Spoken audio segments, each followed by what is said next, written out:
Alright, what setup do we have here?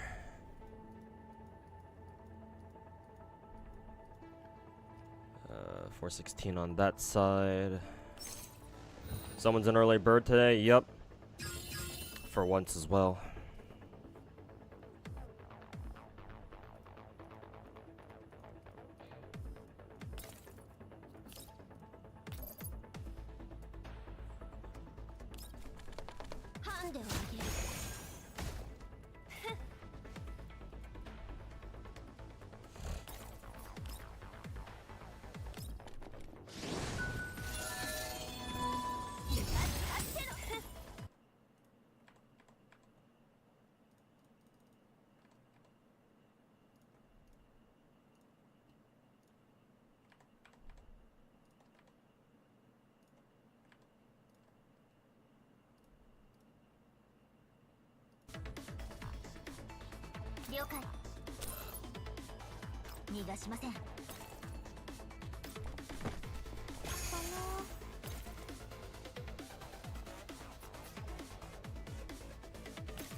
You know, with tower? Yeah, I'm finished with tower. The only thing I have left to do is the challenge quest. Ugh.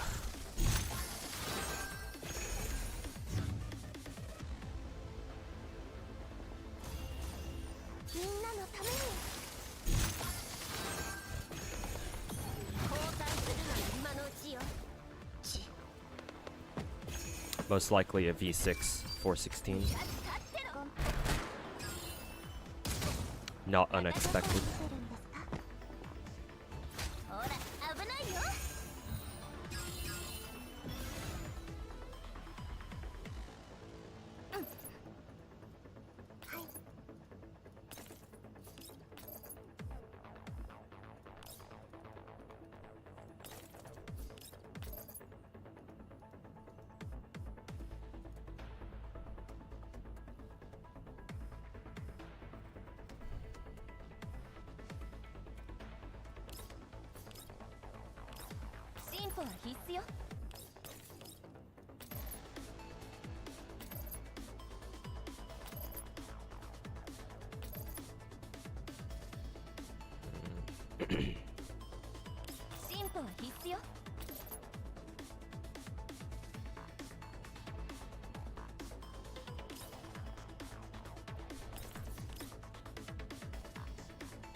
Don't know if you'll make a video on it, but how are you enjoying Musume? Unfortunately, I have to admit I'm not having the greatest fun with it. Not if I put it as, how should I say this? If I put it as leniently as possible, or as nicely as possible, I'll just say that it's not for me. Or it doesn't feel like it's a game. It would be a game for me.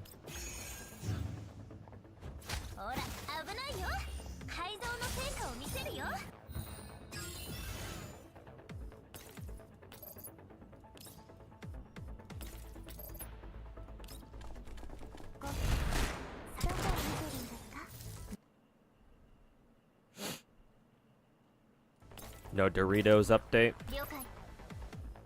Yes, a lot of people seem to be upset about that.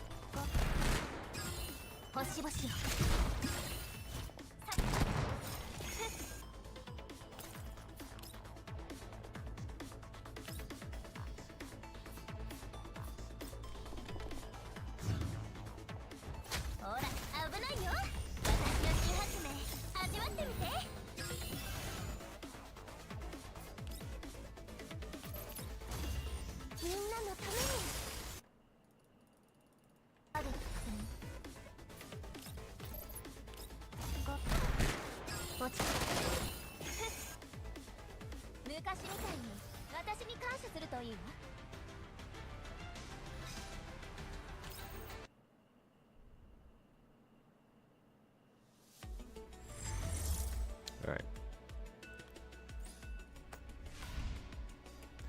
Top 40% is good enough for me.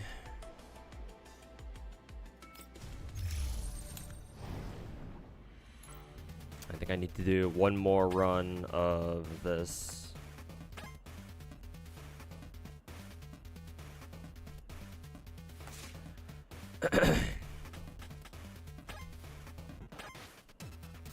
Hey Musume, welcome back.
Also, Full Out Alchemist and Haviland, thanks for redeeming stuff. Comfy vibes and wasting your points. Greatly appreciated.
What about Musume did you not like?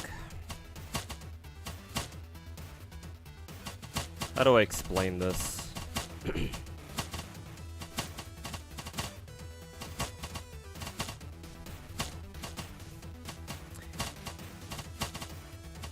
The gameplay itself reminds me of FGO, except there's no payoff. At least for me. The payoff from, well, there is a payoff, but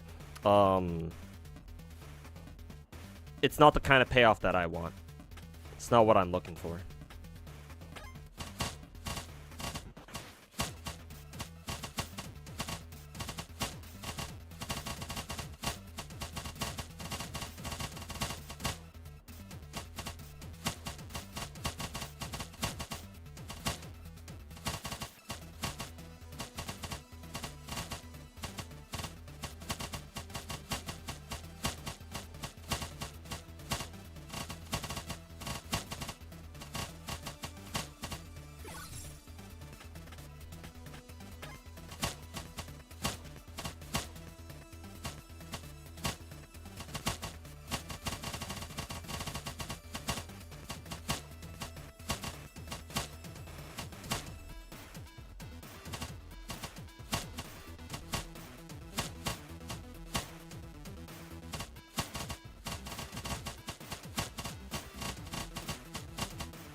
To be fair, Uma is a hard sell if you're not a fan already. Well, not really. Thinking about it after I got off stream last night, I realized that Musume is actually just a Japanese version of Blue Archive. And I know that sounds weird, but considering Blue Archive is originally Korean, I think it makes perfect sense to me. Hey yo, Flame Warrior, welcome back.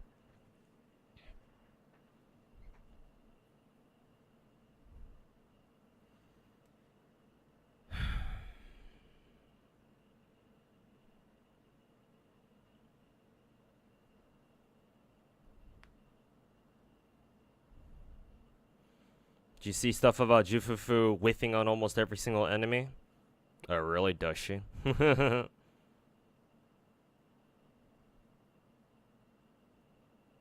that's awkward. But yeah, my thought now that I've actually played Musume myself and seen what it's like, and I kind of get what its gameplay loop is all about. Like, the closest game that the game that it reminds me of immediately is Blue Archive. Great casual game, but as soon as you start, like, dipping your toes into it and seeing what the game is really like, it's like, oh, that's what this game's about.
We're ready for Zenless Brigade arc. No idea what that means.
Alright, nice, we survived. Ugh. Ow. Yo, Deco, welcome back. Just came from... Oh yeah, Guitar Rock? Yeah, I know about him. Or I know of him. Obviously, we don't know each other personally, but... Told you to say hi to you. Oh, that's cool. I don't know if he's still streaming or maybe he got off stream just now. But I appreciate it. Yeah, I know who he is. I see some of his videos pop up on my recommended feed from time to time. Hey yo, Finkel, welcome back.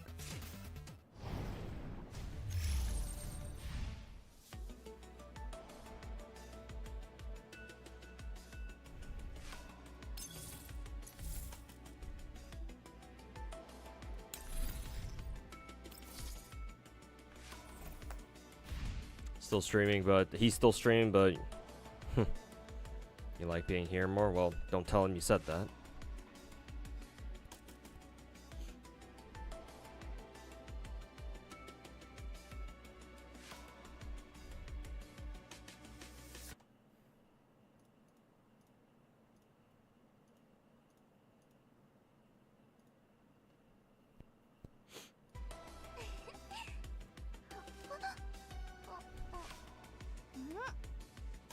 Ugh. BD2 anniversary is kind of cool. Yeah, very generous. Part of the reason that got me into picking it up for now. Let's see. I don't think I have anything else to do in GFL 2 now.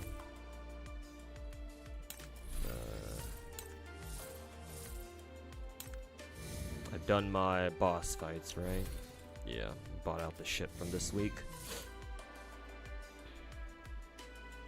Expansion drills are resetting in 2-3 days. Okay. I finished the current event. Okay.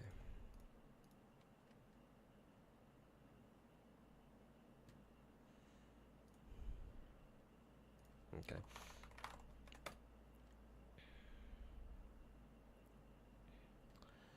Don't need to play GFL 2 anymore. I'm gonna switch over to Snowbreak because I want to play some Snowbreak real quick.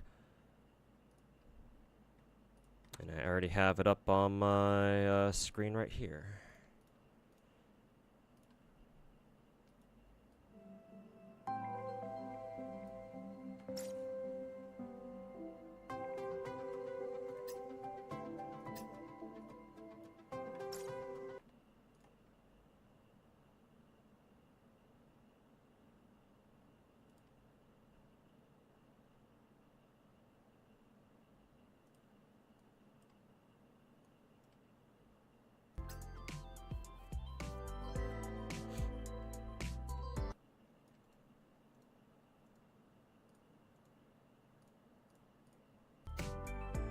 And the Snowbreak do that fucking if you tab out of the game, all the music fucking pauses. That's fucking annoying.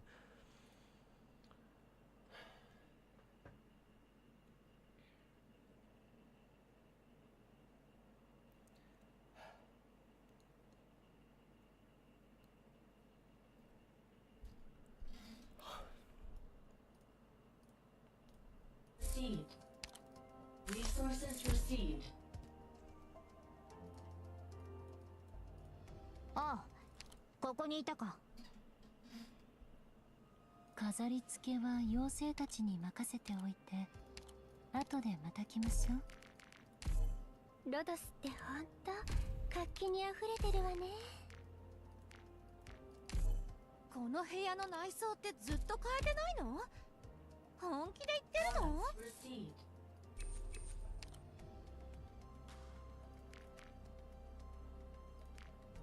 何かキャッスル3にお手伝いできることはありますか？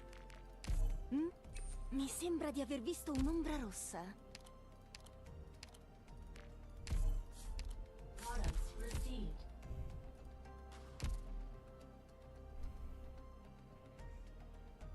Ah, ここにいたか。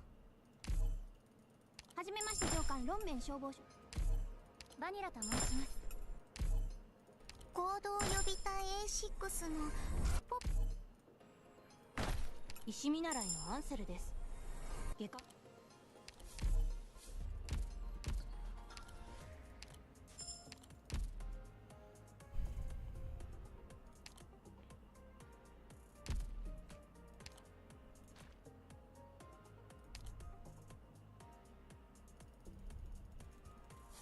Does Azure Lane freeze on emulator for you a lot? Yeah, lately it's been freezing quite a bit. Right now it's okay, but recently the game freezes a lot.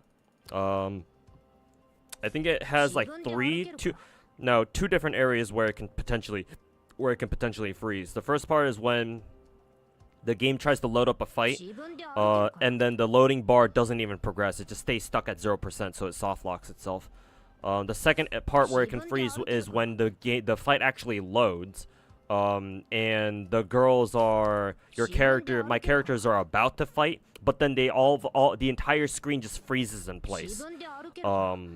Like the characters are still kind of moving, but they're only moving in place, but they're not actually like fighting or like moving around. Like the game is just completely frozen, so it soft locks itself again. Those are the two ways that I've noticed Azure Lane can freeze on emulator. And it's been kind of fucking annoying because it can happen multiple times in a row. So that's not good.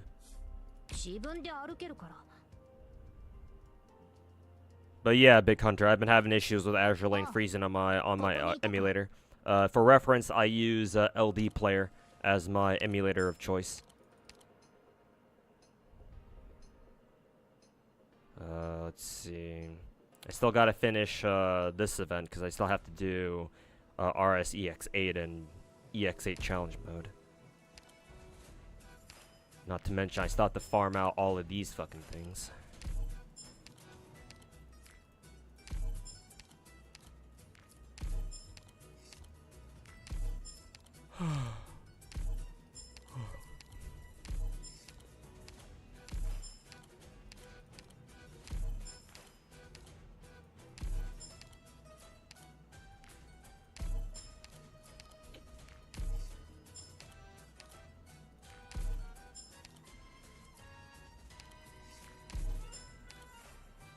What game is that? The big one? It's called Snowbreak. It's a third-person shooter gacha, which, to my knowledge, it's the only one of its kind, at least until DNA releases fully.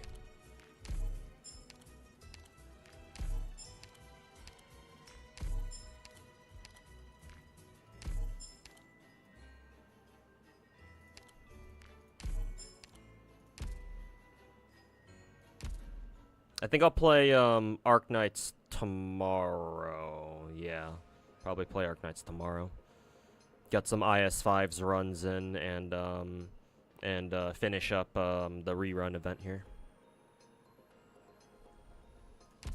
But I'll leave that for tomorrow.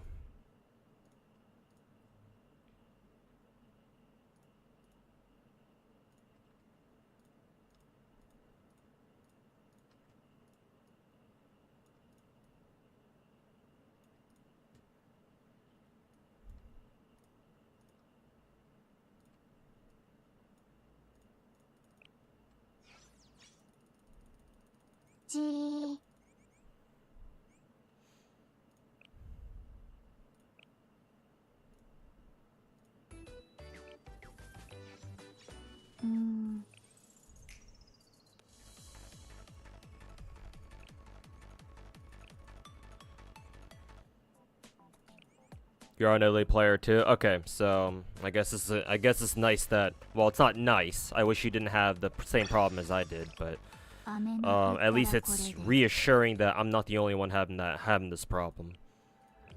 I kind of wonder if other emulators have the same problem too, or if it's just us because we're using LD Player. I don't know enough about emulators to like really know a difference or to really diagnose the problem beyond that, but the gacha you're most curious on is Exedra, because you never see me play it on stream. What can I say about that gacha? Exedra is basically Star Rail. If you're familiar with Honkai Star Rail, it's essentially just Star Rail, but combined with the Mahou Shoujo Madoka Magica IP. If you're familiar with the anime, the Madoka anime, it started off as an original anime back in 2013, I believe. 2013, 2012, sometime around then. And then it got like multiple spin-offs. It got a manga made out of it, which is very strange because usually, or it's not strange per se, but it's very atypical because usually these days, it's mangas and light novels get adapted to animes, not the other way around. Well, then again, even back then, it was still very atypical anyway. Still is. But yeah, Madoka started off as an original anime, and then it got adapted into like a manga. It got several spin-off novels / mangas, and then it got its own gacha game back in like 2019, called Magia Record, and then Exedra is the direct sequel to that. And it's just basically think of Honkai. They basically just fucking copied Honkai Star Rail, but made a few changes to it so that the gameplay would be slightly different. There's like a couple of changes from Star Rail's core gameplay, but essentially at its core, it's literally just Honkai Star Rail. But instead of 4 characters, you get to have 5. And then some of the classes and some of the roles are slightly different, but they're almost all the classes and like the types and elements are like almost 1-to-1 with Star Rail. There's a couple of nuances and differences, but that's basically what it is.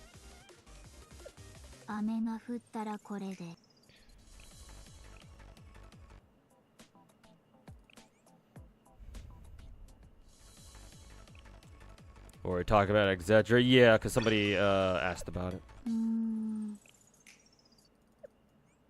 そういうこと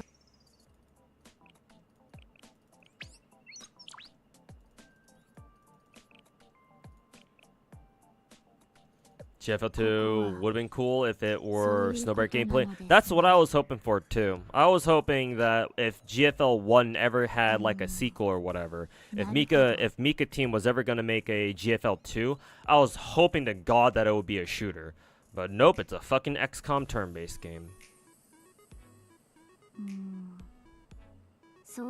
I suppose that's okay because there's like an officially endorsed fan game that is being developed right now. I think it's either a Singaporean or like a Filipino dev doing it, but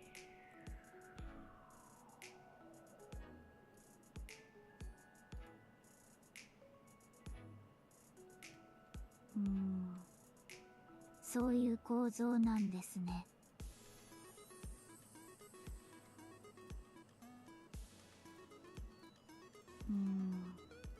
なる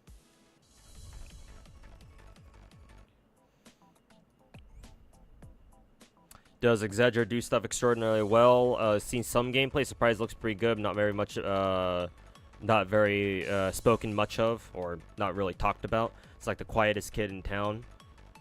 You mainly play that game for the story because it's an IP-based gacha. If you are a fan of the Madoka IP, which I am, even if only barely these days, you play that game mainly for the story. It's one of those story-driven, maybe not story-driven, but you definitely read it for the story. It's one of those gacha games.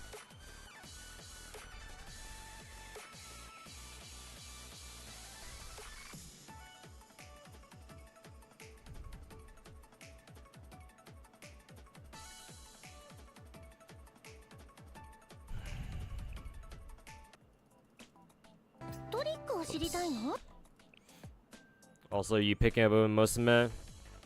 I'll keep it as part of my rotation for now, but it's gonna take me a while to get used to whatever the fuck kind of gameplay loop that is.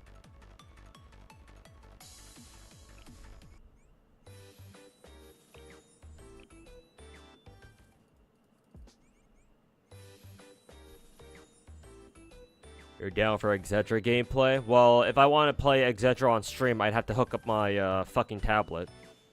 Which I can do that, but it's going to be annoying because Exedra, since it's on my tablet and Exedra doesn't have widescreen support, its resolution is tablet only on tablet. It's going to look kind of awkward with the black bars on the sides. Not to mention, they were supposed to have a fucking Steam release, but it didn't release on Steam for whatever reason. They had to fucking delay it, so fucking F4 Samurai and Pokélab can go fuck themselves.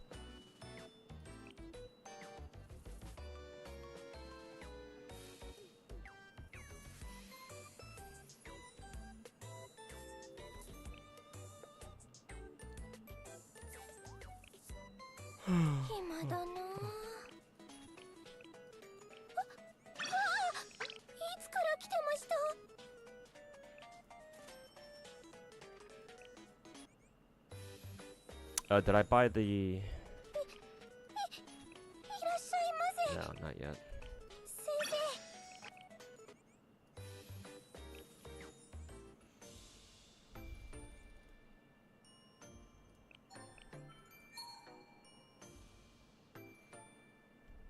You had to cut Etheria off.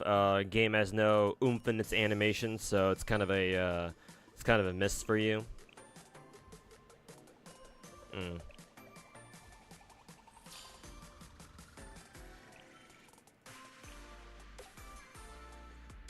Let's see. I have Genazod stream on my side monitor right now. Looks like he's casting some sort of Etheria tournament or whatever. I think I can sort of see what you mean by the game doesn't really have animation, like oomph in its animations, I guess.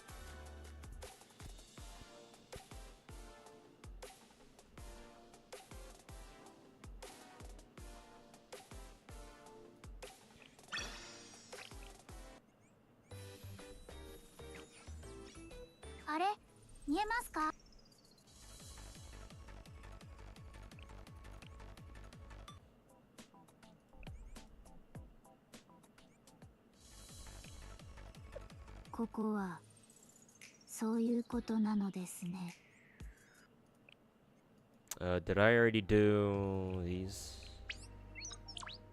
Okay, I think I did.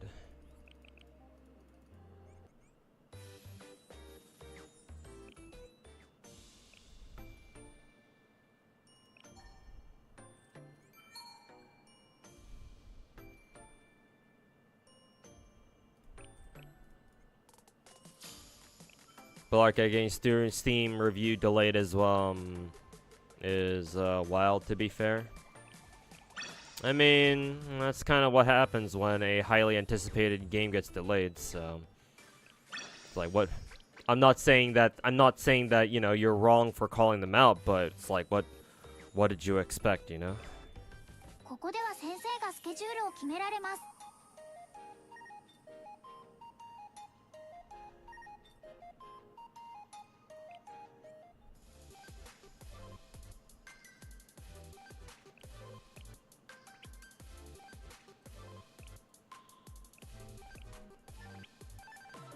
Think it got delayed because of the discussion side? I don't think so. I think I explained this before, not sure if you were there to hear me explain it, but sometimes this happens to games that are preparing to release on Steam. What happens is Steam has a really complicated and very convoluted submittal process where you have to, if you're a developer and you want to release your game on Steam, you have to go through this entire fucking process or two to make sure that your game is ready to launch on Steam. I saw this happen recently outside of Blue Archive. I saw this happen to another game that I was sort of following, called Void War. It's that game, Void War, is basically FTL, Faster Than Light, crossed with Warhammer 40k, which is pretty cool. But recently, that game was supposed to come out like a month ago, but then they had to delay their release because the developer for that game was like, wait a minute, I thought I had submitted the game properly to Steam, but I guess I didn't do something right, so I have to go back and fucking do that shit all over again. Thankfully, it didn't take them too long, but I would imagine that that's the same problem that Blue Archive is running into right now. Not because of any fucking weirdo shit that people have been putting on their review pages or whatever.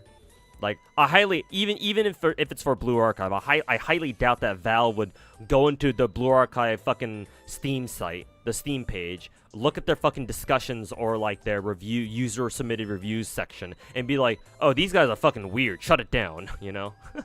I don't know if they did do that, because I'm sure people have done worse for other games in the past. Unless we have documented evidence that Valve has actually done something like that, in which case, well, you know, fair enough, but...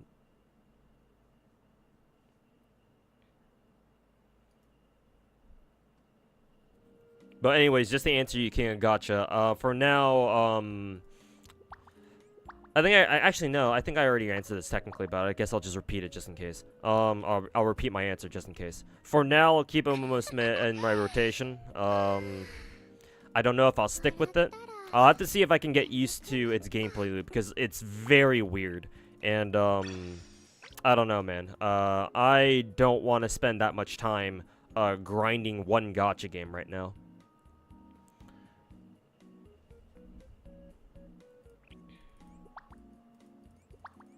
I simply do not have the time for that at the moment. Not with, me dealing with IRL and then, all my other gacha games at the same time. I don't want to do that at the moment. So I'm gonna have to see. I'm just gonna sit on it for now and try to play it on my own casually. But, like, these days I'm looking for gacha games that I can pick up easily and I can just get right into, you know? I don't mind if a gacha game has, like, what is it? Has, like, a steep learning curve or whatever, like FGO, because I've played gacha games before. Some of my gacha games are still like this, where they have a pretty steep learning curve, in the beginning, and it's like, well, you kind of have to put in the time to figure out how they work. But the thing is that with Musume, like, it fucking slams you in the face with that learning curve, like, right off the start. So it's like, okay. Because at least with FGO, at least with that game, FGO doesn't, like, you can kind of tell there's a learning curve, but it's not like you have to figure it out until, like, much later, like, fucking 5 chapters in. And even then, these days, you can kind of ignore it just by taking, like, really broken supports, and just using your broken supports to carry your ass, all the way up to, like, what, Lost Belt 1 or whatever. So even then, FGO's like, well, you know, you technically don't really need to learn the mechanics to begin with, because, you know, as long as you understand, hey, full MP charge means this servant can do, this character can just use a big-ass attack that just wipes the entire screen. Cool, okay. Fair enough. Whoop-de-doo. But in Musume, I don't know if there's anything like that. I mean, there's that one fine motion card, but, I mean, I got that card, and I still got my ass kicked in my first career playthrough that I was doing on stream last night. So it's like, well, even with a fucking broken ass card, I still don't know shit. You know?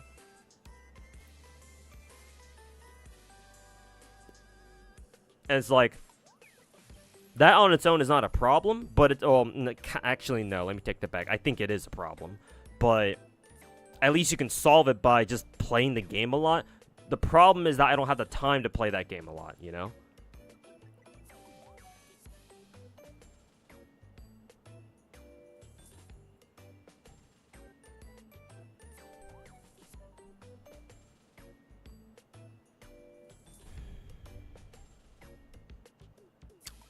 Is it mobile only? What is? Musume? No, Musume is on Steam, so technically as a PC client, but for some reason my my OBS couldn't, like, capture it for whatever reason. Maybe I have to use, like, a browser instead or something. I'll try to use actually no, I tried using window capture and my OBS still couldn't pick it up for whatever reason. So that was really fucking weird. I don't know what was going on with that.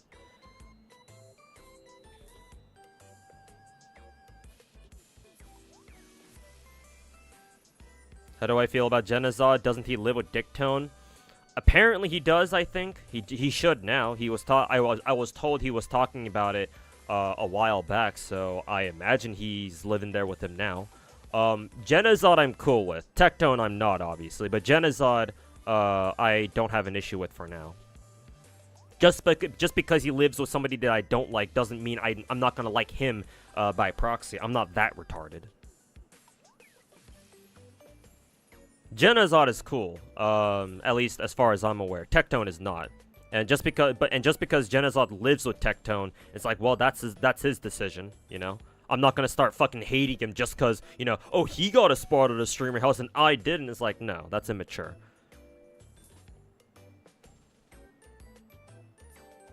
I'm happy for Genazot that, you know, he was able to, well, do what I wasn't able to. So, whatever he does to, whatever he's got to do to improve his situation, hey, I do the same thing. Well, with Tectone, maybe not, but with somebody else, sure. So Genazot's cool. He plays a lot of different gacha games. He usually knows what he's talking about, I think. So, he's alright. Did you manage to get Skirk? Yeah, King of Gacha. I did actually. I'm gonna actually play a little bit of Genshin later because I do need to grind some of the materials for her. But I did have to buy the $30 pack because I checked my store and I noticed that I still had a couple of those like double value, those one-time double value packs. And I was like, oh, I guess I can buy the $30 one at least. And so I bought that, and then yeah. Just rolled for Skirk just because I wanted to get it over with. So, but yes, I do have her now. But I have to grind some more materials for her to get her to level 90.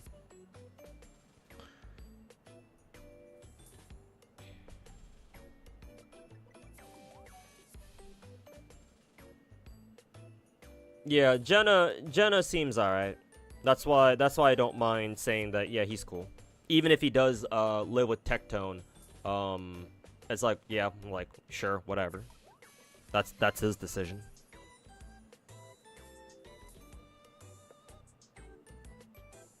You do Star Rail yesterday? Actually, no, Zara. I have to do Star Rail tonight. Or later today, rather.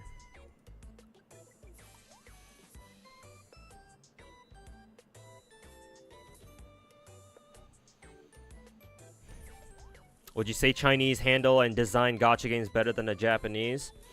Maybe,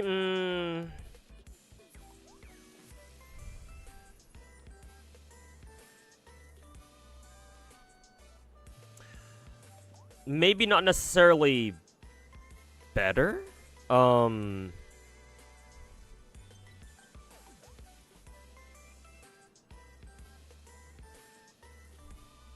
You think Japanese stories are better, but the actual games are worse? Here's my stance on this. What Chinese gacha devs are really good at are making gacha games that are very accessible.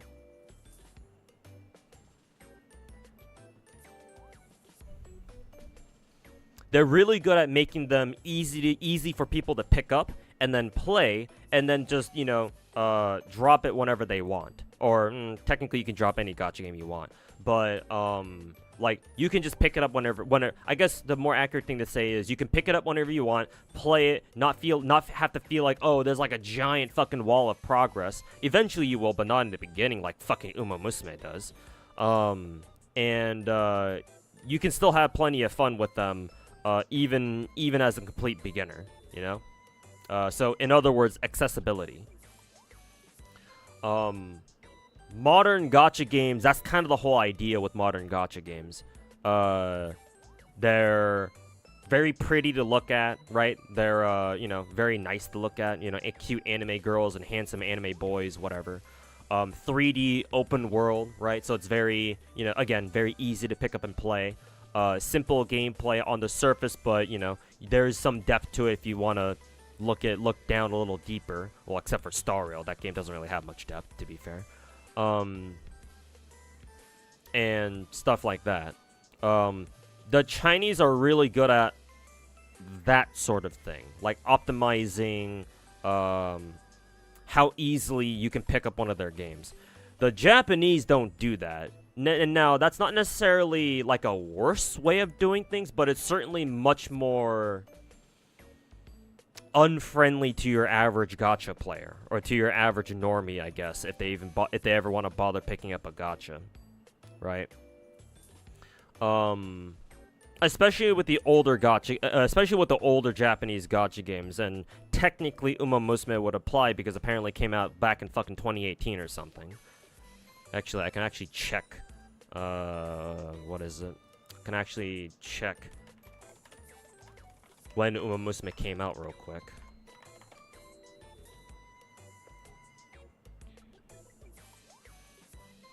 Further information.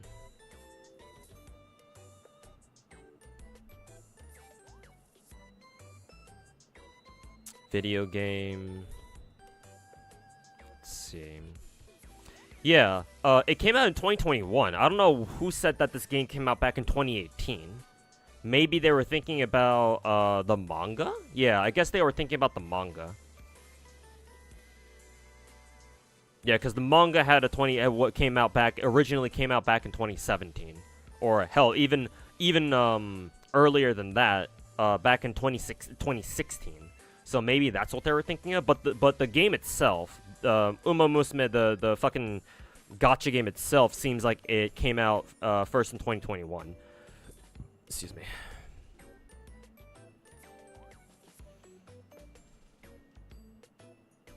So whoever it was that told me, oh, Uma Musume came out in 2018, you can go fuck yourself.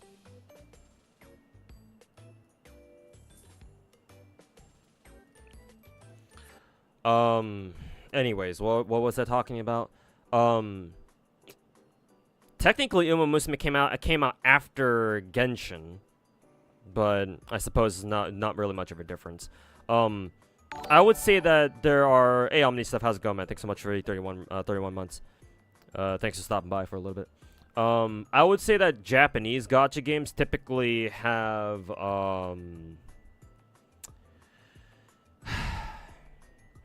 let's just say that they do things their own way.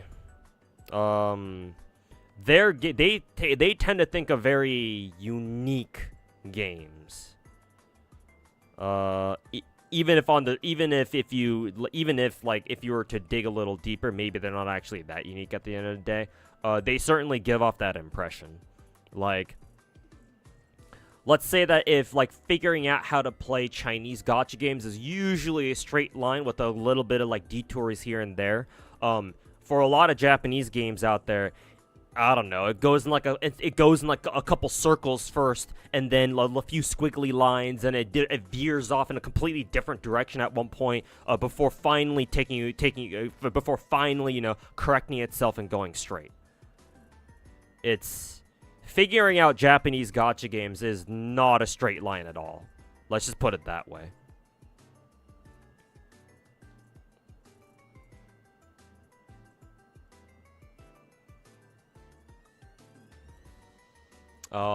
Is that better or worse? Well, it's hard to say because FGO, for example, is still the gacha game that I enjoy playing the most when it comes to raw-ass gameplay.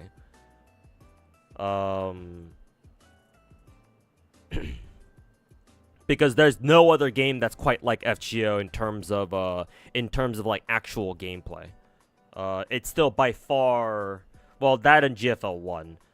Those two games are probably the most unique gacha games that I've ever played, and no other game comes close in terms of uniqueness, with maybe the exception of Uma Musume now that I've actually played it and seen what that game's gameplay is like for myself, which is very weird.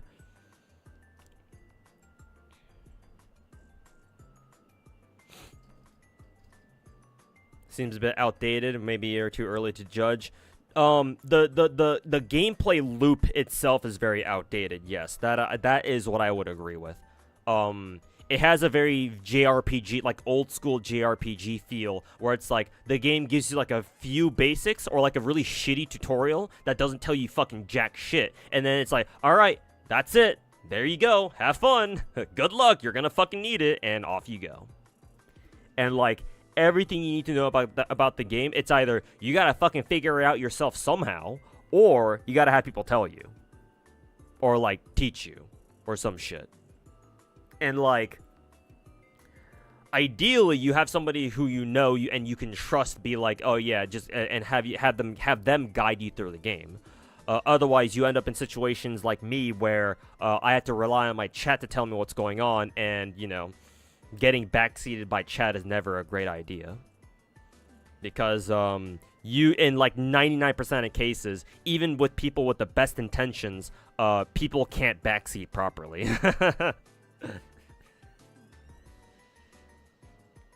Like, part of it is a skill issue. The other part of it is that, well, you know, it's chat, so they have physical limitations on how fast they can type. So it's like, I sort of get it, but at the same time, it's like, well, you know.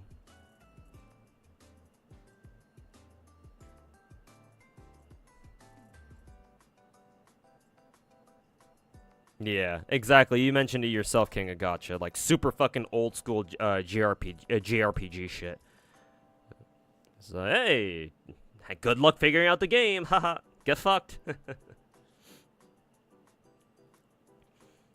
No auto or skip tickets. Yeah, that's also another thing that's kind of annoying about FGO. I mean, I'm used to it because I've been playing the game for like 8 fucking years, but yeah, for new age players coming in to try out FGO, it's like, yeah, like no sweeps, no autos, no skips. It's like, what?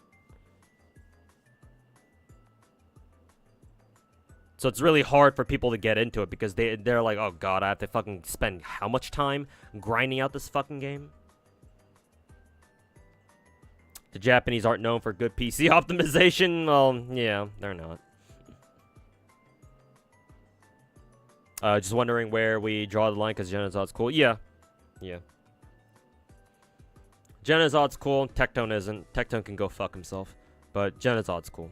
And I don't really care if he lives with Tectone or whatever. That won't stop me from thinking that, or that won't stop me from having a pretty, you know, positive opinion outlook on Jenna. So.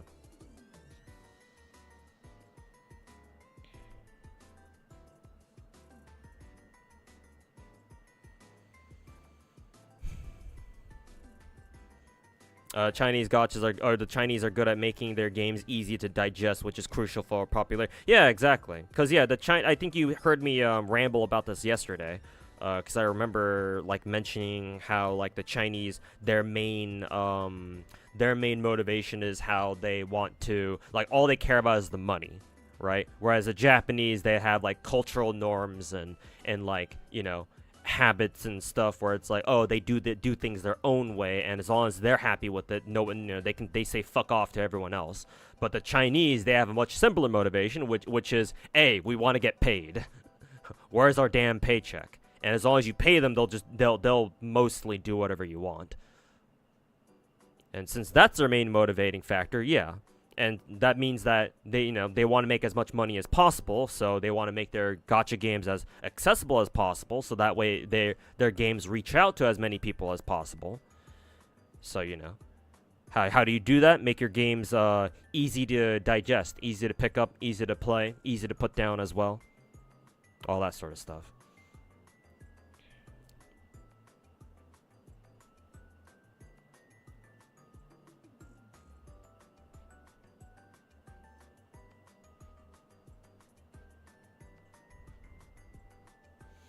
You heard Uma is the most popular gacha in Japan. Not sure if that's true, but do you think it'll be niche or in the West or popular?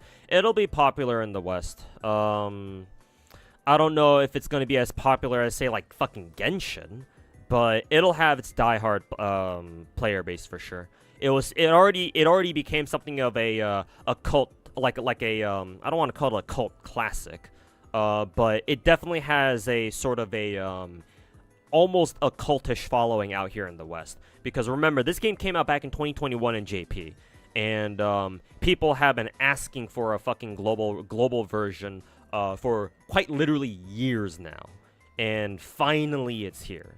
So yeah, like, people have been waiting for a long time, to the point where it's like its reputation out here in the West has become something of, like, I don't want to call it like legendary status, but like it's one of those things where, oh yeah, that game, you know, that Uma Musume game. It's like a game that like a lot of like gacha heads, like people who are kind of deep into the gacha space, have always known about. So it's like, oh, the game's here now. All right, cool, let's go play it. like, finally, after all these years. So I think that not to mention horse racing is I don't know if I can say it's big out here, but quite a few people know about it, right? We Westerners typically have an idea that yeah, horse racing is a thing. So it's like, oh, the novelty of, oh, they turned horse race like race horses into anime girls. Oh, that's kind of cute, or that's kind of weird. Let me check it out. So again, it's for sure got like a almost a cultish following. So it'll be popular. Again, not sure if it's gonna be like Hoyo levels of popular. But you'll see it, you know. I don't think the game will like fail or anything. I don't think you have to worry about that. So long as Cygames, the publisher, doesn't like royally fuck up with anything. As long as that doesn't happen, they should be fine. It should just be a free ass money printing machine for them. As for whether it's the most popular, I'm not sure. It's certainly up there. How, from my perspective, from what I've seen and observed, Musume is the kind of gacha game where it's pretty quiet most of the time, but then if every now and then it'll have a banner that comes out that's super fucking hype, and people will just go fucking apeshit over them, and they'll spend a whole ton of money. And that's how you get those revenue charts where all of a sudden, out of fucking nowhere, Musume just surges all the way to #1 when people like, where the fuck did this game come from? I think that's how that game is like.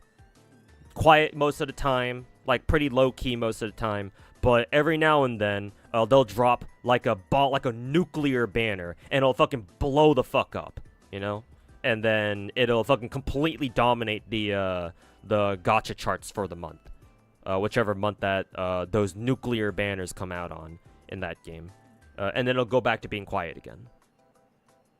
But it's certainly very popular in Japan. There's no doubt about that. The fact that it had an anime or two come out, a couple seasons of its own anime come out, that certainly helped too. Because you know, anime like anime casuals love watching anime. I mean, yeah, duh.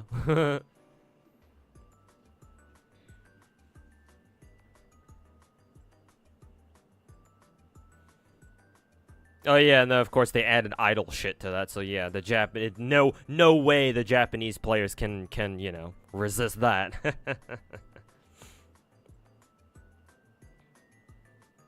Yeah, exactly. The Japanizing beam.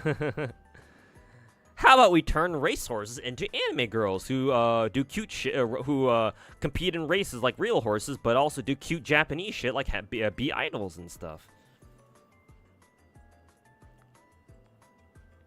Very, very typically Japanese. Do you personally prefer Chinese or Japanese gachas these days?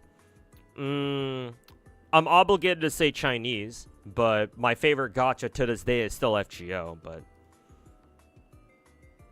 I don't let my favorites like get in the way of me saying what needs to be said.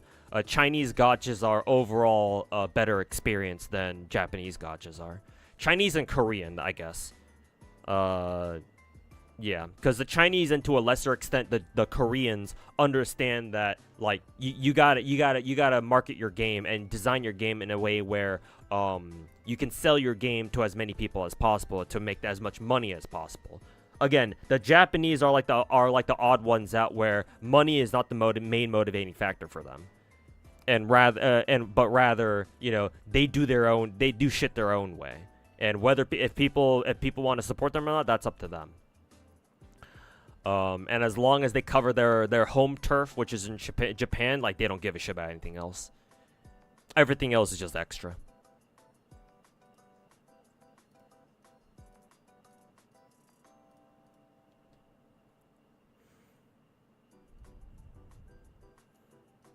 Hey yo, Anil, welcome back, man. Hoyo needs to make the next Fate gacha. I think they're a little busy right now with their own games. That'd be cool though. I mean, we have Fate characters in Star Rail now, so maybe. but they're probably too busy with their own shit at the moment. How many Japanese gachas are there? I mean, there's a lot. There are a ton of Japanese gachas that you don't know about because they're region locked on websites like DMM and stuff. Especially a lot of hentai gachas as well. But Japan obviously has a ton of gacha games. That's where they came from originally. But a lot of them are region locked. So the only way you can play them is either you VPN to them or you go live in Japan yourself and then play them there. Usually, but for the rest of us, usually VPNs.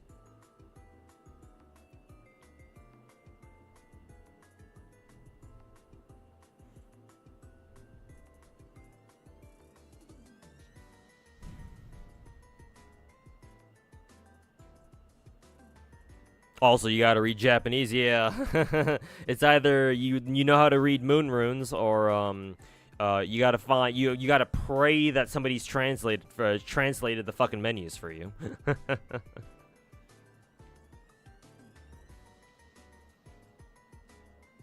Gacha originates from the gachapon machine. Yeah, I know.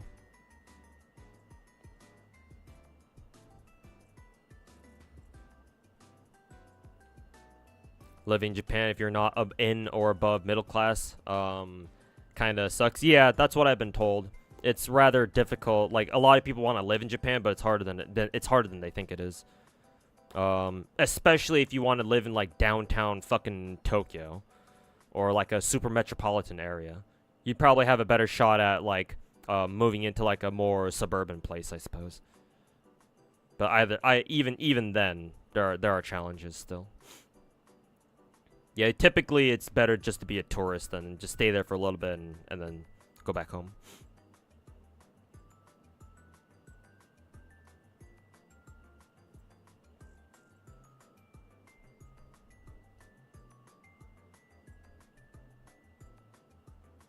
Slimiest thing is that you can't talk back to your boss even if he says the dumbest shit on the planet. Yep, that's a very Asian thing. Seniority, we Asians take that shit seriously.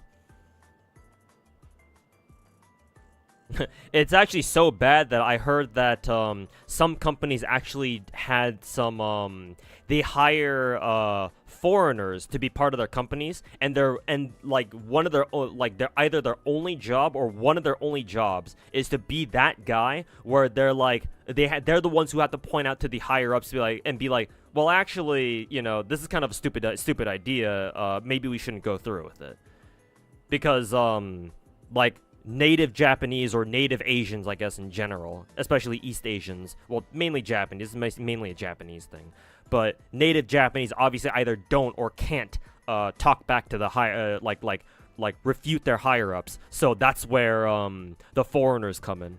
The dedicated actually or at least that's so I hear.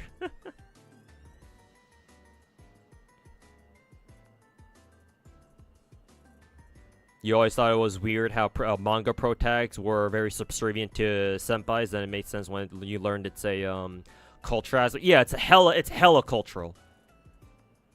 Hella fucking cultural. They call it the loud American. Yeah, something like that.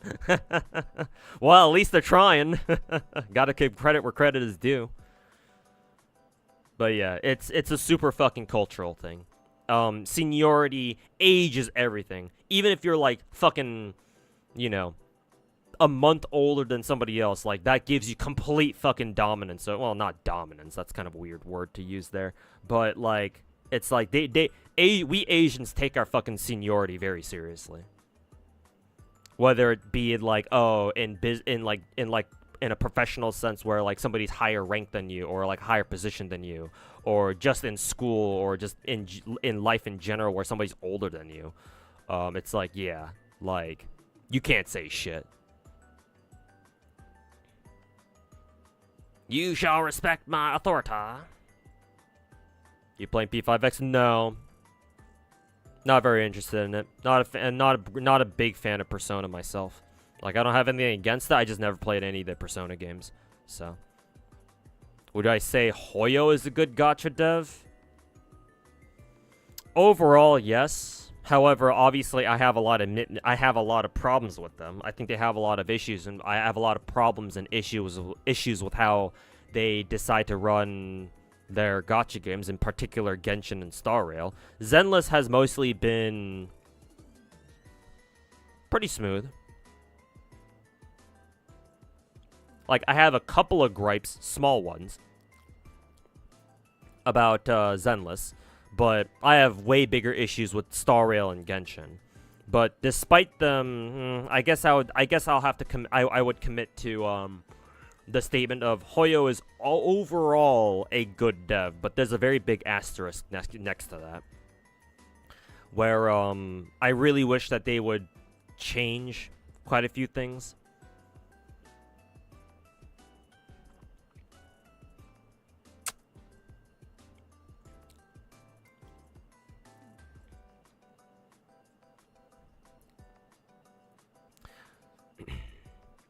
The token foreigners, the hero Asian corpos need, perhaps so. That's very unhealthy for society, to be fair. Oh, you have no idea. And especially in the 3 East Asian countries, China, Korea, South Korea specifically, and Japan, where all 3 of those countries, well, I guess Taiwan too. Let's throw in Taiwan in there.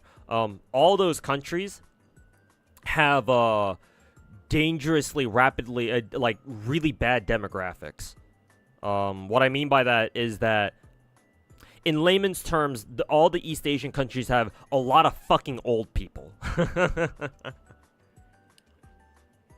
And they have a very big problem with like how do they sustain their population? Because like a lot of big chunks of their populations are like nothing but old people, and there's not as many young people as there should be. And so that combined with the East Asian cultural thing of, oh, older people, you know, have absolute authority over younger people. It's like, well, they're kind of fucked.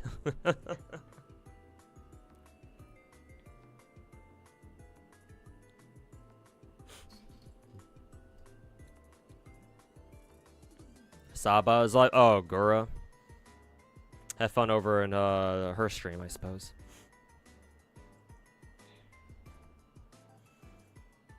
What do I think of NT's gameplay so far? I'd have to see the combat. I don't think they showed much combat gameplay, but all the other stuff, yeah, all the other stuff looks cool at least.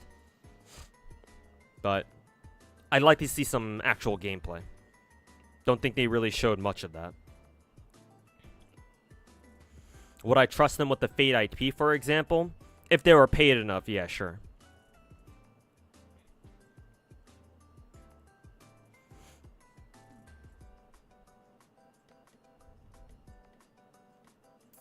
Am I getting the Destiny Order GSSR for FGO? Yeah, probably. Because I've skipped a lot of servants since 2 years ago, starting from 2 years ago. So, I'm sure, yeah, there is an actual reason for me to roll custom GSSR.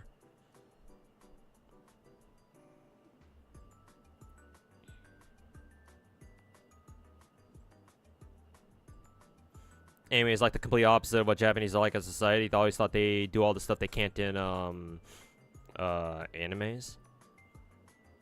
Yeah, anime is pretty much their escapism. I mean, they're not the only ones who do that. That's kind of how it is in the West as well, you know. Just video games and entertainment itself is a form of escapism. If you know, it can be one if you try hard enough.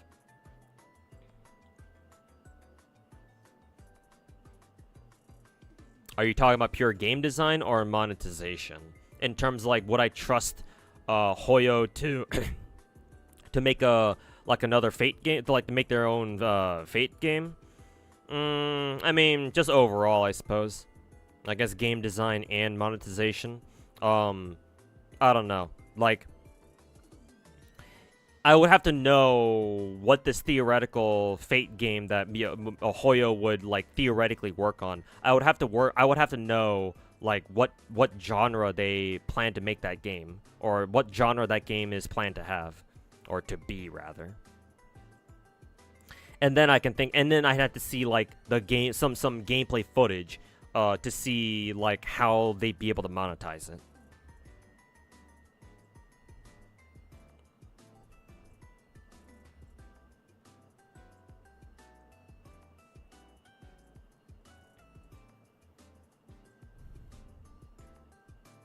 Zenless is a lot of things both Genshin and Star Rail do right in balancing characterization, variety, and maturity. I mean, it makes sense because Zenless is their third game, and so I've explained this before, but the more games that Hoyo produces, with each new game, like every new game that comes after, that comes later, has to pay more attention to feedback and stuff like that. Because remember that whenever a single company, especially a gacha developer, comes out with multiple gacha games, remember, they're splitting up their player base more and more and more and more. Like, sure, they'll get some new players who only play one game or another, but typically, a lot of people who play Zenless are also people who play, Genshin or Star Rail, or probably even both. Or you can be like me and they play all three, So they can't just sit. For the Zenless dev team knows they can't sit on Hoyo's laurels, right? They can't just rely on, oh, we made Genshin, so of course they're gonna play our game. No, they can't do that.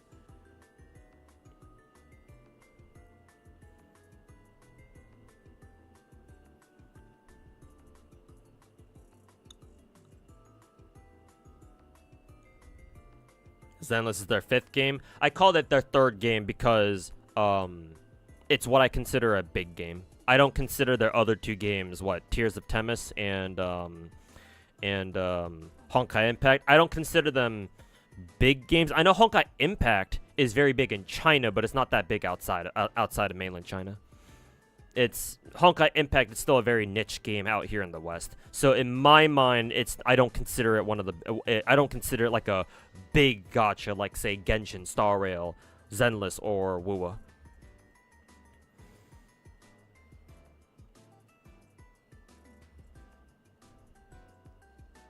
Technically, it's their seventh game. Yeah, I suppose if we want to go down that rabbit hole, I suppose it is. When is Hoyo making Stellar Blade? They have way more money than Shift Up. It's not that straightforward. It's very complicated, Beaver. Remember, Hoyo is a big Chinese firm or company or whatever.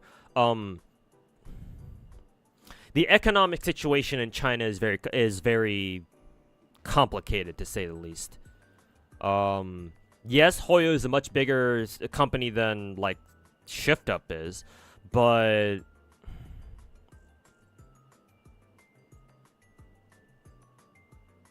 I don't know if it's reasonable to expect that, somebody like a company like Hoyo would be able to make their own version of Stellar Blade,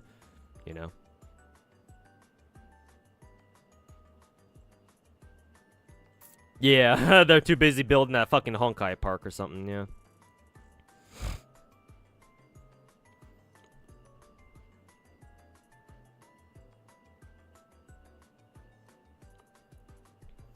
Hey, yo, Rock, welcome back. What are my minor issues with Zenless? My main problem with Zenless was that they removed the TV gameplay. I thought that the TV gameplay was like a core part of Zenless's gameplay, like basically like a second alternative game mode that kind of helped give Zenless its identity. But a lot of people, especially in the beginning of the game, back when Zenless first came out last year, a lot of people did not like it. And, like, I understood why. The TV gameplay in Zenless was very, how should I explain it?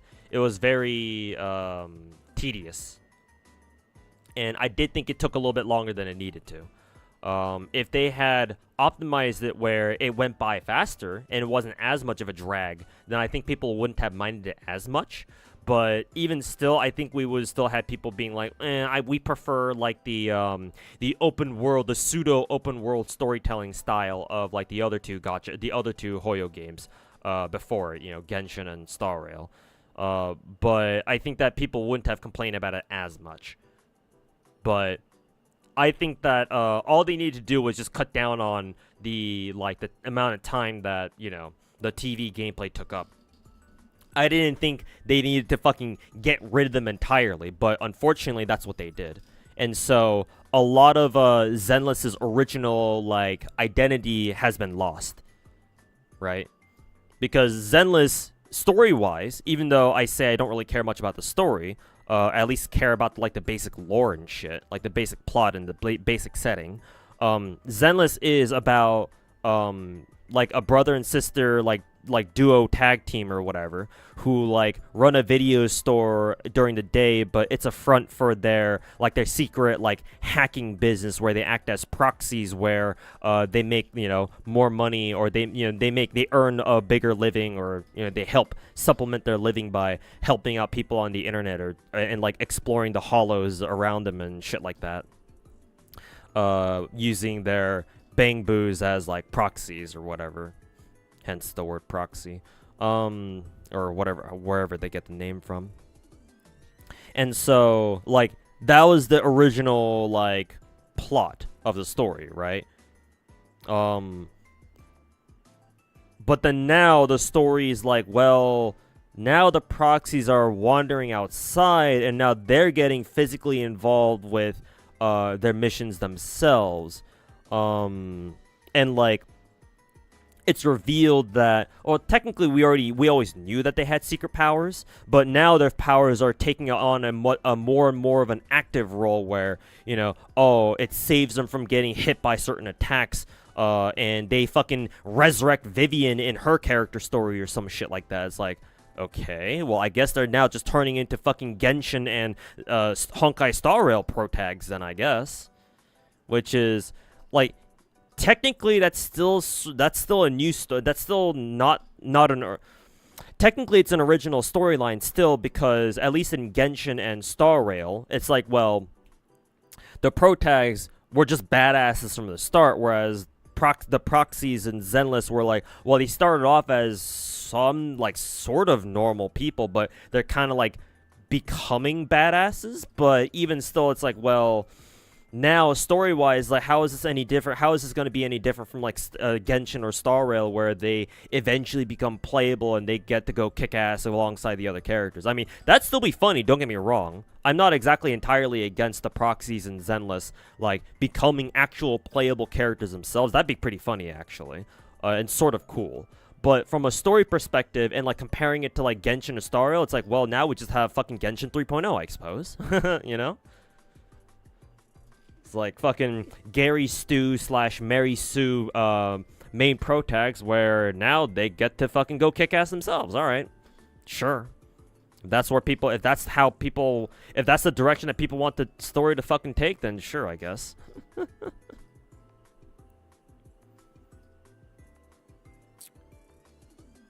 It's just that compared to what my impression of Zenless was in the beginning, where it's like, oh, the proxies aren't meant to engage in direct combat themselves. They're just meant to hang back and provide, like, a support role to your teams. Like, that's the impression that I always had. And so seeing that kind of crumble away into some sort of storyline that sort of resembles, like, Star Rail, for example, at least from a main character perspective, it's like, so I guess here we go again.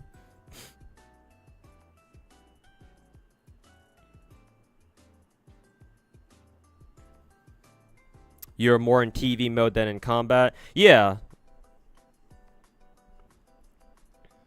I guess that's another issue that people had.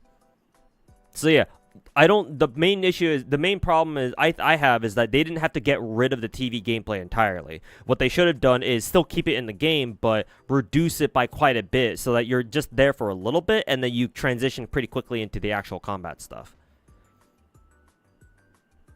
But I guess they decided, you know what, we'll just fucking full commit to just, you know, presenting everything open world style, like, you know, Star Rail does or something.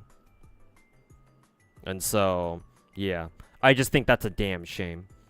I also think that if they were gonna do that, at the very least, give us like events every now and then where it is like mainly TV gameplay, right? To make sure that, you know, we don't forget about the game's roots. But I don't know if they want to do that either, so probably not.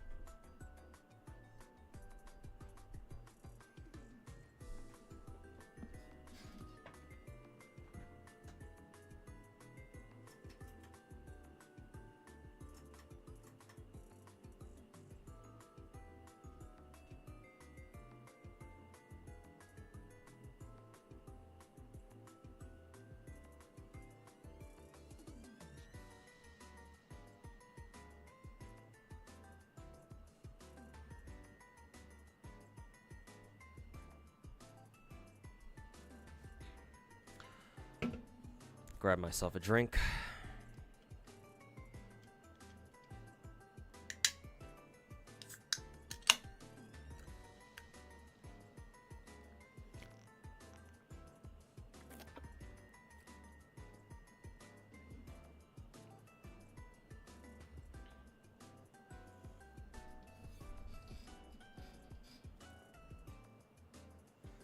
You don't feel like MCs will be playable and they have no combat abilities?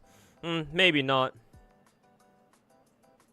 Whichever direction the Zenless story goes, like, yeah, whatever. It's like, I'll deal with it, but I do prefer if they stay in, like, a more support role, yeah.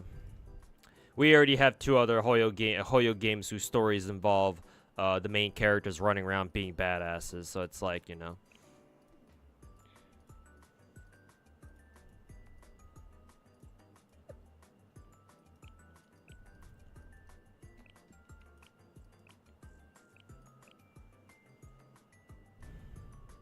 Design-wise, the newest Genshin character, Inefa, belongs more in Zenless. I see where you're coming from with that. But I still think she's alright in Genshin.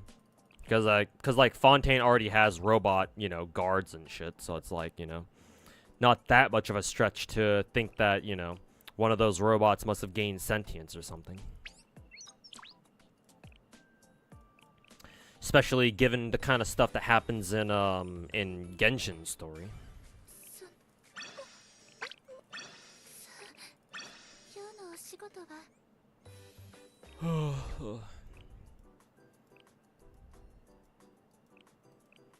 Rare 2 Snowbreak stream. Yeah, I want to do the one of the main event game modes because I haven't touched it at all so far, so I gotta get that done. Or I want to do a couple runs of that right now after I'm done with Blue Archive dailies.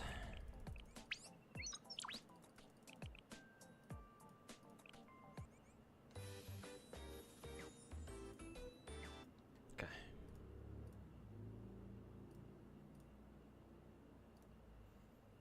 I'll do joint firing drills later.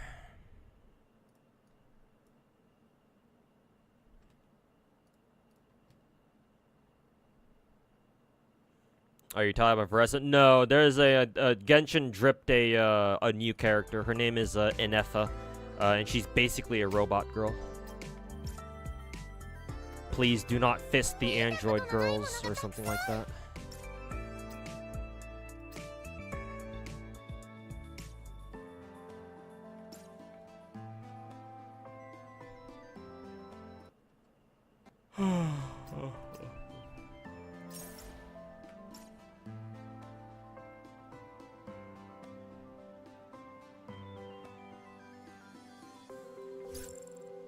Also, Deca, thanks for redeeming Comfy Vibes. Appreciate it.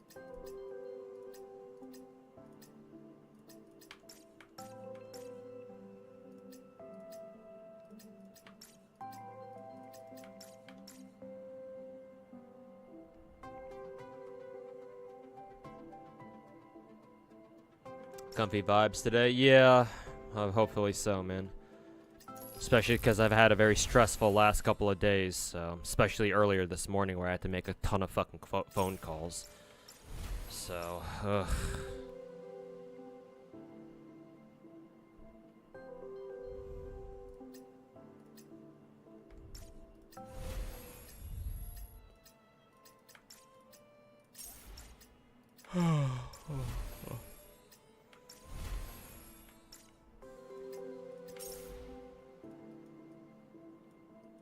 Oh, God. Go to the base.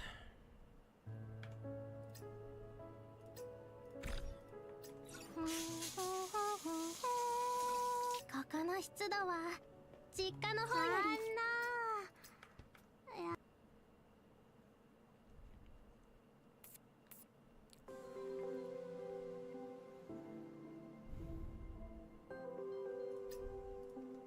Oops.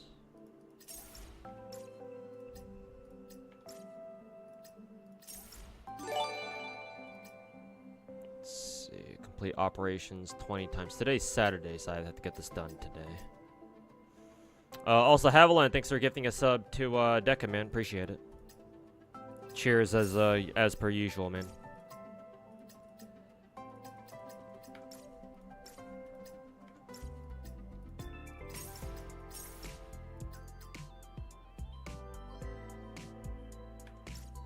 Reach 800. Oh, I have to go do this shit.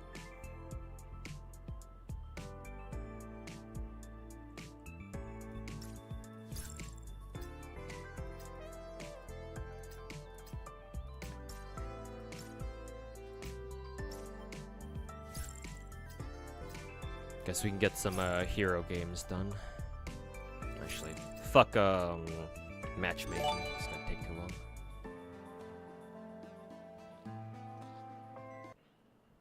Hey Shimazaki, welcome back. What's this game called? This game's called Snowbreak. Snowbreak Containment Zone. It's a gooner third-person shooter game.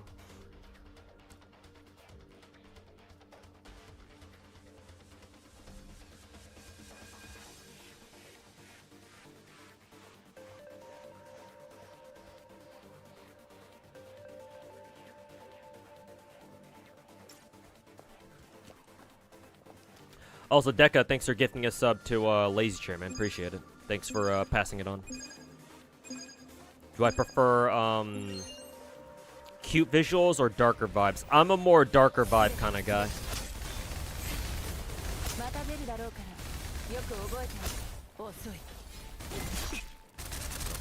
Guy next to me.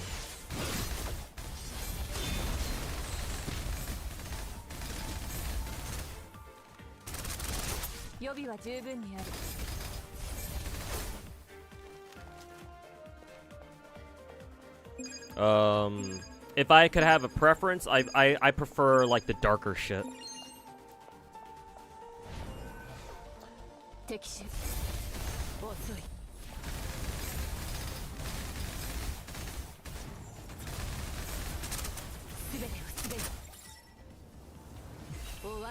Or maybe the visuals don't have to be darker, but the story I would appreciate being darker, yeah.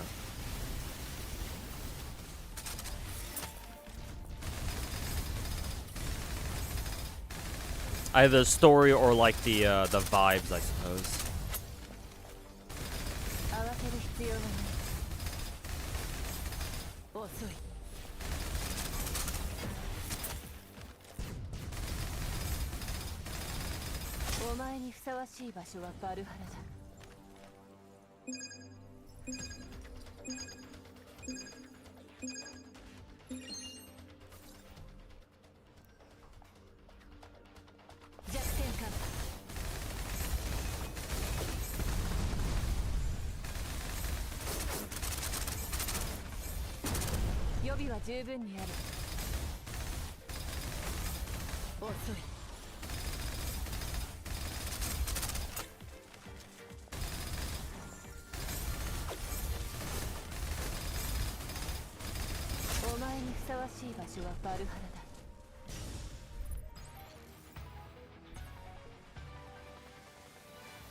So you preferred Wuwa when it had a more post-apoc vibe versus Arena Sita? Yeah. You're exactly right about that.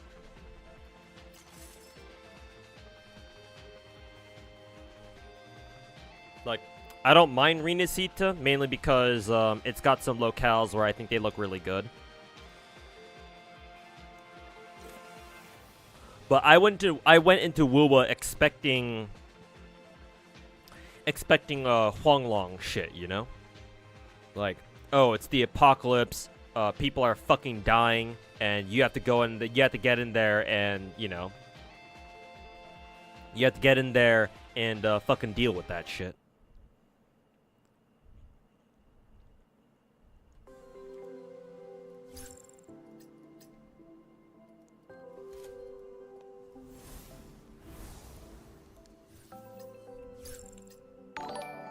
Hey, Caliente Tortuga, welcome back for 15 months, man. Appreciate it. How's it going? Stressful. That character looks OP. Yeah, the character I was playing last round, yeah. 目標達成演習通りです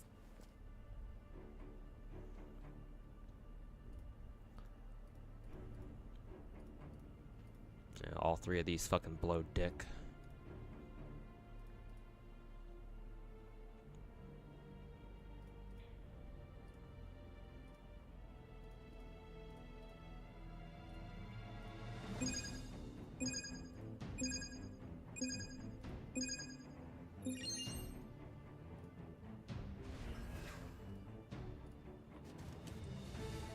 GACHA 100中終わり甘いここからです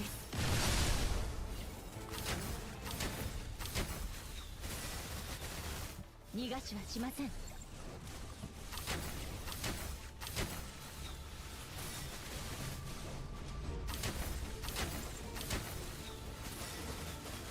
装填中です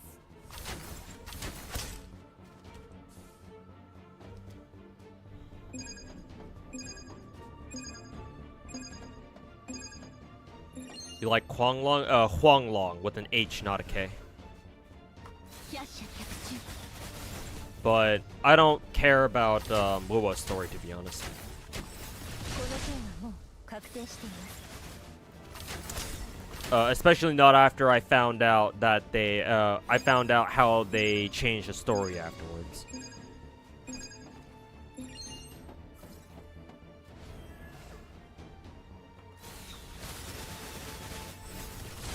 逃がしはしません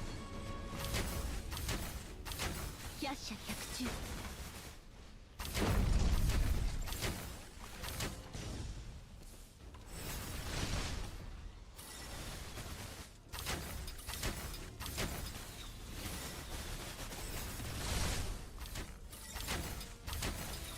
あなたの結末が見えました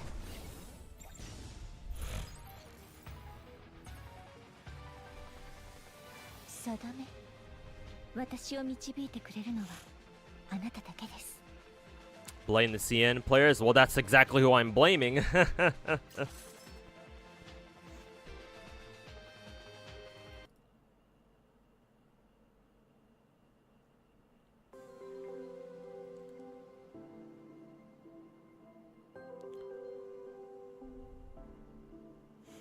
How did I change it?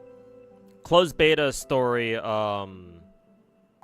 the biggest thing they changed about it was that they basically turned it, they turned Wuwa's story into your run-of-the-mill fucking Chinese gacha story where main protag has a fucking god complex, or maybe not the characters themselves, but they're given the fucking god complex or the god treatment, where you know, everybody loves them, nobody hates them except for the enemies, I guess. And even then, some of the enemies like you too, which is why some of the enemies become playable. Frolova, Camellia, for example. And then, you know, you run around, save the day, be a hero, all that fucking dog shit.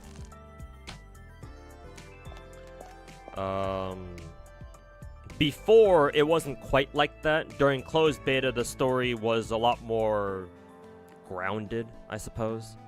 Don't get me wrong, closed beta story wasn't even that good either, from what I've been told. But it was at least didn't go the whole like, oh, the main character's dick is gonna constantly get sucked everywhere they go type shit.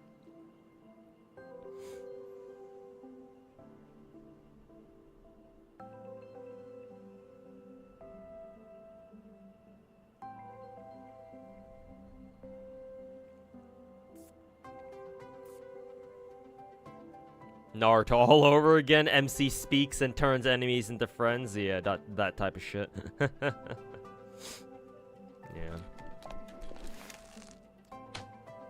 So it's like closed beta Wuwa story was at least a little bit more grounded in, well, I don't want to say reality, but it was more realistic, for lack of a better word. But you know, Chinese players love their fucking power fantasies where they get to play God in basically whichever gacha game they play, so.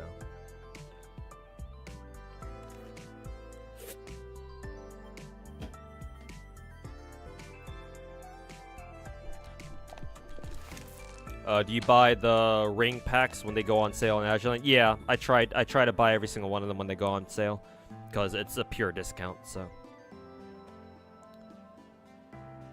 Good thing you don't pay attention to Snowbreak store. I mean, I don't. But at least Snowbreak has the balls to make their commander, their main character, the main protag, fucking straight up marry some of the characters. So, to be honest, he's way more fucking Giga Chad than any of these other fucking, you know, Chinese gacha main protag cucks.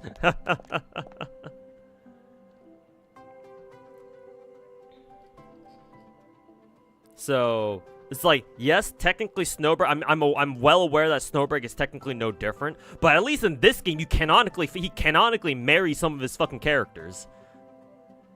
Whereas all these other gacha games are too fucking pussy to let you fucking marry any of them, bruh.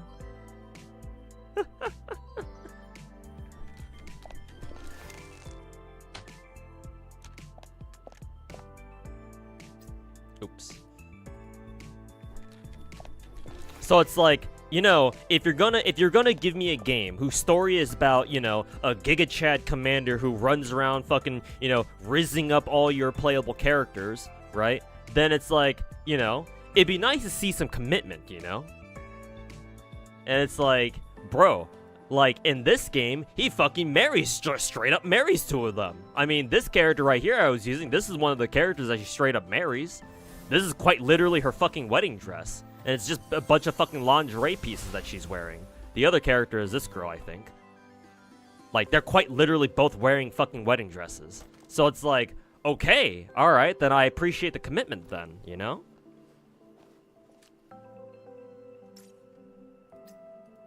I think technically he also marries, like, Chenxing, another character, I think. Well, he's gonna marry two more in the next in the upcoming update. In the next update. Who was it? Tess and Katya. So it's like, bruh. Like, finally, a Chinese harem gacha that doesn't pretend to, play all coy and shit. It's like, nah, we are fucking marrying our characters. Fuck you. I guess we can play this girl.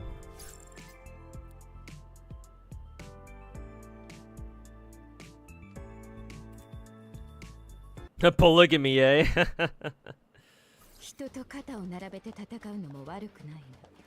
What would I play if I didn't play gachas? I'd probably keep playing first-person shooters. I was big into FPSs back before I played gacha, or I got into gacha rather.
闇を恐れこんな好機だ。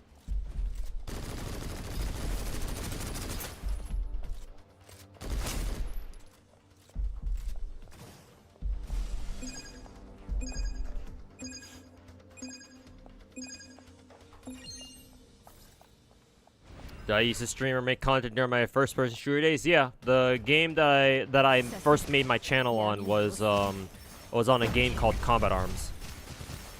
I still have a lot of my Combat Arms videos still on my channel.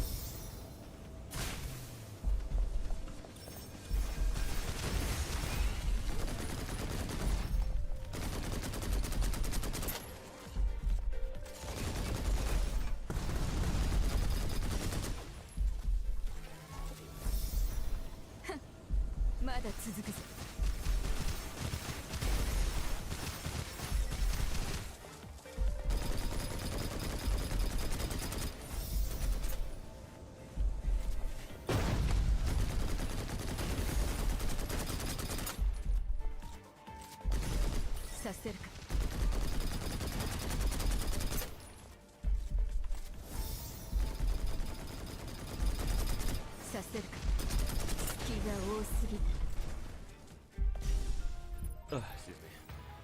Gotta go back to work. Alright, Liddy, take care, and hopefully we'll see you later. New Jersey's been calling Commander Honey for years now. In Azure Lane. Yep, I'm aware. I mean, Azure Lane just lets you straight up marry all your characters whenever you want. So, well, not whenever you want. You gotta get their affection up to 100 first, but.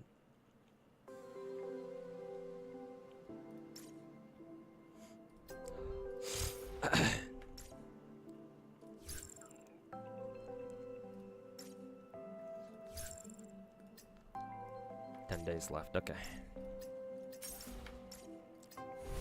Let's see. I gotta do Spectral Fantasies real quick.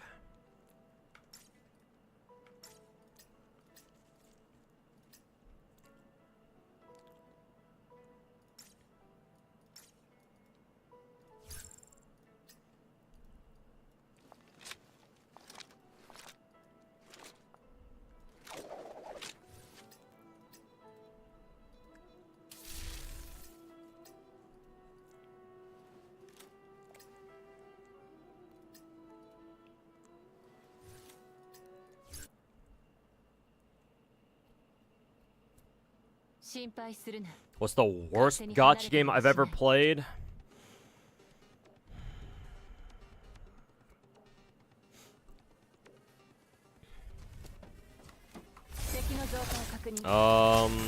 Do you have any specific criteria for that, or are you just asking me in general?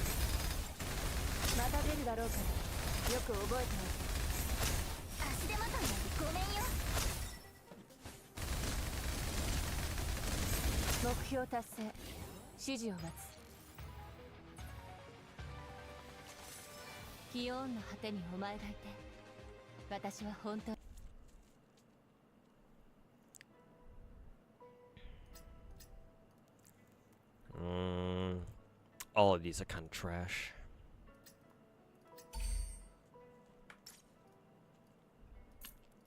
Oop, don't want to sell that yet.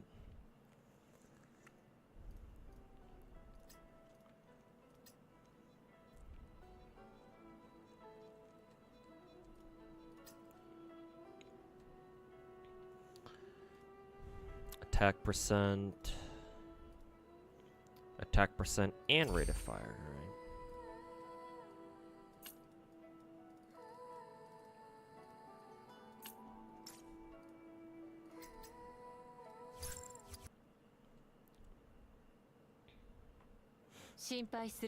In general, what gacha that I play I would unironically say is complete fucking trash.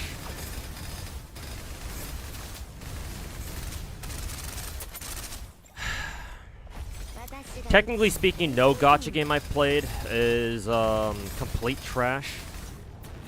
Actually, well, one comes close, and that would be Girls Frontline 1. But The thing is that all gacha games have something that they actually do well. So technically, there's no one gacha game that I can point at and just say some shit like, "Oh, that game's complete fucking trash. You should never play that game." Well, I would still do it anyway for some, but I have very specific reasons as to why.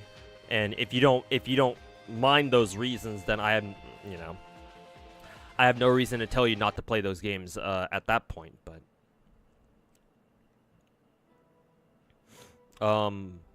I guess just for the sake of answering your question, the only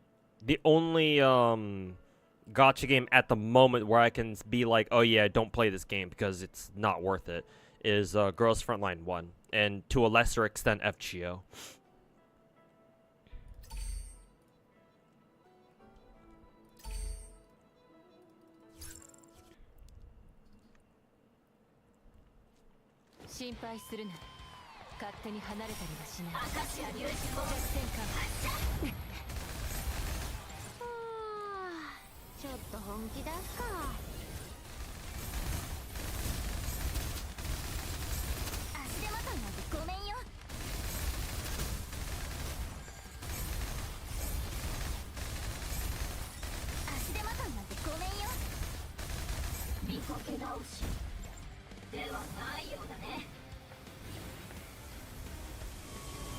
Hadouken!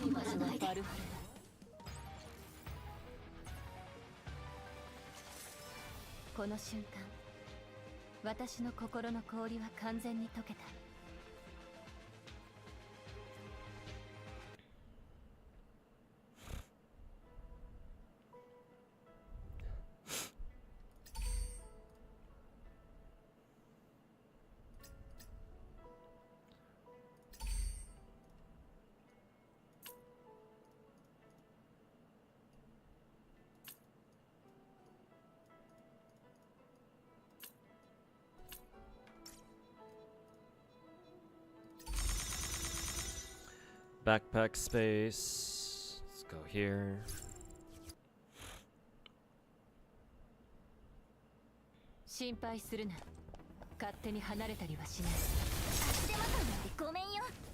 FGO is hell to catch up on, right? Because it's out for ages. Technically, it's not too bad anymore. The game has, FGO has implemented mechanics where new players can catch up quickly if you know what you're doing. However, if you don't know what you're doing and you don't know about those mechanics, then yeah, it's gonna take a while for new players to catch up. Yes. Oh, this one's still alive.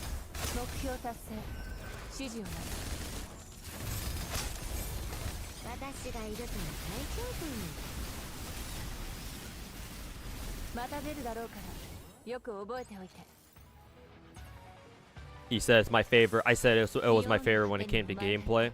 Yeah, it's hard to catch up on because it's been out for fucking 8 years, 10 years if you count JP. The biggest problem with FGO is its mechanics. It's a lot like it's actually that game is the reason why I wasn't a fan of Uma Musume. I'm not a fan of Uma Musume so far. Because FGO is also a very old Japanese gacha game, and it was basically designed like a fucking old school JRPG, where it's got a ton of mechanics that you should know, but the game never teaches you them. It only teaches you, a couple of things, like the most basic of basic shit, and that's it. And the game's like, all right, you're good to go. Have fun. But it doesn't teach you shit.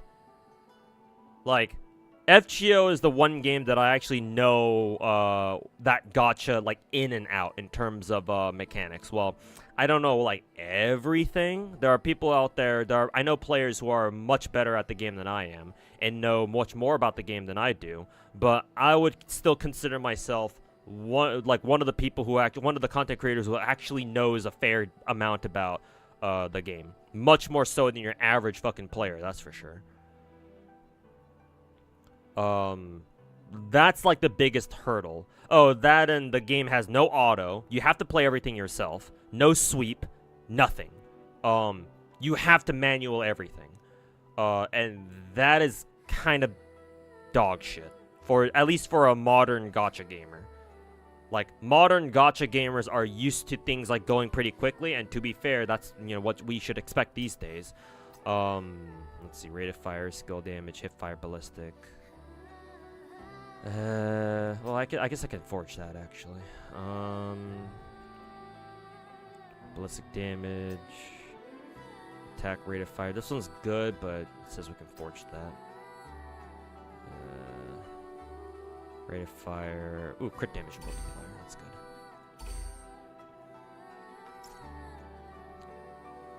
Can forge. Crit rate, reload speed. Don't care about the crit rate. Let's do that. Let's buy everything. Fuck it. Where is Le Forge? Ah, here it is.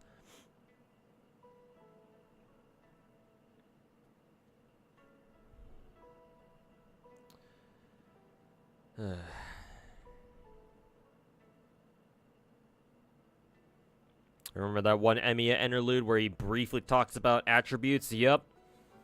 That place and like one other place in the game where they briefly mention attributes in passing. It's like, excuse me?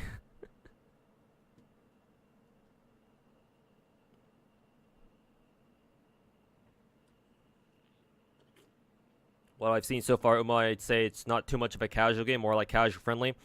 It's extremely casual friendly. Well, actually, can I even say that? I suppose it is casual friendly, but I think that how I should have played it was just not getting any backseating at all. I think I should have just played the game for what it was without knowing anything. I think that's how I should have approached the game. But because I was like, I don't know what I'm doing, and people decided to try helping me out by backseating. I got the impression that, oh, if I follow these instructions, I should be fine, and yet that's not what happened. So I was like, okay, well, this game's kind of bullshit then. So I think that the proper way to go into Musume is just to go into it with a complete casual mind and be like, whatever happens, happens, right? Because like, if you're just a casual, you don't really care what happens, to be honest. You just care about seeing your characters do cute shit and stuff like that. And sure, yeah, it's gonna suck when you know, your favorite character or whatever loses races or some shit, but they're not gonna take that shit seriously.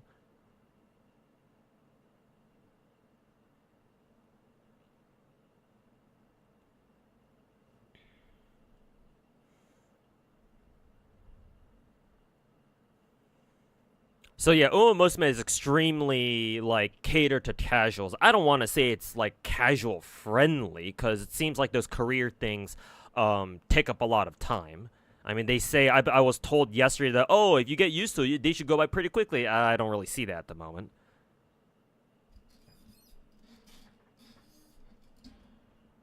Especially not with how you have to fucking select the right skills and like, oh god, how do you know which skills to fucking take? Like, Jesus fucking Christ.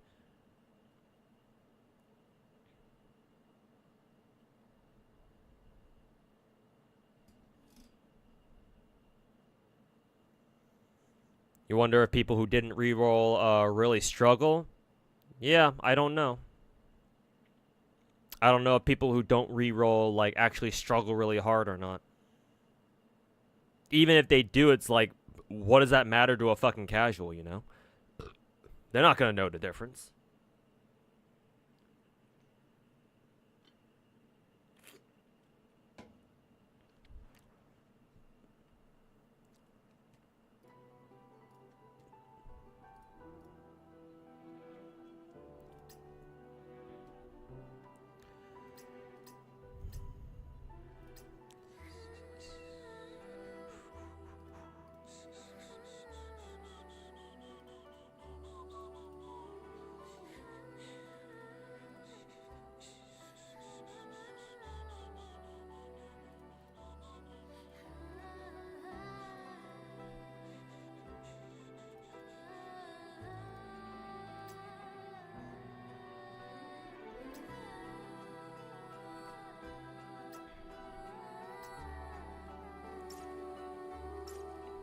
Backpack.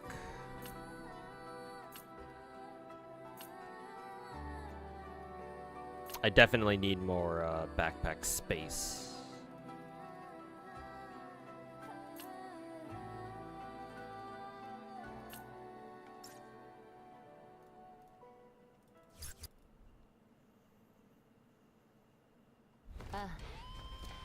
This boss again?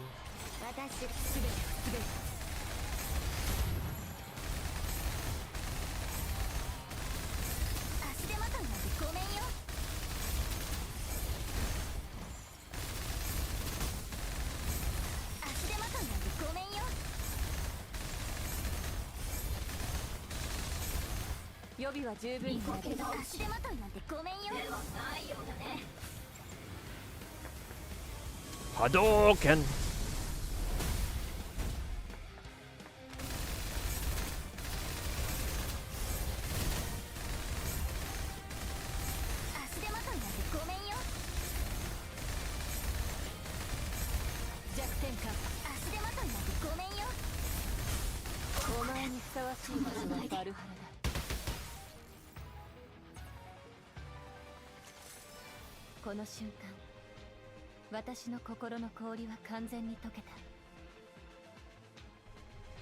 You find the process of rerolling in itself a bigger pain in the ass than just playing the game after the first initial summon?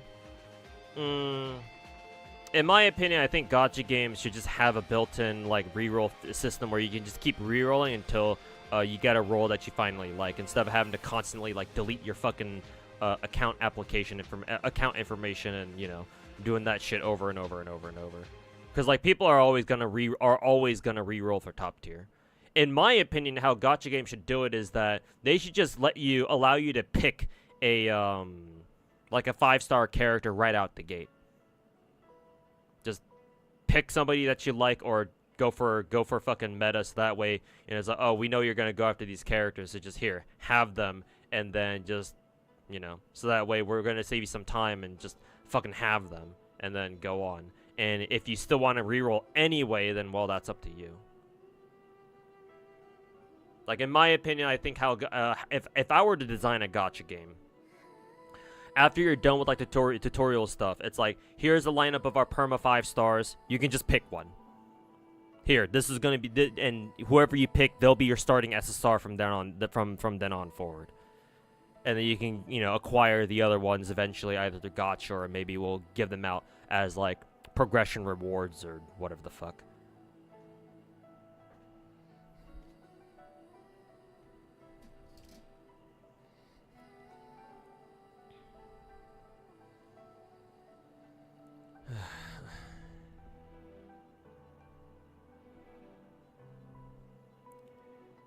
Pretty sure gacha devs aren't a fan of the idea of real. I mean, they're not a fan of a lot of things that players do, but can they stop us? Not really.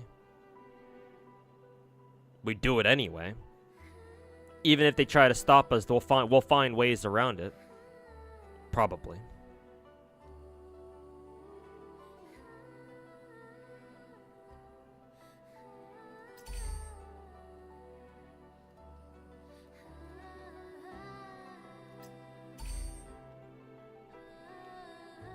That would mess with their sales? What do you mean sales?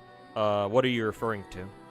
Like, if they were to just give us the ability to just constantly reroll in the beginning or something, or what? 心配するな。勝手に離れたりはしない。足手まといなんてごめんよ。私がいるから大丈夫。弱点か。終わらせる。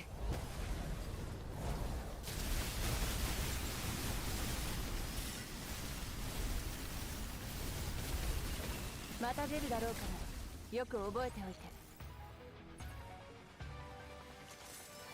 この瞬間、私の心の氷。The question is, what outweighs the other? I don't know if I remember what the original question was, so you're gonna have to repeat that for me.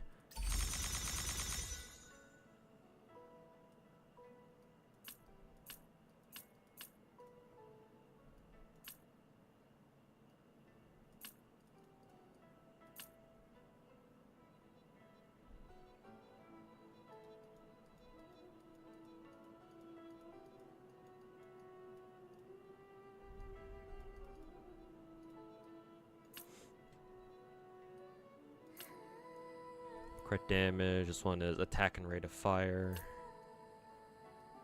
This one is also attack and rate of fire. Skill damage, rate of fire. Crit damage, amp. Don't know where to put this one. There, I guess.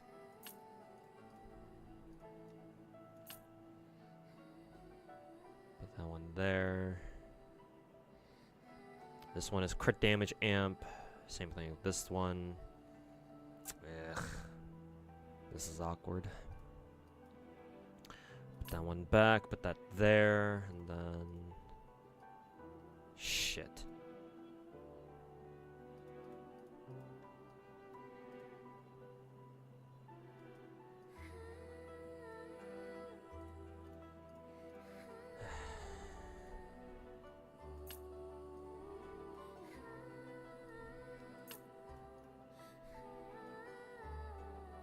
Put this here, then I will be able to use this. I think I want to use this one first.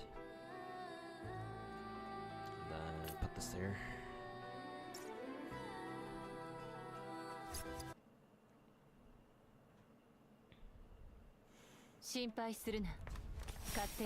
Like for example, in P5X you can reroll to get the limited character banner Joker instead of swiping. You said you could. You said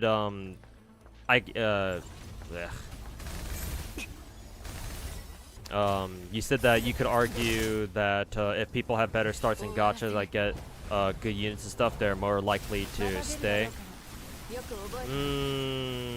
Did I say that? Well, assuming that I did. It would certainly give players more of a reason to stay. Some people still won't give a shit, and they'll drop the game even if they do have like a top tier start though. But it certainly gives people more of a chance, or it increases your odds that you keep some of those players and they keep playing, that's for sure. I think it's pretty reasonable to expect that, you know, generally speaking, more people are willing to stick around with a gacha game if they had a better start as opposed to if they didn't have a great start, you know? Like, say somebody did like a tutorial role in a gacha and they just got jack shit and they're like, fuck this shit. Like, fuck this game. I didn't get, you know, an SSR or something. I didn't get a 5-star. Fuck this game. Right? Like, those kinds of people will be more likely to just drop the game rather as opposed to people who did their tutorial role and like, oh, we started with a 5-star. Cool, alright. Especially if that 5-star that they got is like top tier or something. But yeah, I think that's pretty reasonable to expect. So in my opinion, gacha games should just straight up either let people just re-roll infinitely or just straight up be like, here, this would be better for the player, for a player experience point of view. They just give players the option, just choose a fucking 5-star, one of the permanent characters right off the rip. And if you're saying that, if you're saying that, it's like, well, wouldn't that mess with gacha like sales? Well, not really. Because there's a very easy workaround that from like a developer point of view. You add in limited banners. Because like a lot of gacha games come out with like time limited banners right off the gate, right? So, and not to mention, it's like, well, even if you pick one top tier 5-star character, hey, you can just have more top tier 5-star characters, or like incentivize players to try to roll more characters as quickly as possible, because the more characters you have, the better or faster you can get through content, that sort of thing. There are plenty of ways that gacha devs can still make money even if they give away 5 stars for free. It's like, hey, congrats, you started with 1 5-star, but eventually you'll need more. So, spend your money today. Yeah, stuff like that. Just go for more Stardust, I suppose.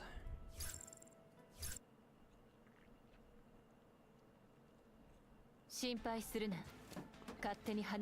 definitely like how FGO has a cost limit? Well, I don't. Fuck the fucking dumbass party cost limit in FGO. That shit is fucking dog shit. Fucking dog water ass system.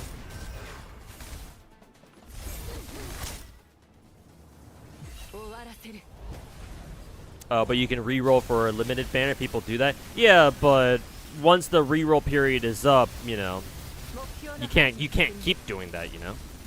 Well, I mean, technically you could, but it would not be a very good use of your time. Like people reroll. Generally speaking, people only reroll at the start of a game, like at the very start of a gacha game when it first launches, because that's typically when gacha games give you like a lot of freebies. You know, they send you a lot of free multis that you can use to reroll your account with. You know, like pre-registration rolls and other freebies like that. Like, oh, game launch celebration rolls or pre-reg gems and other shit like that. Typically speaking, you're not really gonna find a lot of people who are still re-rolling on the game after the game is out. Like after it's been out for a while. That's not really a thing, at least not to me. I'm sure there are some gacha games that are exceptions, but typically those exceptions for those gacha games, those gachas have like built-in reroll mechanics, like just come with the game, or they're built into the game.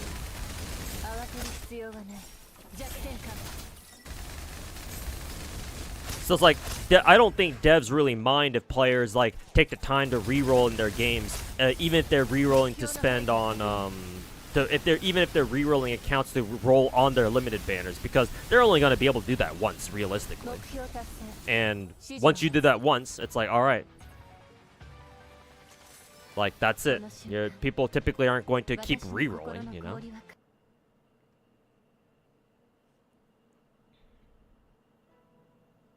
Any other time you have to abandon your account. Yeah, exactly. Like, people are okay with rerolling in the beginning because they haven't made any progress yet. So it's like, okay, yeah, whatever. They don't give a shit if they have to get rid of their accounts, because like, yeah, you didn't put any work into it, so who cares?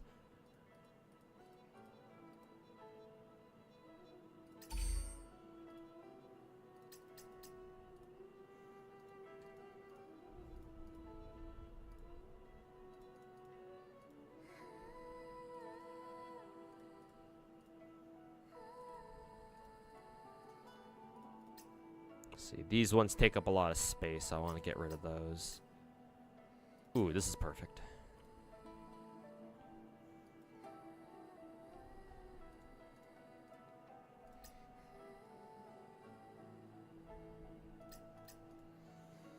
Attack, reload, energy, ultimate energy recovery, ult damage, skill, blah blah blah, attack percent, ballistic damage.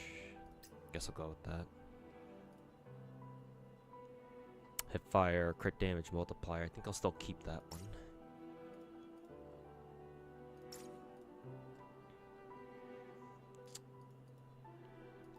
Gonna need some more backpack space though, for sure.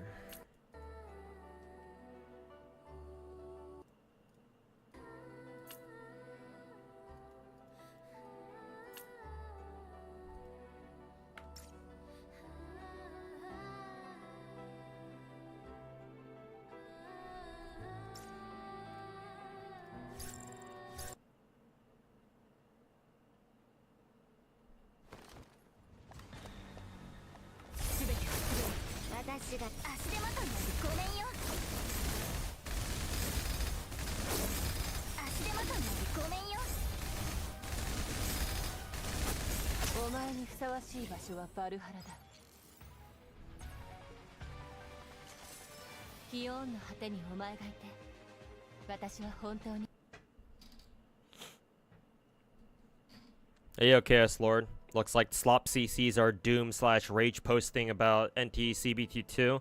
Yeah, that's kind of what I expected. I was afraid that was gonna happen, and turns out I was right.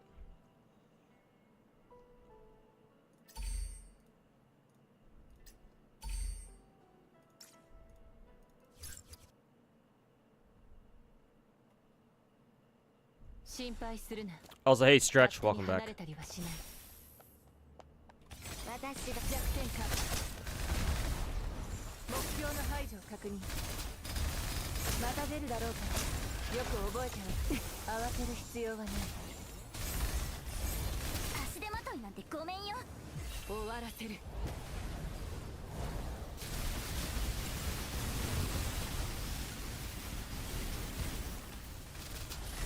目標達成。指示を待つ。この瞬間私の心の氷は完全に溶け。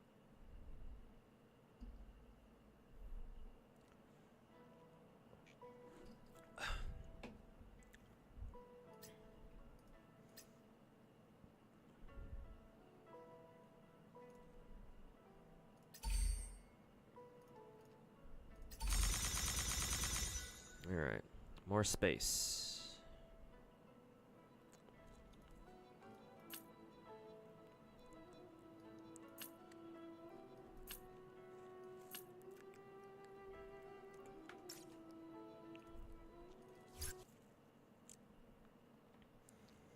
The baiters are mostly Ananta, Copers, and of course the fucking Kuro shills as usual.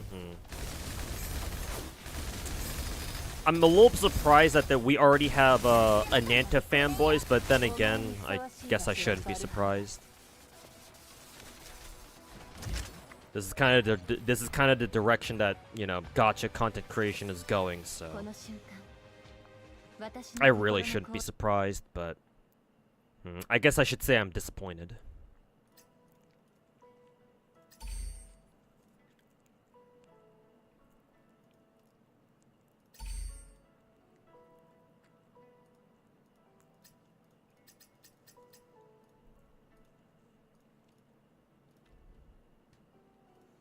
Oh boy, time to reorganize fucking all this shit again.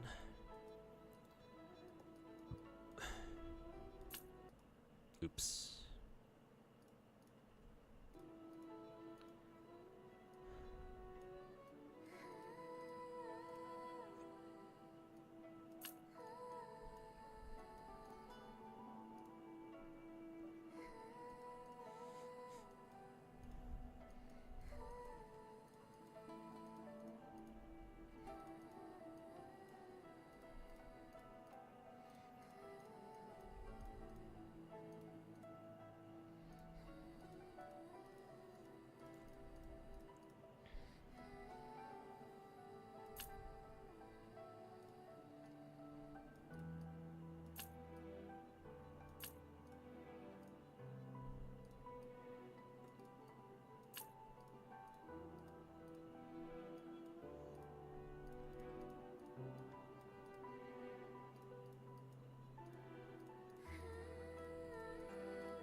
See. This gem has attack percent, or attack, not attack percent. That's something different.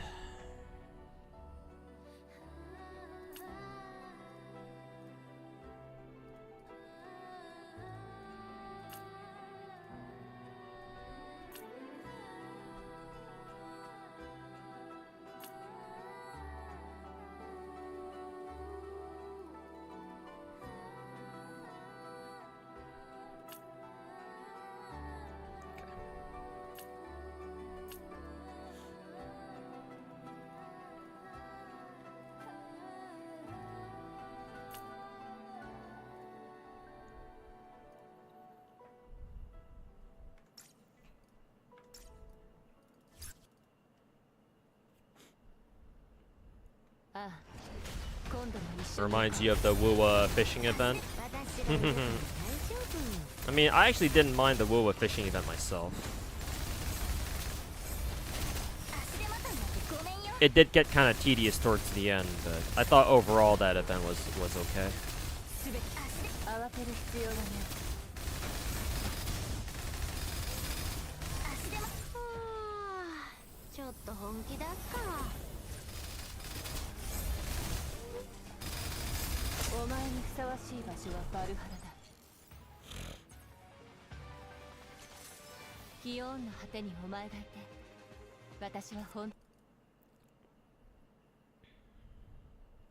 Just waiting for Kektone to jump to NT and praise it while shitting on Wuwa like he did to Genshin. Let St. Tontus feel betrayed by his father figure. See, this is something that I'll mention in my next video whenever I fucking, get finished with that. Let's see. Nah, just complete this round. Fuck it. This is something that I'll talk about in my upcoming video, my next one, is that, and I think I'll elaborate more on like a follow-up video after that. But the problem with like all this fucking slop creators right now is that when we start getting more big production gachas like NTE and Silver Palace and Enfield and other games like that, people are inevitably going to jump to these new games, right? And they'll become popular for a time, and people will be like, oh my god, these games do these things so well. The problem with the slop creators and how much they fucking suck Wuwa's dick is that they're going to see... So, let me back up a little bit.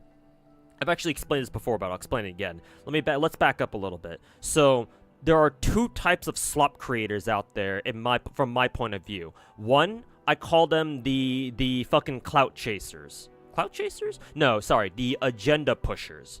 Yeah, the agenda pushers. So the agenda pushers are people like St. Tontus and the others, like people who genuinely fucking suck the fucking Wuwa dick, right?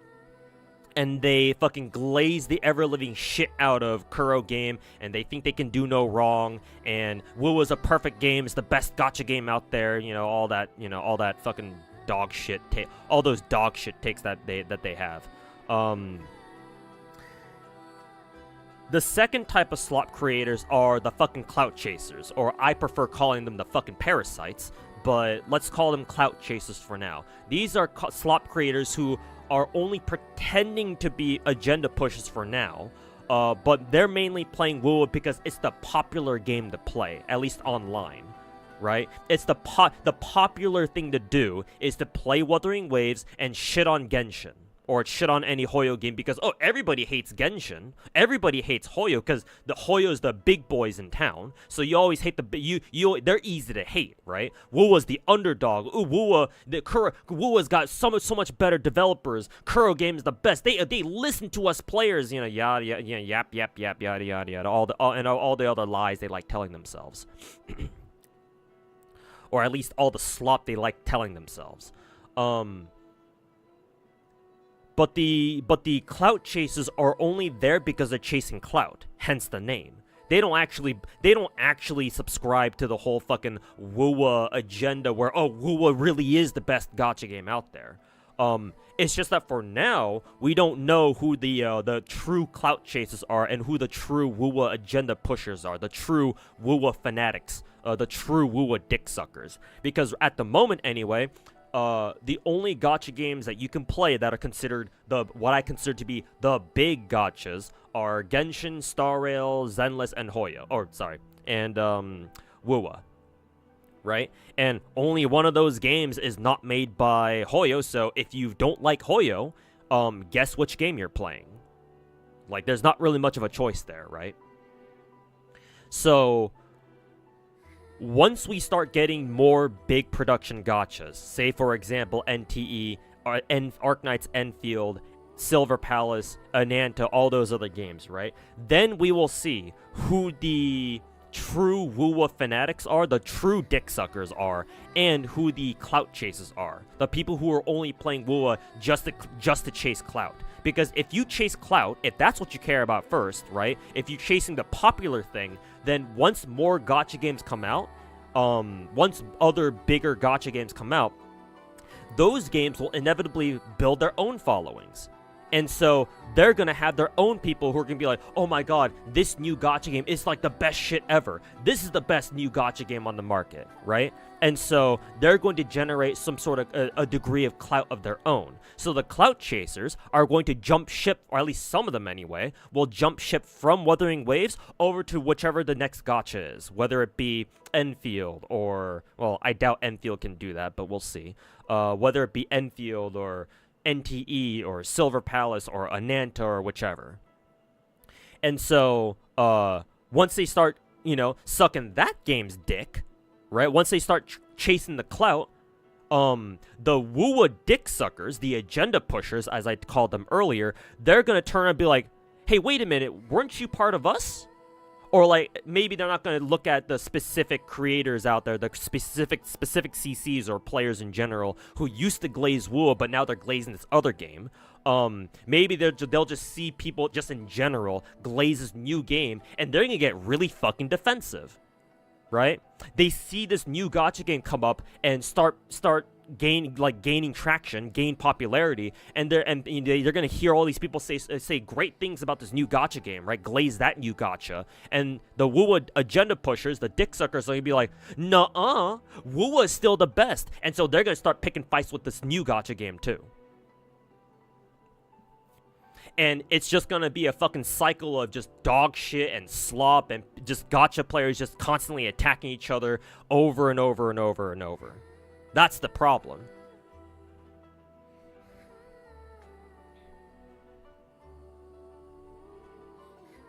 Hey, Brit Sabes, welcome back.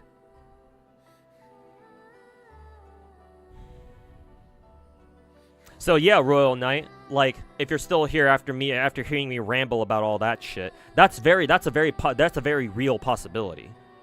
Now, I don't think Tectone is that retarded to all of a sudden just turn his back completely to WoW. I don't think that's going to be the case. I think he'll be more savvy about it and tread light. I expect him to tread lightly. He's not that retarded. Surely he can't be. I think that Tectone will make sure not to step on Wuwa's toes or anything. He'll be like, oh my god, this new gacha game or whatever, say whichever it is, NTE or whatever. Well, if it's Enfield, then I don't know how he's going to react, but if it's NTE, then he'll probably be like, oh my god, this gacha game is so good, man. But he's going to make sure not to, shit on Wuthering Waves or anything like that. It'd be hilarious if he did, though. Because, yeah, I would love to see the look on St. Tontus's face as soon as he realized that his daddy Tectone is ditching WoW for a new gacha game. That'd be funny. However, I don't think that's going to happen. I think Tectone is smarter than that. But, Tectone aside, that's a problem that St. Tontus will have to deal with other creators for sure. But which ones we'll have to see.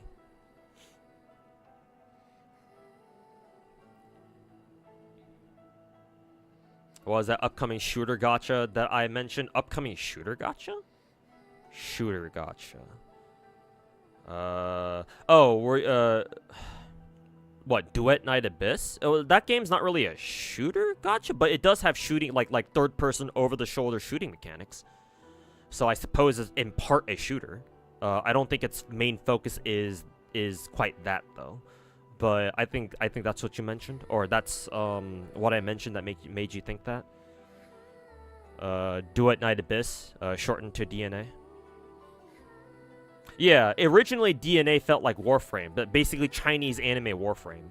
But I think it's in the last beta the gameplay resembled a lot more like Genshin. They Genshinified, if that's even a word, DNA. So it feels a lot less like Warframe, and it feels more like Genshin, but with, third-person shooter mechanics.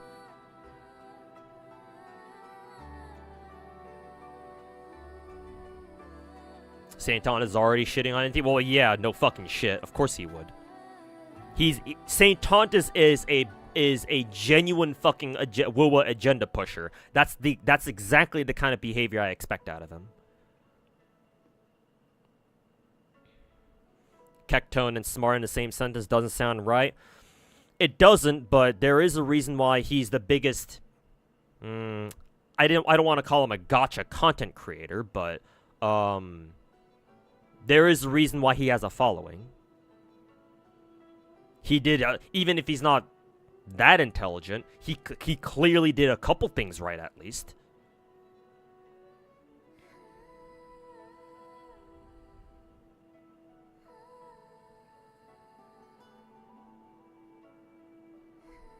You think clout chasers are worse for the gacha space or agenda pushers? Agenda pushers by far. Clout chasing is at least understandable. Technically speaking, anybody can be a clout chaser. Even people like, technically speaking, anybody who does like a sponsored stream for a brand new gacha game is a clout chaser. So chasing clout on its own is not necessarily a bad thing, but obviously it has its, you know, there are limits to that.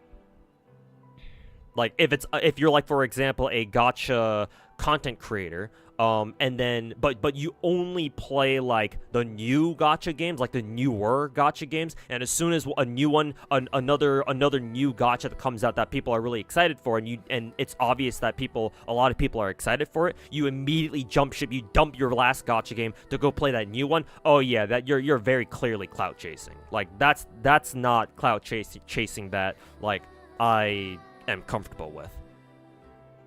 Like that's some bullshit, you know? Like if your main content is not gacha, then I can understand, but if you call yourself a gacha content creator and all your content is you just hanging out playing the latest most popular gacha games, but then as soon as another big popular gacha game comes out, you completely ditch that last one just to go play the new one full time, it's like, bro.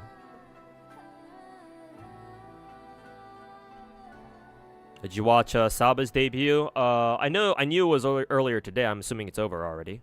If I wasn't streaming today, then I probably would have watched it, but nah, I didn't. I'll go watch the VOD or something. I said Snowbreak was the only gacha in its genre. Yeah. That's what I remembered. Yeah. So Duet Night Abyss.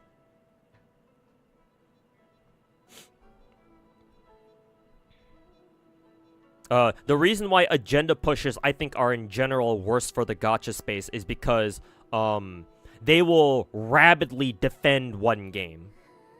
Gacha games are casual by nature. Gacha games are designed so that you can play multiple of them at once. That's the thing. If you really enjoy gacha games, then typically speaking, you play multiple of them at once.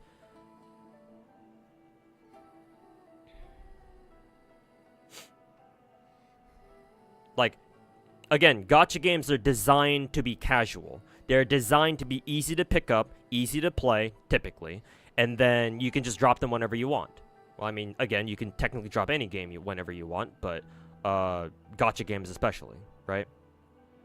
They're supposed to be low commitment, typically low commitment games where, you know, since they're mostly single player and they're not MMOs where you have to, you know, play with other people or anything like that, you know, you can enjoy them however, whenever you want. Or whichever one you want, however you want, whenever you want.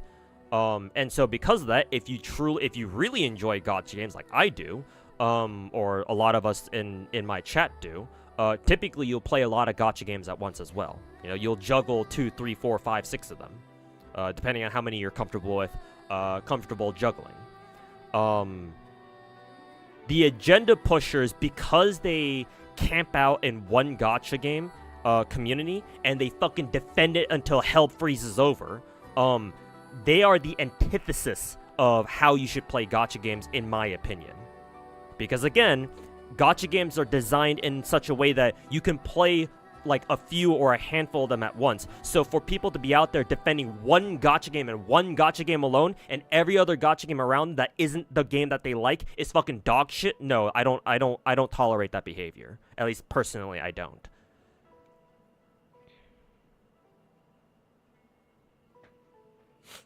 So I see agenda pushers as the much bigger threat, the much bigger, more immediate threat. Whereas clout chasing at its core is like, well, you know, like, I get it. Like, it can get toxic, clout chasing that is, but at its core, it's nowhere near as bad as agenda pushing. Because agenda pushers go out of their way to tell you that your gacha game that you are playing that's not what their game is, sucks dick, and you should stop playing. Agenda pushers will go out of your way to try to ruin your experience with other gachas. Whereas clout chasers, well, they're just chasing clout, so.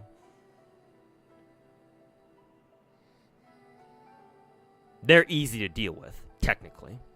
Or theoretically, they're easy to deal with. Just give them a brand new popular gacha to play and they'll shut the fuck up.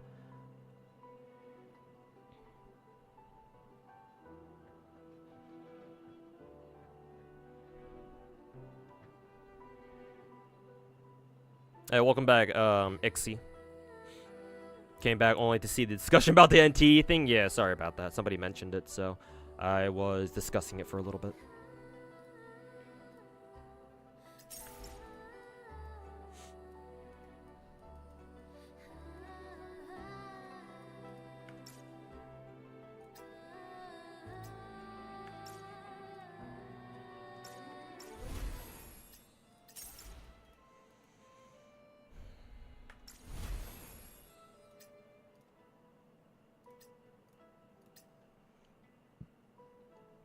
Also, Snowbreak stream. Yep, actual Snowbreak stream. Oh, don't want to sell that.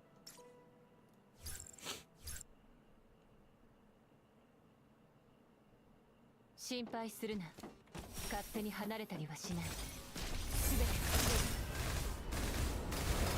目標の排除を確認。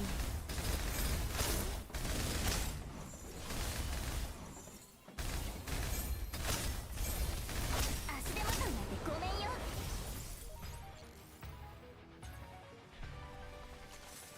You have to since gacha has content games. Yeah, exactly. Yeah, gacha games only have so much content, so from a content creator standpoint, you want to go out, you want to play multiple gachas, because once you run out of content for one gacha game, you can just pivot to another one and have fun with that. And once the content runs out in that game, you pivot to another one. Right? That's the beauty with the big four, where if you play all four, then if you play Genshin, Star Rail, Zenless, and WoWa, the beauty of that is, hey, that's a lot of content that you can go through as a gacha content creator, right? You know, you start off 1 week on Genshin. Oh, you complete all the content in Genshin for the patch. All right, cool. Now you jump over to Star Rail, and then the next week you go through Star Rail stuff, right? And then once you're done with Star Rail content, oh, guess what? Zenless has content you can do now. All right, cool. Next week, you jump on Zenless and go through all the content in that game. Oh, now you're done with Zenless. Oh, guess what? WoWa has content now. So the next week, you go through all the WoWa content. And once you're done with that, hey, guess what? Genshin has content again. So you can go back to Genshin. You see what I'm saying? It's a whole ass ecosystem out there. Also, sorry for the voice cracks. It's a whole ass ecosystem out there that content creators can enjoy and take advantage of. Well, I say take advantage of, but I mean like actually enjoy, right? Play the content and consume the content. And yet we have fucking retards like the fucking agenda pushers like St. Ton is fucking talking mad shit about these other games. I suppose he's taking advantage of the content in that sense, but that's not the way I want to see people use gacha content. Not like that, bruh. Real voice. Yeah, sorry about that. My voice changer was malfunctioning. My bad. You could be a Yap Max like Jenna. Well, technically that's what I'm doing right now, but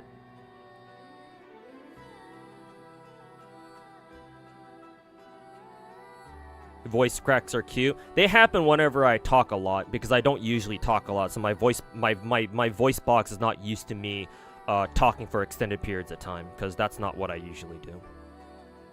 So, hence the voice cracks.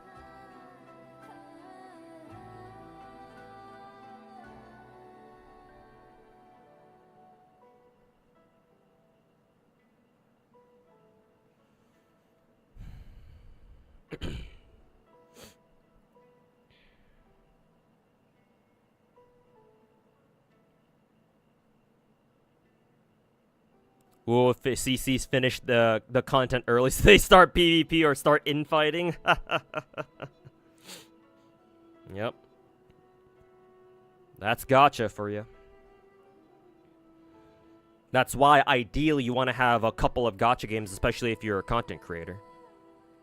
Because as a content creator, especially if you're a full-time one, it's like, well, you're gonna go through all the content really fast. So once that happens, it's like, well, I hope you have a backup gacha or 2 or even 3 that you can like busy yourself with so you can, you know, still have content to do. Because otherwise, what else are you gonna fucking do, you know? Turn into a fucking WoWa agenda pusher and start talking mad shit on other gacha games?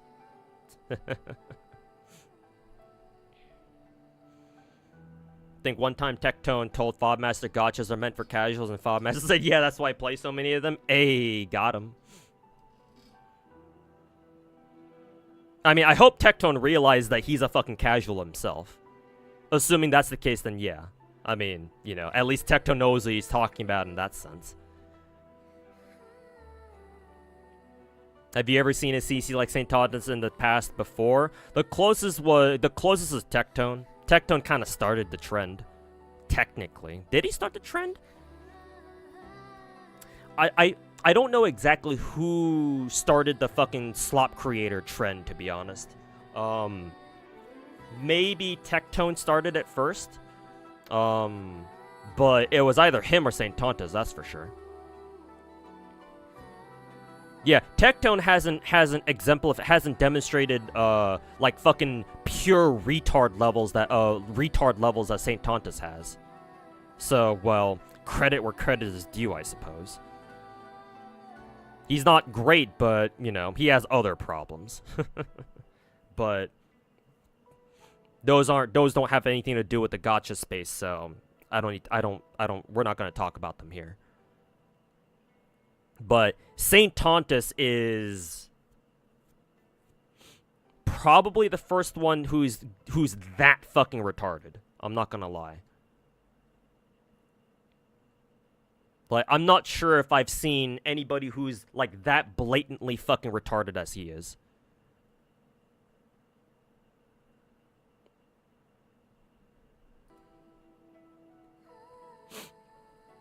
So, take that for what you will.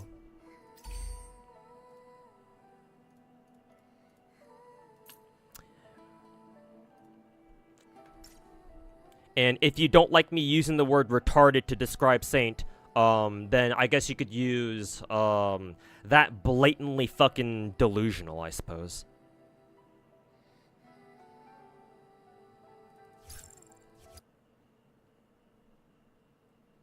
Gachas are definitely side games. When you make it your main game, it'll create problems. Well, making gacha games your main games isn't necessarily a problem all on its own, but like, you certainly shouldn't only have one gacha, especially, like I said, if you are a content creator. If you're a content creator, you should not have, and your main content is gacha games, then you definitely shouldn't have only just one of them. Because if that's the case, then once you're done with all the content in that gacha, then, like, what else are you gonna play? You know?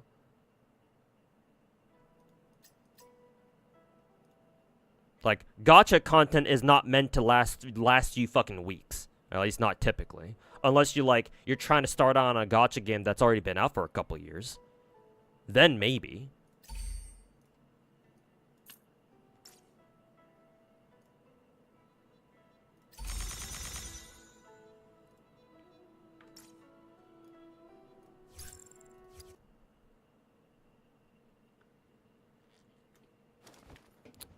This chat often tends to spam the word retard without any repercussions. Well, yeah. I mean, hey. To be fair, I use the word retard quite a bit myself, so.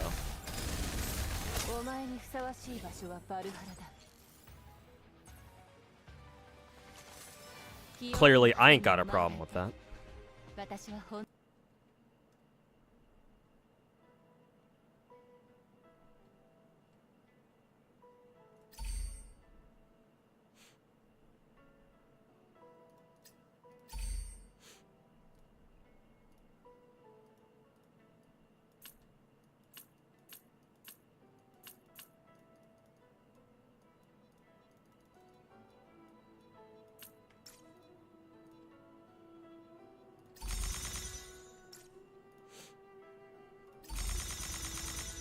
More backpack space.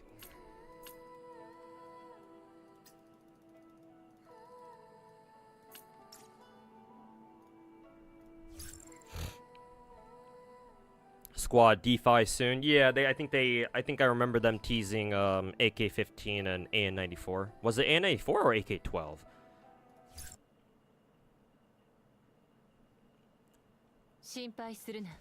You mentioned in Snowbreak the MC actually marries the girl. Is that lore story-wise or just skin story? No, lore. It's actually in lore. At least I'm pretty sure. Any Snowbreak players in chat who can confirm or deny that? I'm pretty sure like it happens in lore. It's not just a skin. Like it actually physically fucking happens. At least I'm pretty sure. Oh god, dead guy. Oh, this is a fucking score attack. Gotta do as much damage as I can to it. ちょっと本気だっか Not a lore master, but you're pretty sure it actually happened in lore? Yeah, I'm fairly certain it physically happens in this game's story. Pretty sure, anyway. 慌てる必要はない予備は十分にある足手まといなんてごめんよ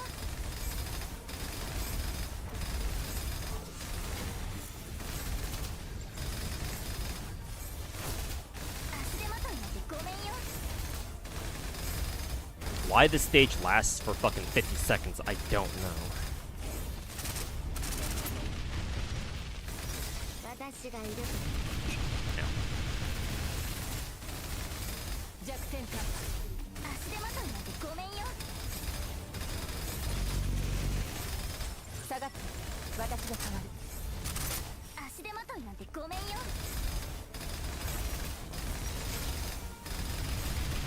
こっちがより可能性が高いか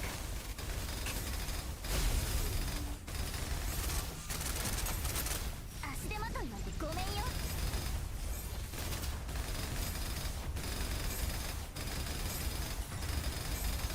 足手まといなんてごめん全てを滑る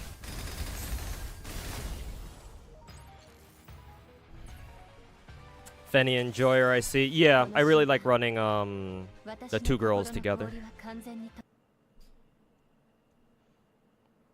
The two waifus together. Attack. Ooh, attack with attack percent. That's perfect. Defense, attack, blah blah blah. Probably. Yeah, that's probably good. Oh yeah. So here's why I think that it's like it actually happens in lore, like when you marry your character. So, where is it? So this character Lifa, she has multiple variants. She's got 2 S rank versions and 1 A rank version. Pretty sure. Yeah, because you have default Lifa down here. All 3 of them. So this is your affection meter. All the characters in the game have one. Normal affection meters look like this. It's just a regular heart, and then it goes from rank 1 to 50. 50 is max, obviously. But for Lifa, hers is different because there's an actual fucking ring on it with a diamond on it. And it just happens, or it just happened. It like I didn't have to like buy an item. Like you don't have to buy a ring in this game like you would have to in like Azure Lane or Girls Frontline to like marry your characters. Matter of fact, I don't even think there's an option to like buy a marriage ring in this game. At least I don't think so. Nah, this just happened automatically. So Lifa is one of the characters that canonically you, the player commander, actually fucking marry straight up. And it just happens. Which is why I think it's a lore thing and not just, oh, you have a fancy, you bought a skin, so now you're married. At least I don't think so. The other character that you marry is this girl, Fenny. Again, Fenny's got 2 different S rank versions and 1 A rank version. And for all of them, she also has that same ring icon as well. And I think our next update, they're going to give us, what, 2 more girls that we can marry? Or at least they have marriage skins. Or like wedding skins or something, so it's gonna happen again. Ugh. So fairly certain that it actually happens physically in lore, and it's not just a fucking you know, a skin like where, oh, you have to buy a skin or you have to buy a ring or something like that.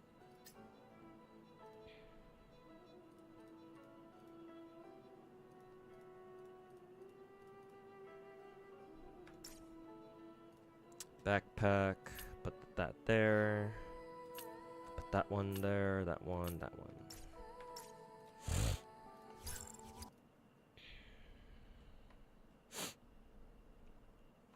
Bro's forgetting Chenqing and Yao. You know, I was wondering if the commander actually married them, but for me, they don't have the rings. Maybe they only get the rings when you do fucking buy their skins for them. You know, that might actually be the case. If that's the case, I'm kind of disappointed then, because technically speaking, that means that my theory as to why they have rings, whereas the other ones don't, is incorrect. So, that blows. Because, yeah, I can back out again. I can show you that Yao and Chenqing don't have rings on my account. So maybe it only appears when you buy their skins, I guess, which would fucking suck, but... Because, yeah, here's my Chenqing down here. She doesn't have a ring. And neither does my... Who was the other one again? Yao? Yeah, Yao. Neither do my Yaos. So maybe you do have to buy a skin in order to get the ring, I suppose. Because yeah, canonically the commander also marries those two as well. So technically he has 4 wives right now. 2 more to come with our upcoming update or our next update. So yeah, I guess maybe you technically do need to buy a ring in the form of a skin, I suppose.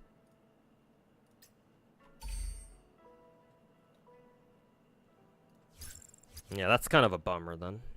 Oh well.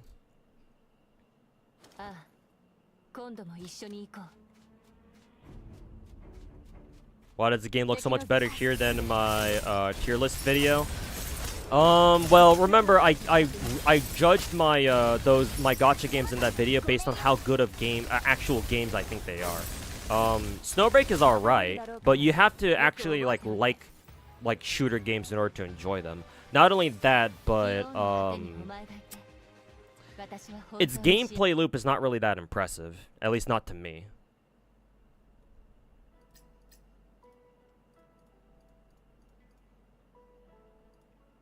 I don't know. This game is definitely one of those like, oh, you log in, like get all your dailies done in like a minute, and then you just log off for the rest of the day and come back tomorrow. That type of game. Like, there are some game modes where you can play them infinitely over and over. Like, this game does have a roguelike mode, too, that you can have fun with for a little bit, but eventually it gets old. Like, it doesn't really, like, I mean, technically it has, like, infinite replayability, but it's not enjoyable, you know?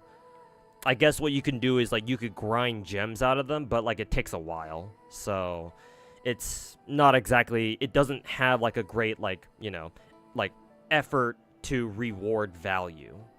Like, I don't know. Whenever I've tried grinding that roguelike mode, it's like, I feel like I could be playing something else right now. Like, I could be playing like another gacha game right now.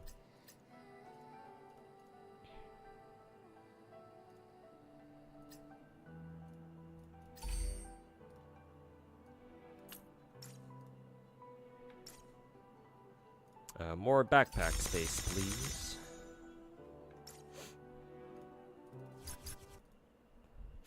Excuse me. It's a good thing Chenqing's getting her skin rerun then. Well, I can't buy any skins right now, Finkel, so I'm fucked either way.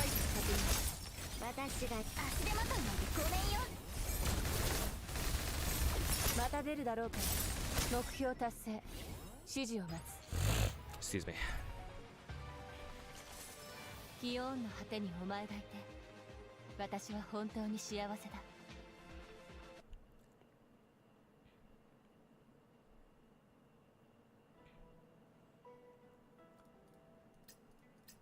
Let's see.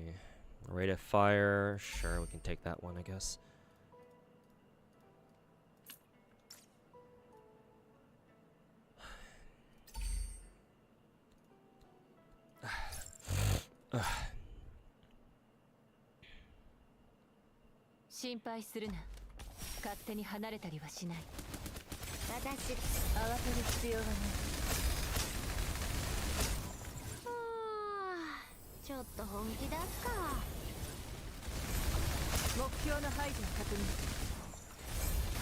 目標達成。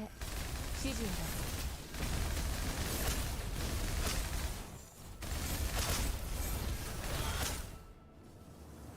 終わらせる。 If somebody loves to grind, my biggest recommendation would be Arknights. Yes, because Arknights actually has both the content and content variety to keep you engaged. この瞬間、私の On top of 心 which, の声が Arknights 完全に allows you to play almost all of its past events as well, for free. Well, you still need stamina, I think, but at least they're available. Yeah.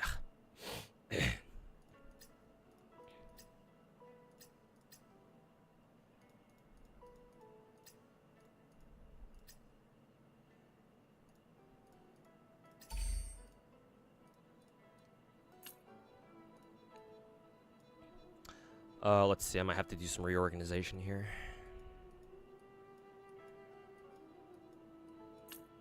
Okay, so put that there. Get the gems up. Like so. Put that there. Plug those up. Put this one there. Like so, like so. Maybe we can put that one there. Let's see.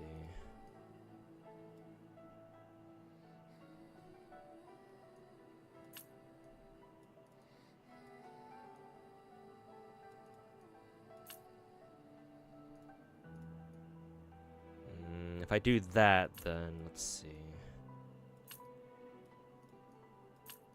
Like this. Got it. Let's see. We need even more space now.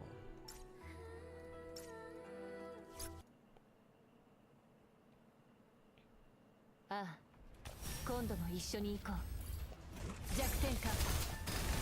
Shorekeeper origin story. Gotta buy her a wedding ring for wedding skin first. ちょっと本気出すか。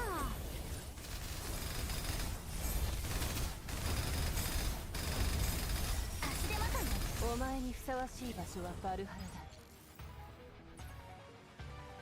Grand Arknights is good, but events give you better rates for blue mats. Yeah, but I don't think he was talking about grind as in like grind for materials. I think he was just talking about just like grinding the game in general, like playing it for content.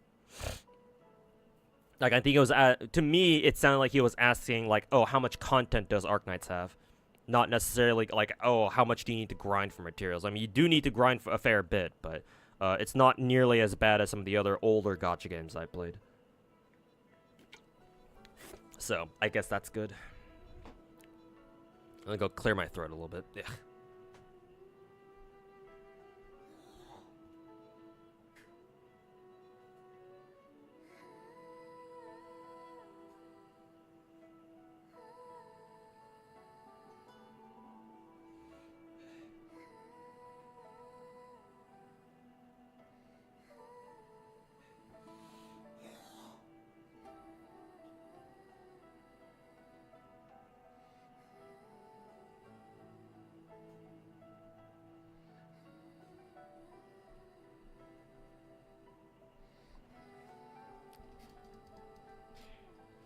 Exactly, yeah. Arknights is the one gacha that I think is uncontested in terms of just sheer content. No other gacha game, as far as I'm aware, has the sheer amount of content that Arknights does. Like, now that I know how Musume plays, maybe actually Musume might be able to rival it, but that assumes that its gameplay loop like stays consistent throughout the entire life cycle of the game, which I mean I'm just now scratching the surface of it, so I don't know if that's the case or not.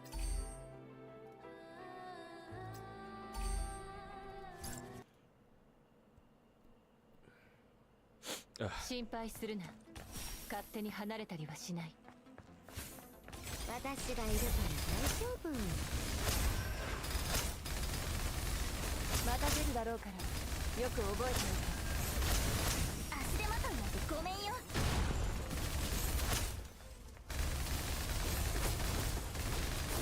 目標達成。指示を待つ。この瞬間 Would you recommend even when Enfield drops? Yes, because Enfield is a much different game. Arknights, original Arknights, I can pull up Arknights for you again, because I don't mind glazing Arknights whenever the time calls for it. But Arknights is a tower defense game, whereas Enfield is a, Enfield is also pretty unique, too, as far as, like, big gachas go. Assuming that it'll have the same or a similar degree of popularity as like the other big 4 games do at the moment. But even still, the point is that Enfield is a very different game, gameplay wise. Arknights, original Arknights is a tower defense game mainly, and then Enfield is more of more of your traditional open world action RPG.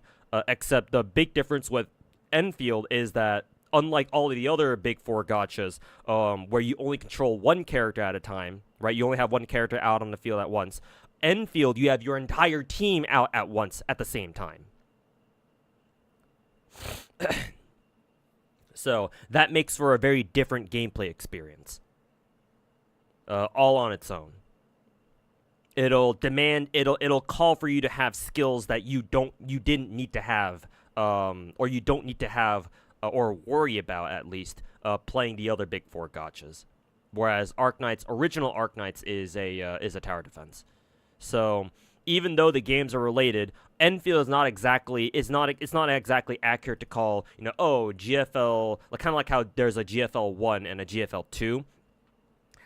Like, if you want to call Enfield Arknights 2, I guess you could. I guess you technically wouldn't be wrong, but they are very different games.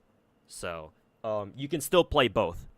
And as far as I'm aware, they still have plans to continue running Arknights, the first game, though I think most of the game's main story is done now, which I guess makes sense that they're now developing Enfield, or they're about to come out with Enfield. But as far as I'm aware, they still plan on having the game continue on for a little bit. There's a lot of side stories that they could do that expand on the lore of Arknights. Plenty of things that they could do. So I don't expect them to shut down Arknights anytime soon. Excuse me.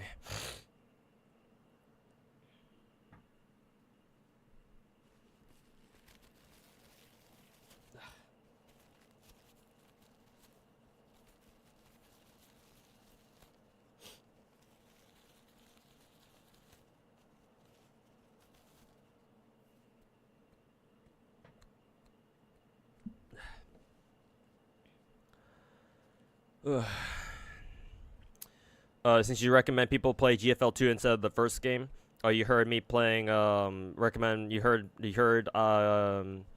me recommending people play GFL 2 over GFL 1. You assume gameplay is much more similar. No, that's not the case either.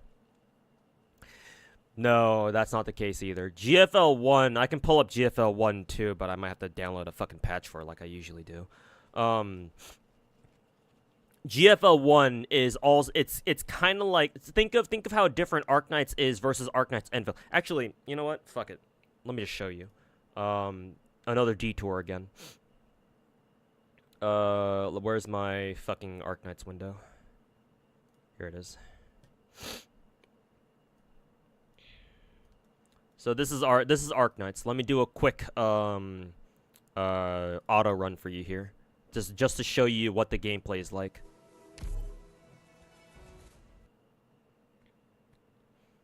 So while you're watching that, allow me to pull up a video of Arknights Enfield gameplay. Arknights Enfield beta gameplay.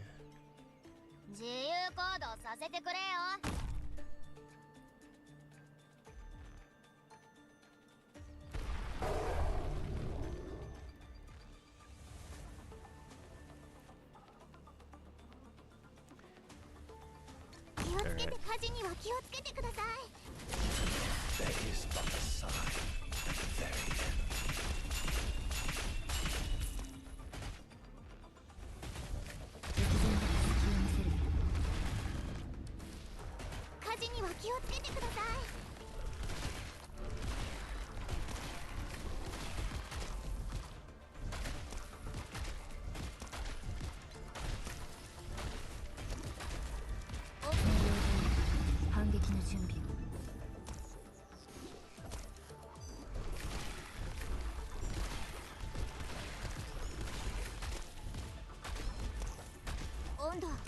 定しています。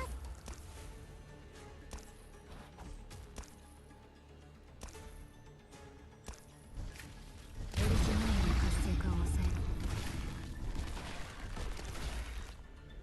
る。 How long is it gonna go on for? Probably about another minute, I think.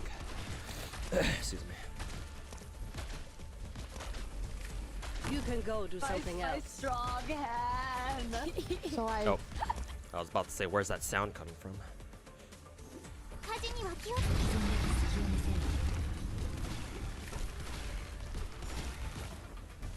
Still soaking yourself in the past? So yeah, like I said, tower defense gameplay. 争いは終わらないんでしょう。 And now compare that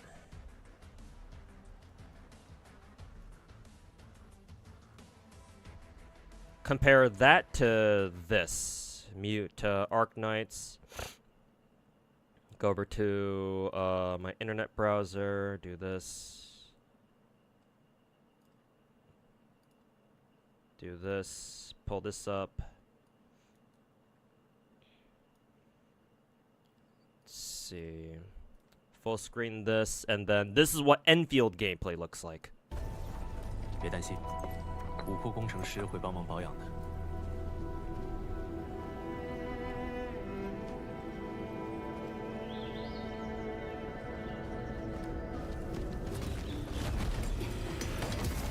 这场战斗不可避免。听说标里会抓住机会，准备完成，到此为止了。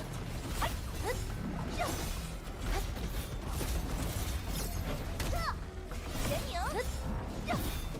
出色的配合，必然的结果。已清除周围所有敌方目标，任务完成。都做得很好。 Will we get Enfield before GTA 6? Most likely. Enfield, they should announce it for an August launch, or at least that's what we're thinking. 收尾了，别挡路。乘胜追击，准备完成。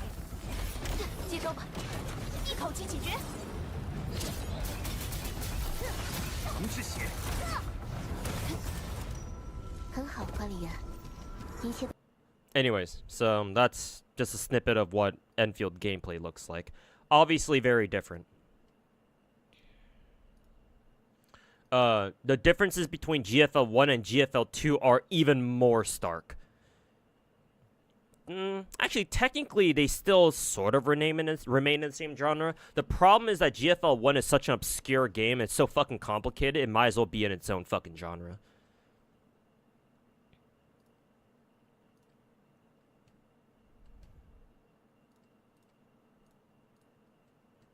Mainly the issue stems from GFL 1 being such a fucking weird ass game. That's the main issue.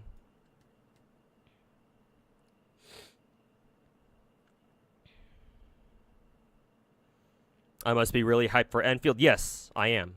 Enfield, I recommend that you watch. There was a video that I put up earlier this year at around like at the end of January end of January, where I made a video listing the 5 gacha games that I'm most looking forward to this year.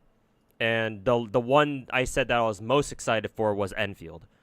So you can kind of understand why.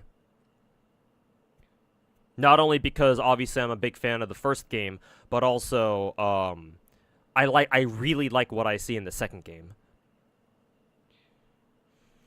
Just the fact that you have your entire team out at once as opposed to the one character at a time gameplay for all the other big gacha games, that automatically makes Enfield much different, and it intrigues me a lot more than the other gachas do. Yeah, Totori, they said they have a booth coming up at Axe, or at least they said that they're going to be at Axe. Yeah, they should have a booth in the entertainment hall, so that hopefully they've got some setups there where people can try out Enfield.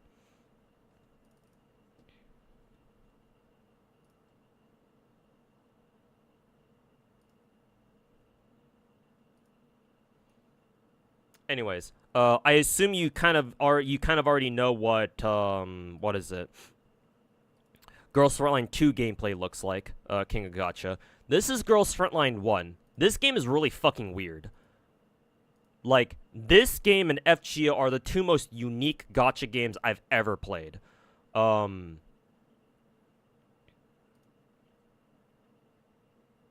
And just to demonstrate to you why, this is what a fight looks like in this game.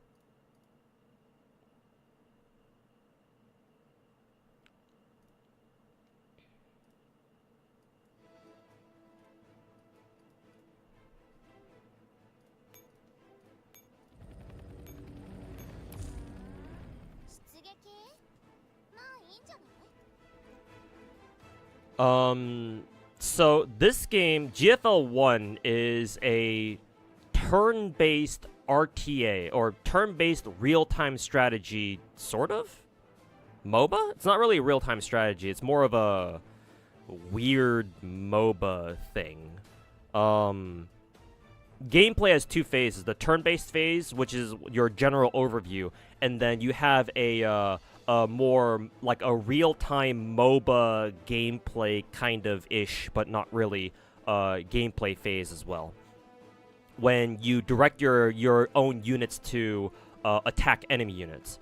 So my units, the ones represented right here, and you can't really see her because she's blocked by whatever the fuck this icon is, right here.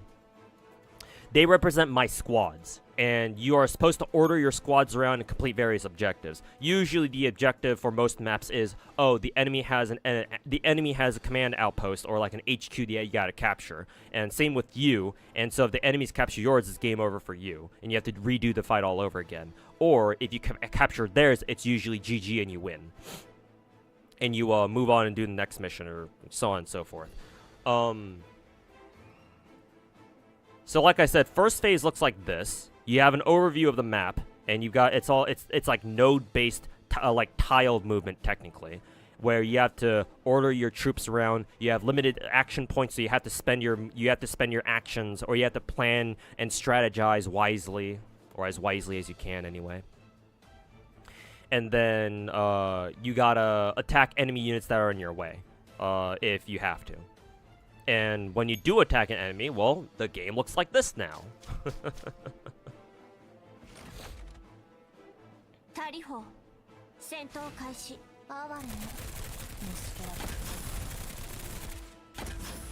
That's what gameplay looks like in this game.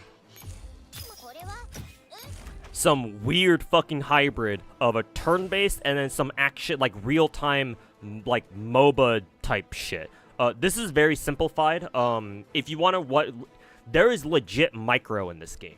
If you notice well, I guess I'll just go attack another enemy unit here, just so I can try to demonstrate in case my own units don't fucking obliterate the enemy team real quick. I can pause, thank God. So, in this phase, in the real-time action phase, your characters are on a 3x3, or they're on a number pad style. Think of the number pad on your keyboard, if your keyboard has it anyway. That's how GFL players refer to your grid. There is a 3x3 grid that your characters are on. Actually, it's actually better for me to demonstrate it outside of the game, or outside of combat. But imagine that there is a 3x3 grid here, and just think of it as your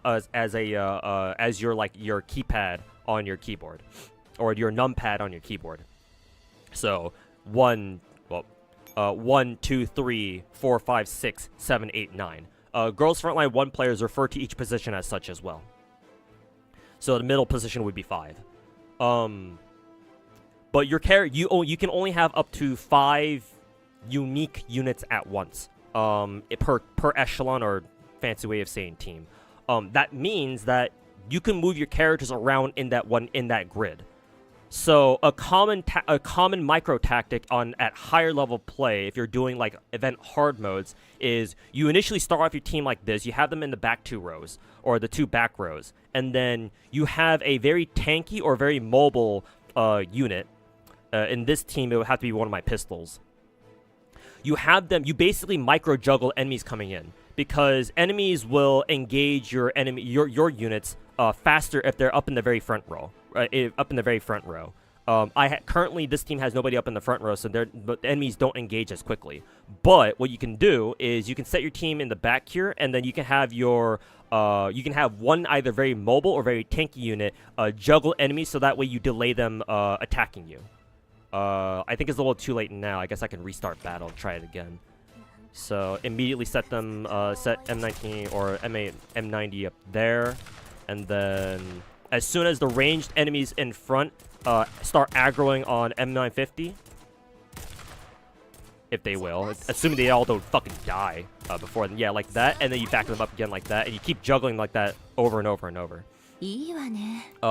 Players do that to delay enemy attack when enemies start attacking you. Because at higher levels, enemies fucking melt your fucking characters. Or they melt your fucking, yeah, your playable characters.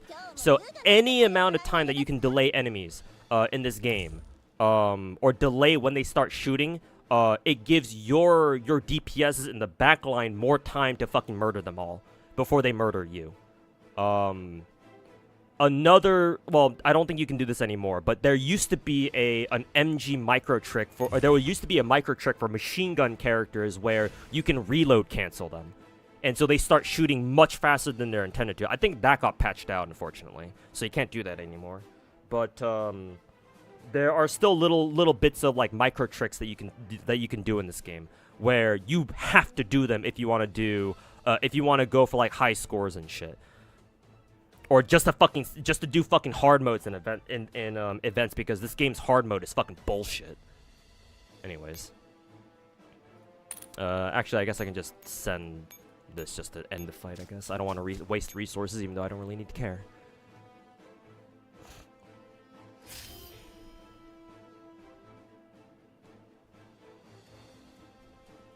Not an idle game. You have to manual everything. You can auto in this game at least, but you kind of have to know what you're doing. There is auto in this game, but again, it's not exactly that simple. Hey Finkel, welcome back. Oh, you got your pizza? Nice. I think I got a 3-star. End rounds, I win. It's not an idle. It's not an idle. No, this game is not an idle game. No, far from it. This game is definitely not an idle game. Also, why are there so many of the same characters? That is the limit break feature of this game. If you go to Factory and go to Dummy Link Analyze, I think this is the button for it. Yeah. What you can do is you can give characters like clones.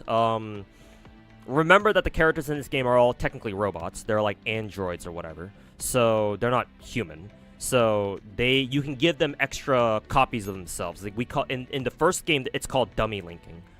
And you have to do that because it directly increases their HP, their power level, and other stats, I guess. So the main girl is the one that stands up in front. But the other 4 behind them are they're quote unquote dummies. But think of it as basically this game's limit breaking feature, because that's basically what it is. The game just visualizes it for you by physically showing you their clone copies. So in the first game, all the characters have like a main body, and then they could have clones with them too.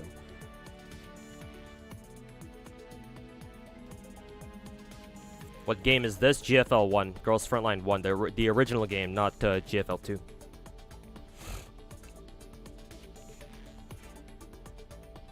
Oh, here's the 3x3 formation that I was talking about. Again, imagine a number pad where you have 1, 2, 3, 4, 5, 6, 7, 8, 9.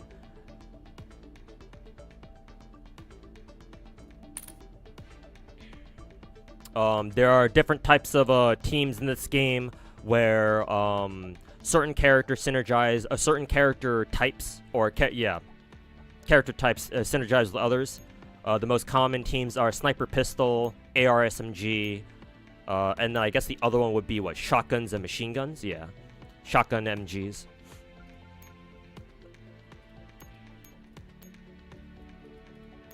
There are also special units called coalition units. These guys used to be your enemies, but they converted over to your side. And they're some of the most broken characters in the game, or they're some of the most broken units in the game. But this game is some shit, man. あら、いいと Um, ころに来たわね。 this game is so obscure that I don't recommend anybody get into it now. Not because the game's like bad necessarily, but oh my god, you have to do so much grind and like so many mechanics that you have to be aware of. And like, bro, reading skills in this game is not gonna help. Like, who's an example? I don't know, 416. What do her skills look like? Actually, no. What's an example of somebody who has a really bullshit skill? Oh yeah, you want to read all this?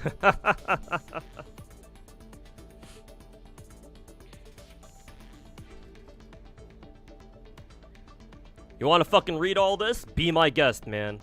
Do you know what this is gonna mean? I don't fucking know. All I know is that this girl, Changzhou, is pretty good. At least back when I played. In the first game, Changzhou, yes, it's the same girl from GFL 2. She came from this game. All I remember is that this girl is really good at fucking murdering a certain enemy type that I had to deal with in the last event, major event that I played. And was that Macchiato? Yes, it was the same girl. She was my favorite girl in the first game. She's still my favorite girl in the second. But yes, it's the same girl, same voice actress too. How much you spent on this game? Probably a couple thousand. Probably.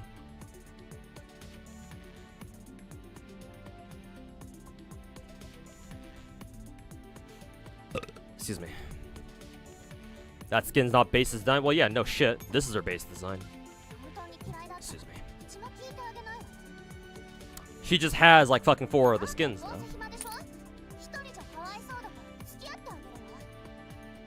Fan service GFL 1, seems much more than the second game. Yeah, because in the first game, they were fucking wild. You want to see these skins? This is VSK, by the way, and VSK is coming back in the second. She came back in the second game.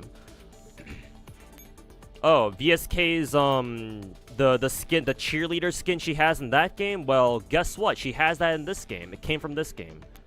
Funnily enough...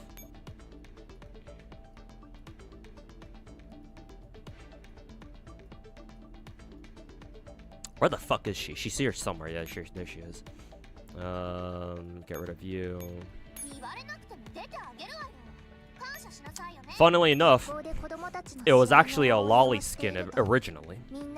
Because this game actually has every Children's Day, May 5th, they have an annual basically a lolly banner where all the skins turn the characters into lollies basically. So that cheerleader skin that VSK has in the second game, it's this.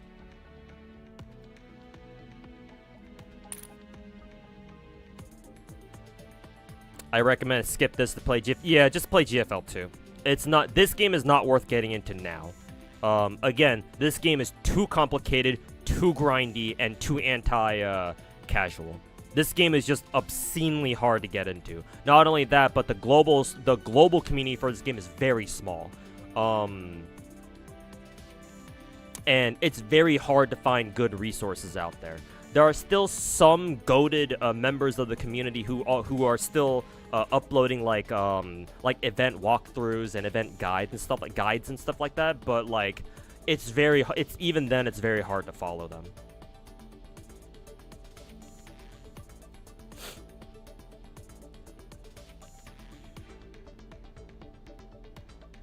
At least it hasn't EOS'd yet. I'm surprised it hasn't, to be honest. I'm surprised it still hangs around.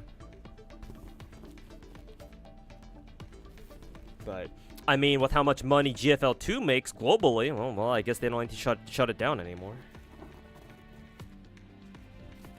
I mean, I hope they don't, just for the sole fact that I can still have my account and I can just show people what kind of bullshit GFL 1 is.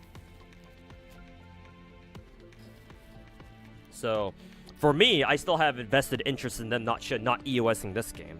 So, I certainly hope they don't. But I still wouldn't recommend people get into this if you know what's good for you.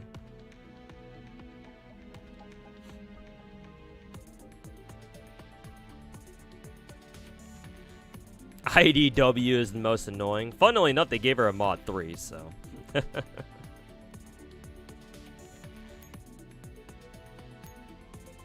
But yeah, most of the characters in GFL 2 are returning characters.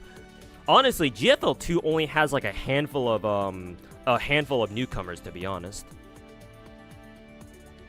But most of the characters in the second game come from this game.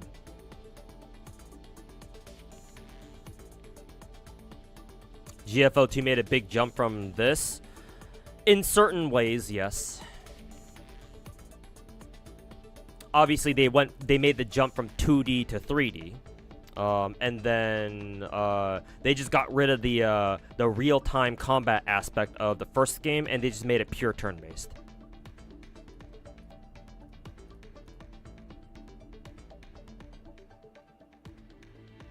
Hokshi, yeah, you remember that meme. Well, I mean, KSL, you're a resident, you're one of the guys who plays GFL 1 still, so yeah, of course you'd know.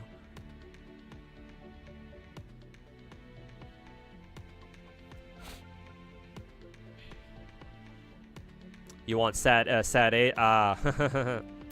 Puffball, or blonde Puffball, or whatever her nickname was.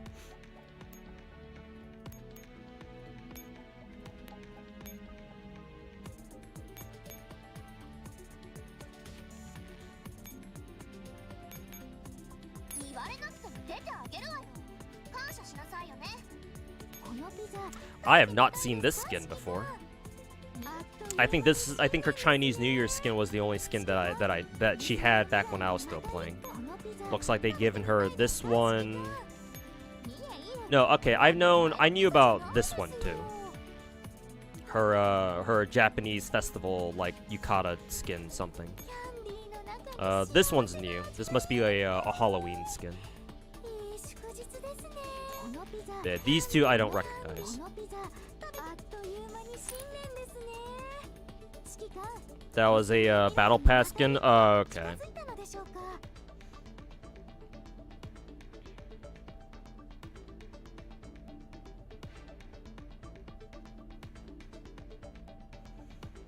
I have a high opinion about GFL 2 if you remember correctly. Yeah, I think GFL 2's gameplay is solid.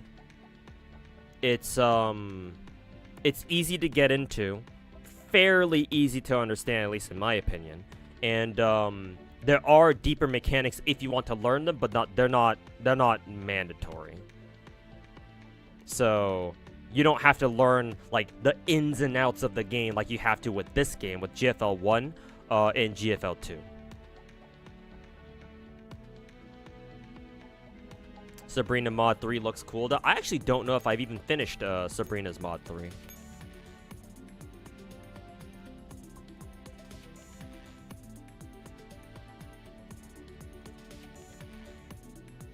Also, where the fuck is she? Oh, right. She's still a 4-star. Oh, yeah, that's right. I must have not done Sabrina's Mod 3. Let me see if I can actually do it. Probably not. I don't know if I have enough materials to do it. Research, neural.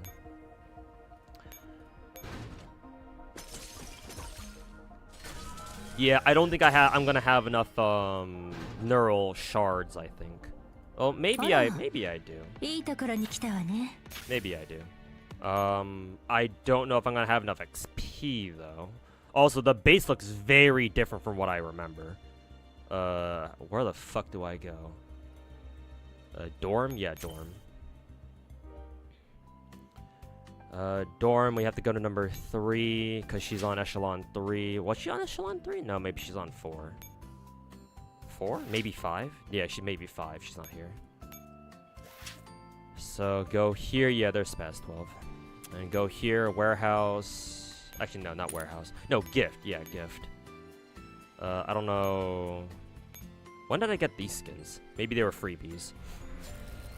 Whatever. Have your skins, I guess.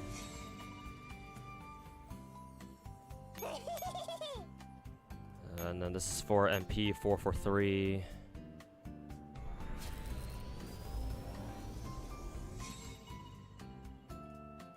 She kind of looks like an Arknight character. Anyways, warehouse, gift. Okay, I should have plenty of XP.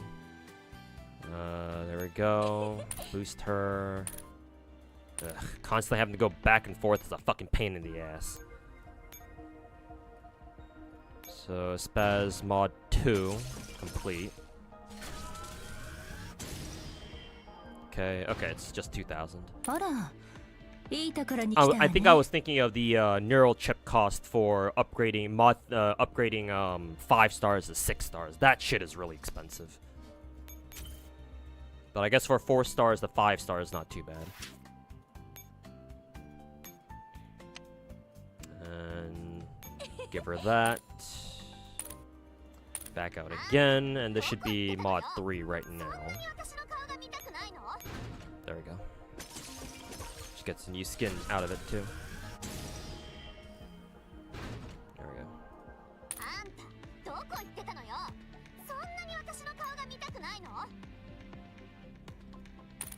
go. Mod 3 should also give special equipment. Okay, it replaces her. Oh, it's her armor. It's her armor plate. Okay.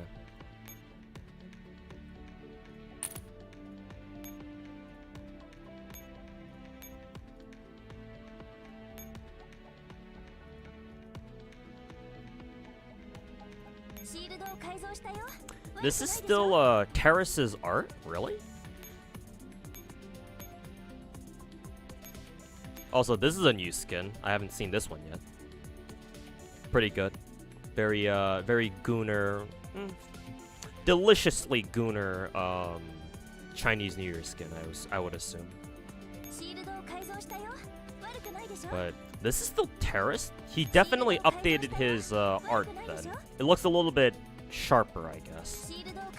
Though I'm not gonna lie, I prefer his older art style because it's slightly cuter. Whereas this one, it looks different. Can't really put my finger on what exactly, but well, at least it's still Terrace, so it's good to see that he's still drawing. He's still her official artist. Either way, it's good that she got a mod 3 though. What's this game? Girls Frontline 1. You might have heard of Girls Frontline 2. This game is the sequel. Or sorry, this game was the first game. Didn't I say I quit GFL 1? Yeah. I don't touch this game very much. I only pull it up whenever whenever somebody mentions it. And I'm like, fuck it, I'm just gonna show you the bullshit that is GFL 1.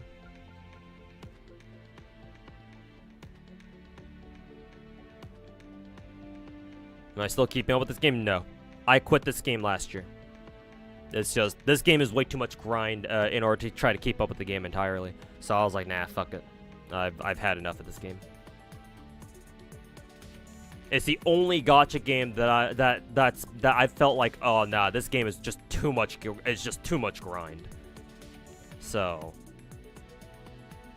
if somebody who mains like 13, 14, 15 different gacha games at once says that this game is too much grind, then well, you know, take it from me. Don't touch this game with a 10-foot fucking pole. It's not worth it.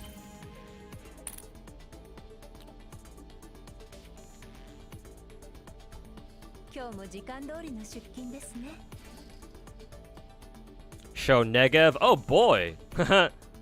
Show Negev, you say?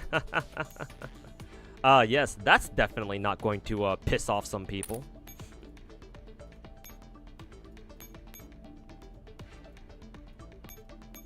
Let's see, get rid of you.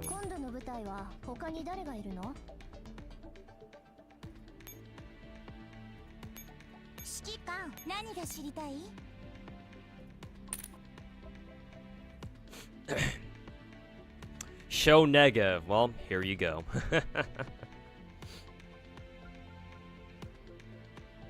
Definitely not politically sensitive.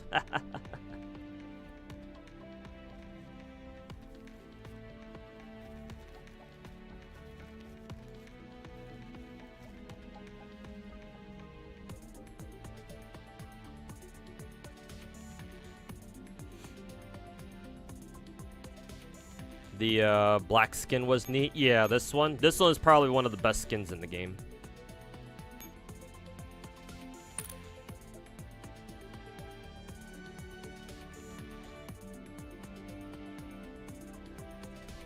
Fucking it was probably one of our most metal ass skins we had until Spaz 12's Darkest Dungeon parody skin came out. And even then, this one still gives that one a run for its money.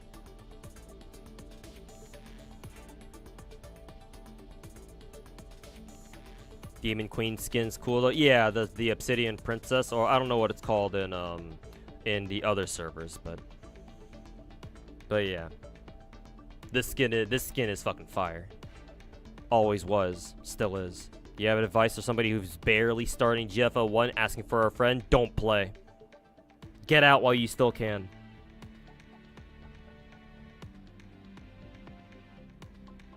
Don't play this dog shit game.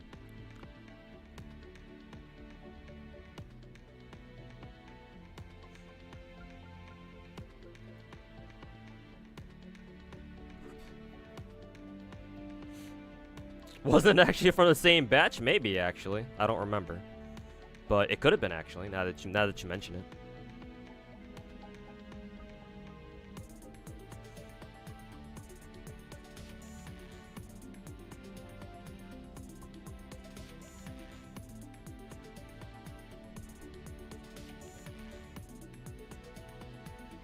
If Negev returned, they'd probably have to censor her. I mean, for now, they can't touch her with a fucking 10-foot pole. If they really want to put Negev back into GFL 2, then, yeah, they would have to get... First of all, they had to start off by getting rid of all the fucking, Stars of David on her fucking face.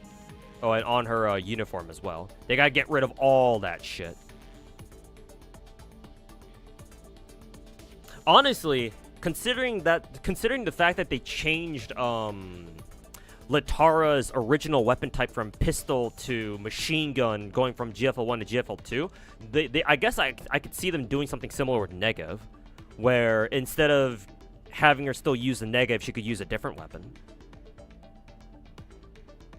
I guess they could do that, yeah, and that would probably help them avoid most of the controversy. Though, there is a chance that she would still be a landmine anyway, because some people are going to be like, but isn't she supposed to be that one Israeli girl from the first game? So, I think it's just safer for Mika team just to not even touch her at the moment. Wait at least another couple of years, maybe. before they even start considering her as a playable character in the second game. It's not dog shit. Well, what's the next closest thing that I can use to describe GFL 1?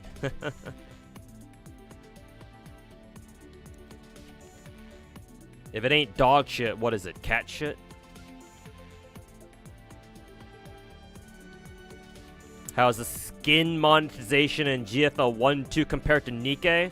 The skin monetization GFL 2 is probably some of the best monetization I've seen for skins in all of Gacha, to be honest. None of the skins cost more than like fucking $10-11. And technically, if you buy like the big like $100 pack or whatever, technically the skins individually cost even less than that. Like maybe only you get like a slight discount of like, I don't know, you get like a slight discount of like $1 or $2 maybe. So the skins are actually, in fact, only like $8 or $9 if you buy them with credits instead of direct cash exchange. Nikke, well, it's obviously a bit controversial. Obviously, I understand why people bitch about, you know, $50 or $60 gacha skins.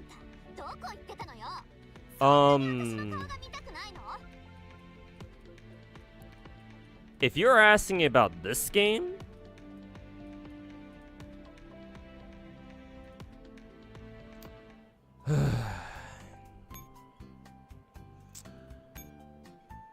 so allow me to introduce you to the fucking hell that is skin gacha in Girls Frontline 1. Also, who is the skin for, actually? Crimson Lantern. I don't recognize that girl. Or I don't recognize that gacha. Or this gun girl. She's probably a new character.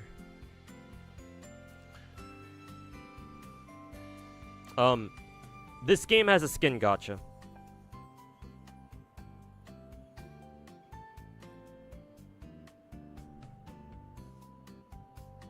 Why is Negev controversial? Well, I'm sure you've heard about the Gaza war going on right now. Negev is an Israeli machine gun. So you see how that can cause a problem? Not to mention that, that Negev girl... Where the fuck is she? I think she's all the way down here. This is her default skin. She is very obviously Israeli. In case you couldn't tell by the fucking Stars of David all over her fucking, you know, her character design. Also, she's a yandere and she's bloodthirsty. So, can you kind of see what the problem with that is? Like, forget a landmine, she's a walking fucking nuclear bomb.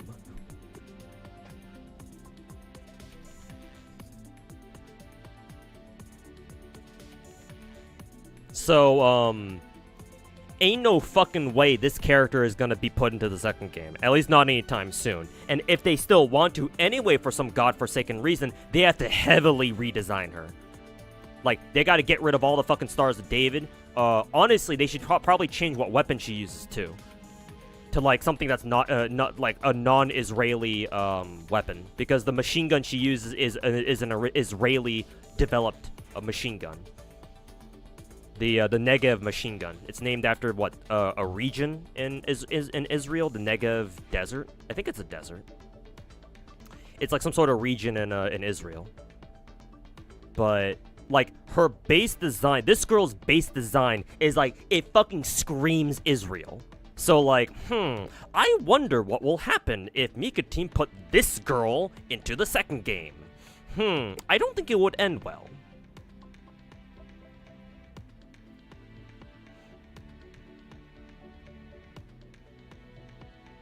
The nuke joke is very much so intended. Yeah, it was partially intended.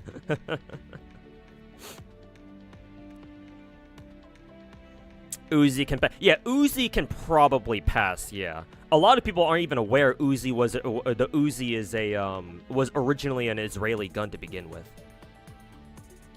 Yeah, because the Uzi has become such a like a pop culture icon now, especially with all the gangster, you know, inspired or gangster like affiliated pop culture and media. So Uzi can probably they can probably put the Uzi into the second game and get away with it. But the Negev, yeah, not like this. Not like this, that's for sure. Yeah, probably the same with Galil and Jericho, yeah. At least Galil and Jericho, they're not fucking batshit insane. Negev is a fucking walking nuke, cause she's a bloodthirsty yandere. Like, can you tell by her clothing and the look she has in her eyes? Gee, I wonder what kind of character she is. I wonder what kind of personality she has. She couldn't possibly want to fucking murder everybody in the room right now, right? Surely not. Are we gonna do some skin gacha? No, hell no. The reason why is that the let me just show you. The reason why I've stopped playing this game, or not the main reason why, but this skin gacha, let me tell you, each skin gacha in this game has a grand prize that you can have, like the quote-unquote best skin that you can roll. It's usually the one with the full live 2D tracking. So in this banner, it's this girl on the left. Not to mention she's off on her own, whereas the other four are together. So it kind of tells you, it kind of gives you the idea anyway. If you soft pity, actually, there's no soft pity in this game. If you have to hard pity by using exchange tickets, it will cost you $400 or $500.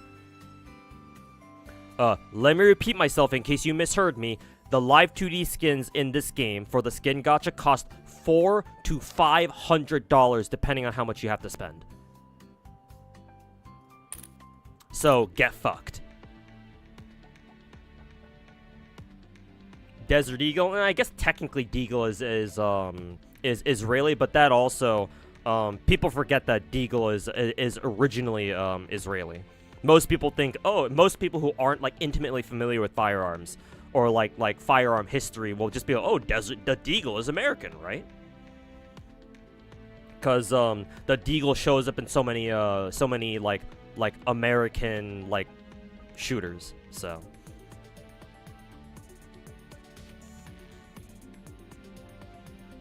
Nikkei is probably almost no Chrono. For gacha skins in Nikkei, they only cost maximum 60. 50 if they have $50 a piece if they have two of them going on at the same time. No, people who bitch about Nikkei skin gachas, they have no idea how bad it can be. Are you playing GFL 2? Yeah, of course. Do you want me to pull up my GFL 2 account? Actually, I still have it up, actually. I never actually logged out of it, strangely enough. Do you want me to pull up my GFL 2 account? Here you go.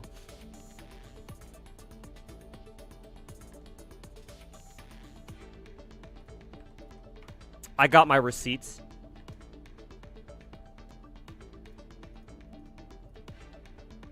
Right here, baby.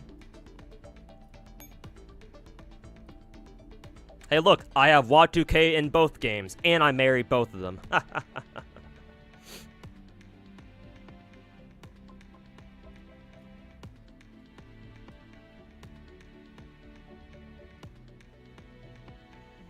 It almost makes the Nikkei skins look cheap. Yeah, I know, right?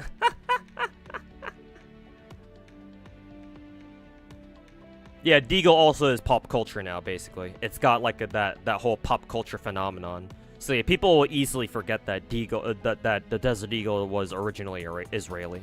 Technically, I think it was developed here in America, just in collaboration with an Israeli small arms manufacturer. But yeah, most people will associate Deagle as American, so they can put Deagle into GFL 2, and it should be okay. Should be.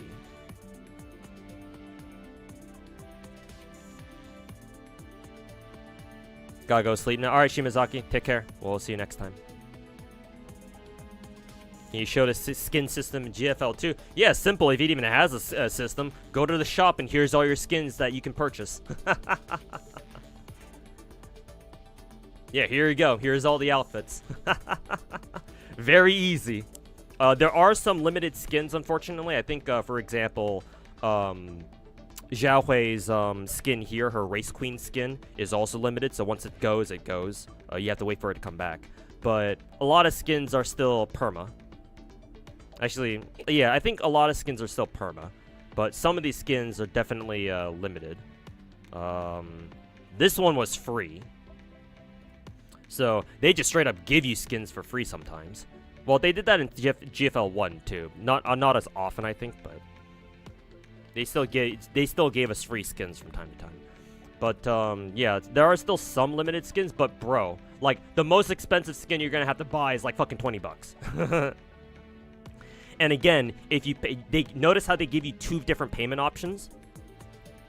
So you can either buy it directly through cash, or if you want to save a little bit of money, you can buy it through using credits. And if you buy the most expensive pack down here, redemption was it? Yeah. If you buy, for example, the $100 pack, which gives you a double bonus, so it makes it even cheaper technically, and you buy skins through using credits, then it's actually technically even cheaper. So, for example, this Race Queen skin is what, $13? Technically, it would be less than that. Just the normal credit purchase here is actually less than that. So I don't know, it'd probably only be like 11 or $10 maybe. So it's like slightly cheaper. At least I'm pretty sure. I haven't actually done the math on it.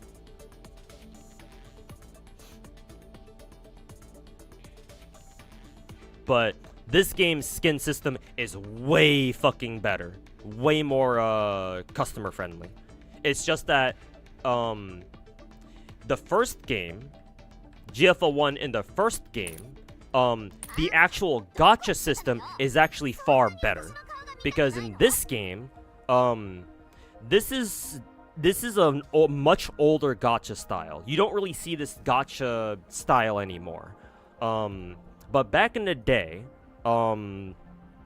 how quite a few gachas used to work was this style is called a construction gacha. If you've ever heard of Content Collection, I think Content Collection was the one that first popularized this. But certain gacha games back in the day, particularly like most notably older ones, again, you don't really see the style of gacha anymore because it just doesn't really make that much money. But construction style gachas like this one are different. because the top right numbers, the top 4 numbers you see on the top right, or the numbers you see on the top right, these are your resources.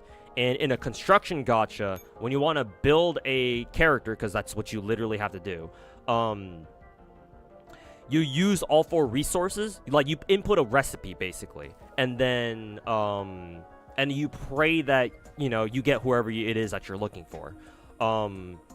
They're not completely random. For example, if you click on recommend a recipe, then you know, the game will give you recommendations like, oh, you want to choose if you are looking for a particular character, then if you know what their gun type is, then you click on choose recipe, and then you YOLO, and you know, you spend until your resources run out, or until you know, finally get the character you're looking for. There are also voodoo recipes where you just kind of like type in whatever fucking recipe you want on the prayer that it might get you what you want. Those are typically just, you know, YOLOs. That's all they are. But, you know, some people swear by them, so, you know, let them do what they want. But this is how the gacha in this game works. Because it's resource based and you get free resources just by doing nothing. But you can also grind resources as well. Well, technically, you know, I think technically you can't grind resources, but you can grind like logistics runs, and then you can get what you want. But and then you can bank up resources like this. But theoretically, this game's construction gacha means that you can pull every character in the game except for technology tree. This one's new. I don't know what this is for. Oh, these are for your vehicles. Okay, MBT for your main battle tank and the TAC mech.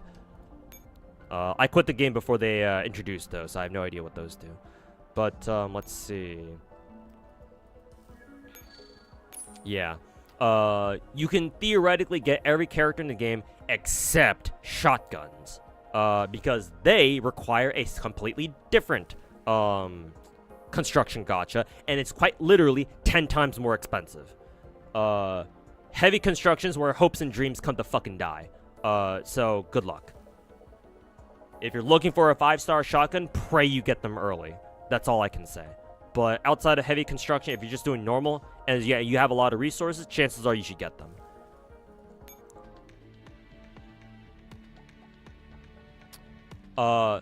GFL 2, on the other hand, obviously they are a much more classic, or a much more modern. Calling it modern feels weird. This is a more classic gacha style, where it's obviously based off of Genshin, where, you know, you do I need to even explain how Genshin's fucking gacha works? But GFL 2's gacha is much more classic. Well, I say classic, but technically the construction gacha will be the classic style. Either way. That's the trade-off. Characters are harder to obtain in this game, theoretically, whereas the skins are much more friendly to consumers. So, GFL 2 was still able to make a lot of money because, again, they copied Genshin's gacha model, and so they were still able to make a lot of money like that. And not to mention, because GFL 2 is a direct sequel, right? Remember, Macchiato, this girl comes from the first game. Same thing with... Actually, let me just go down the fucking list here. Actually, no. Let me have a GFL 1 window up big like that. So let's go down the list here. GFL 2, Macchiato. Her name is Wa2K. She comes from the first game. It's this girl. So she's from the first game, so she's a returning character. Sharkri is new.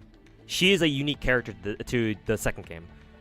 Because her gun did not exist in the first game, I think. Because her gun is based off the Robinson XCR, I think. Her gun did not exist as far as I'm aware. It still doesn't actually in the first game. It would actually be hilarious if they retroactively add newcomers in GFL 2 back to GFL 1, but I don't think they've done that yet.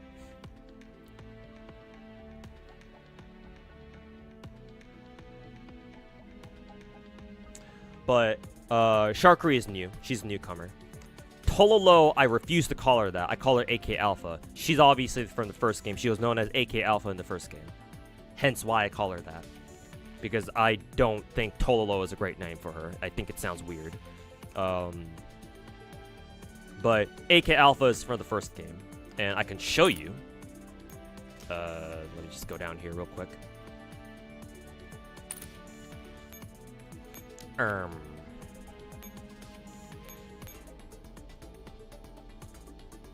There she is. That's AK Alpha in the first game.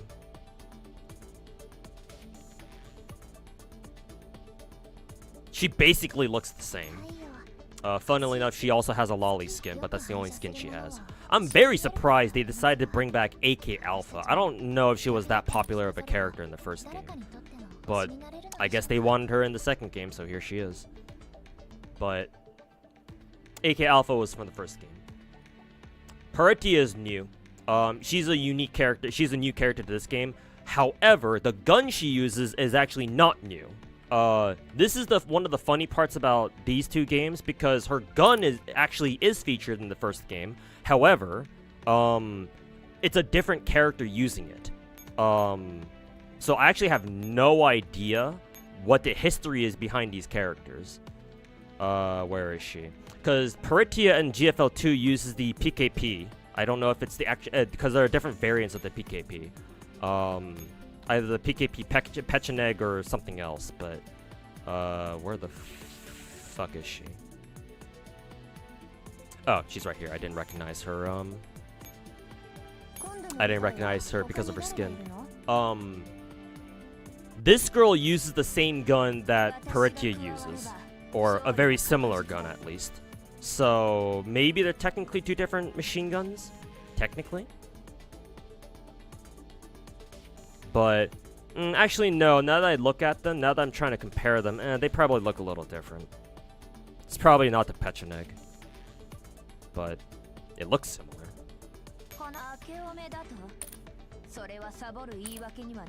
Maybe a variant or a derivative. Either way, Paratia is technically new.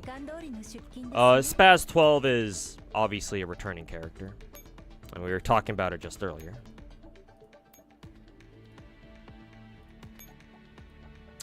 Matter of fact, her swimsuit skin in the second game she gets from her first. She gets from the first game. They just changed her her bikini top, I guess.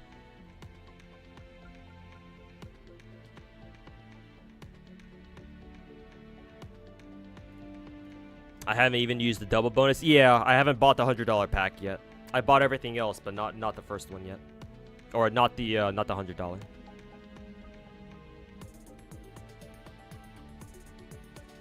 K2's from the first game. She's called Yuhi in the second game because she's Korean, or she uses a Korean gun, and she's literally a fucking K-pop idol in the second game. But she's from the first game.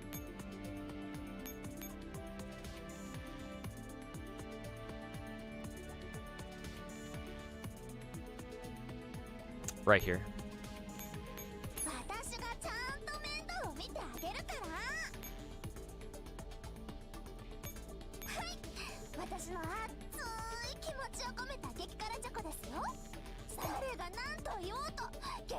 Same voice actress, I'm pretty sure.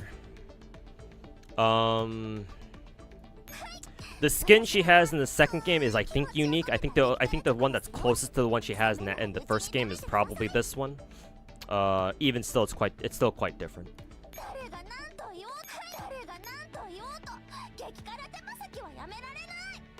But yeah, she's from the first game.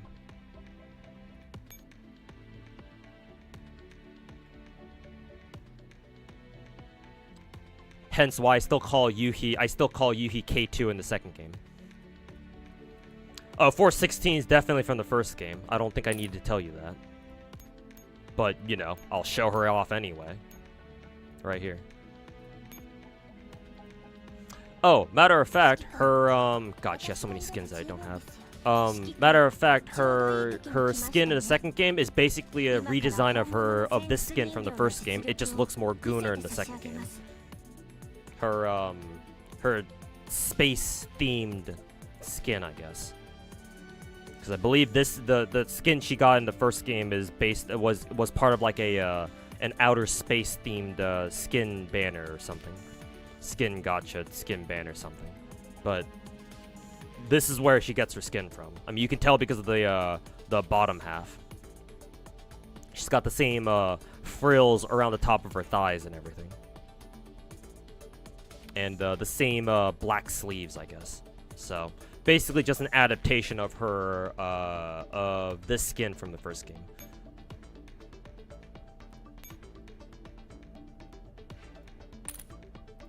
Groza's from the first game too. Strangely, Groza was a 5-star in the first game.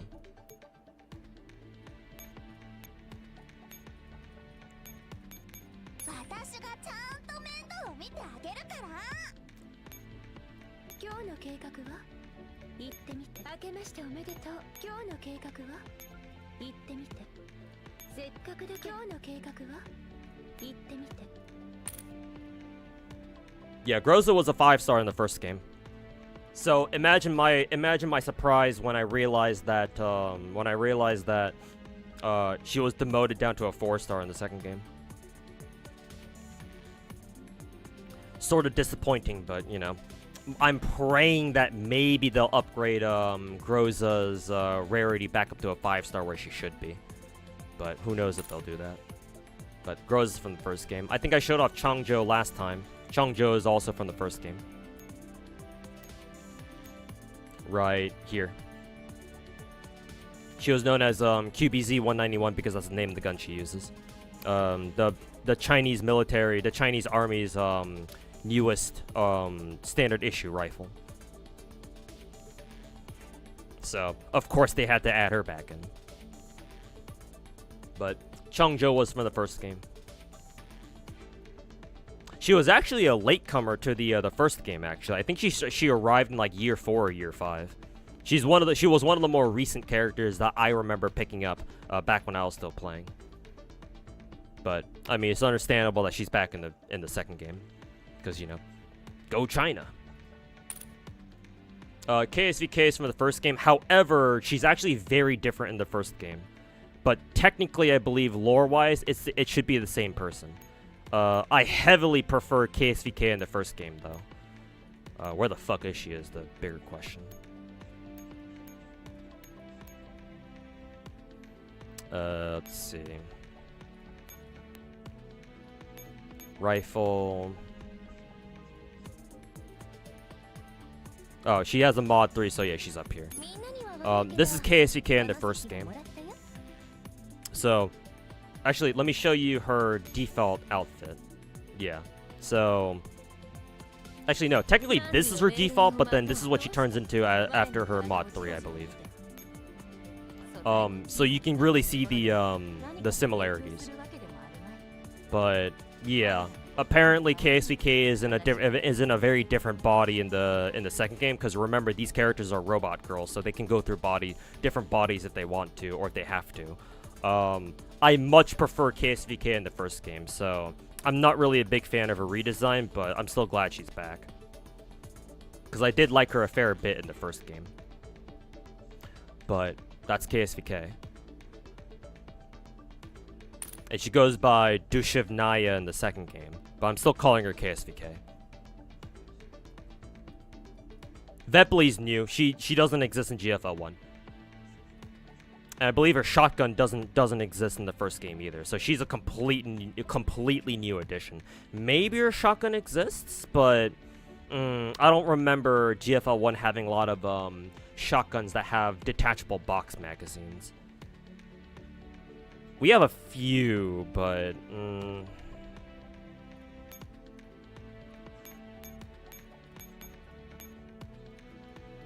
the one that I remember is probably the one I remember the most is Saiga. Everything else is most of the shotguns in this game are tube fed.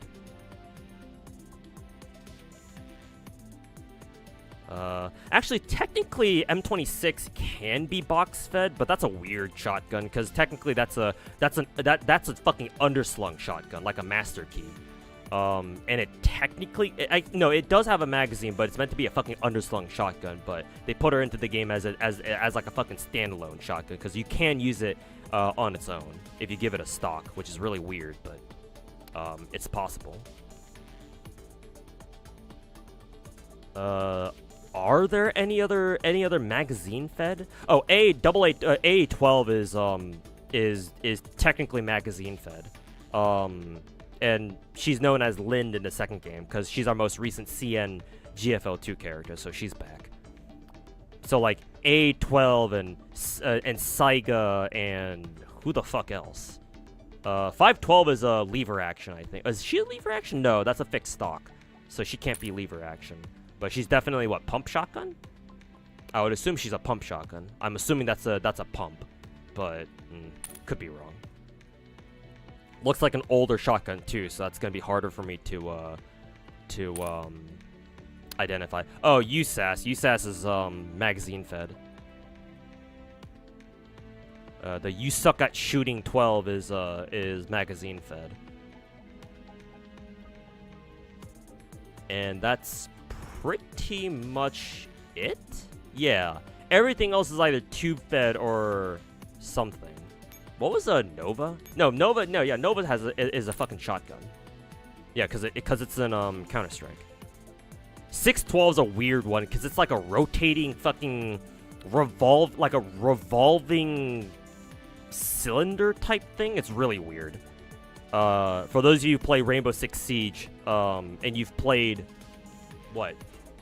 The Taiwanese operators or the are they Taiwanese or are they Hong Kong? I don't know. I forget. But yeah, some of the weapons you can use, some of the shotgun option is the 612. But that's a weird one where it's like a rotating fucking revolving cylinder thing, like a revolver. But I have no idea what you would call that. But yeah, we don't have a lot of box feds or magazine fed shotguns in this game. And certainly not one that looks like whatever the fuck Vepley has. So no Vepley. Vepley's new. Mosin and Gun, she's obvious. She's from the fucking first game. I mean, she even kept her fucking original name for whatever reason. But I mean, that's cool, I guess. 5-star rifle. Yeah, Mosin and Gun. I think she has some good skins in this game. Well, she only has 4. Default, Mod 3, her armor skin, and then her dress skin, I guess. But yeah, same girl. Didn't even bother changing her fucking name either, which is hilarious. You just call her fucking Mos. She's still called Mosin and Gun in the second game. Mekti G11. She hasn't really changed much. Well, I guess she's fucking hopped up on energy drinks now, but which is kind of an improvement, I guess,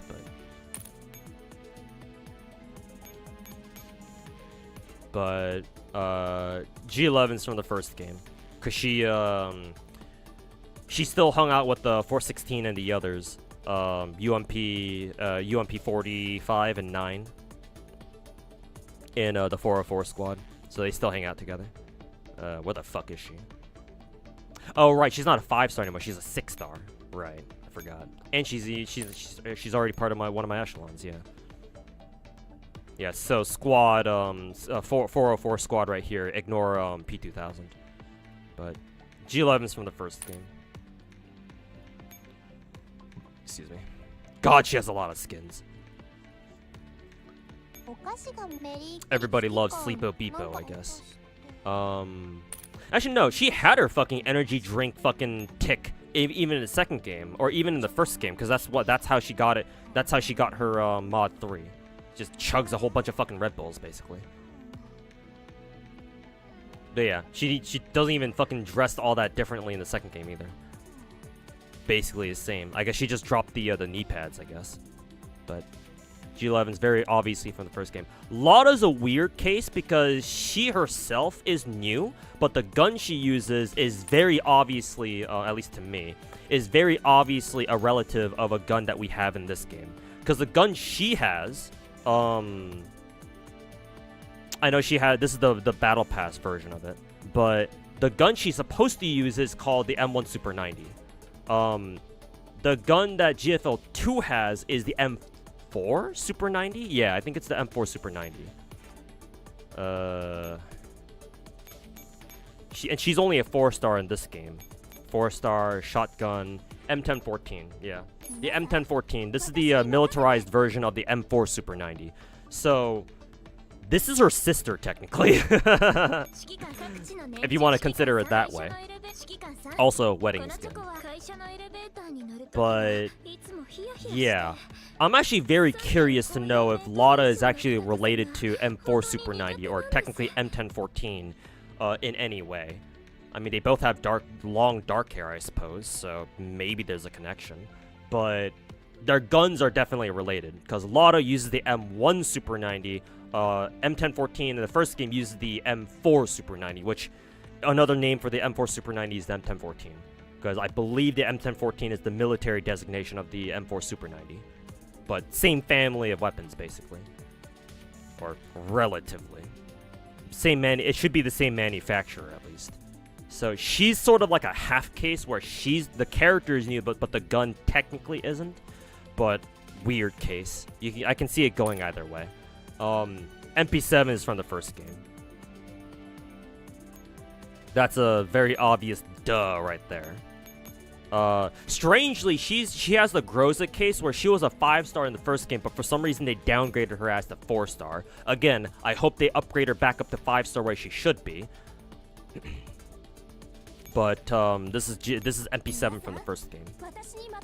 She still had she still loved lollipops back in the first game too. So in case you're wondering where she got her lollipop fix from, well, she got it from the first game. She was always like that. She also has a swimsuit skin. Well, she has a race queen skin in this game, so I guess that's basically the same. But yeah, MP7 was from the first game too. Vector. Oh yeah, everybody's favorite fucking pyromaniac. Mine too. She was from her first game.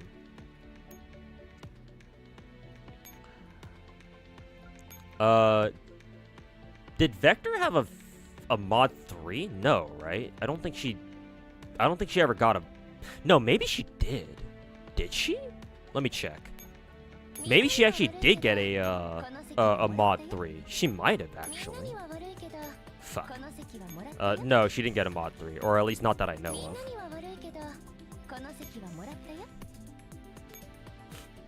of. Where the fuck is she?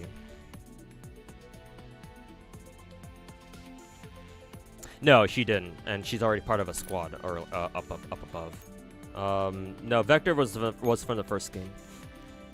Quite a few skins too.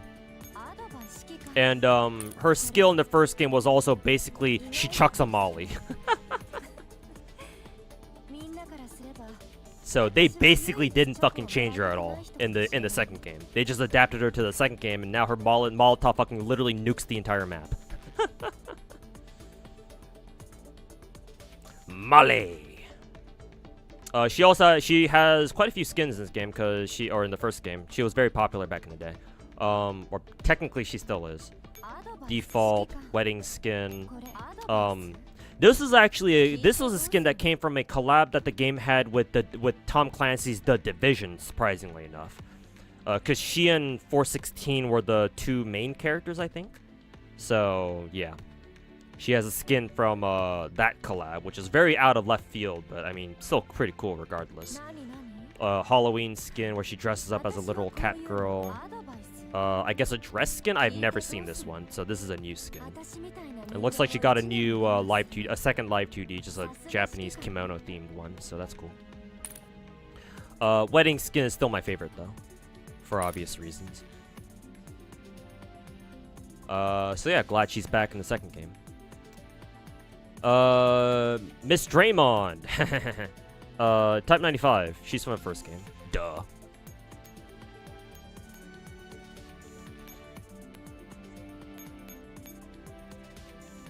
Did she have a mod 3? I don't think so, no. Yeah. Type 95. And she has quite a few skins too. I believe her second skin is based off of this one, yeah. her paid skin in GFL 2 is based off the one off of her narcissist skin from the first game. Like, you can tell because the fucking garter belt is basically identical. The stockings, the dark garter belt, yeah. The top is slightly adapted, I think. It's slightly different in the second game. But you can, it's basically the same fucking skin. I guess the sleeves aren't as floofy, but it's basically the same shit. Yeah. Even down to the fucking flower she wears on her fucking in her fucking hair. So they just straight up just ripped this skin from the first game, just put it into the second game. So yeah, time 95.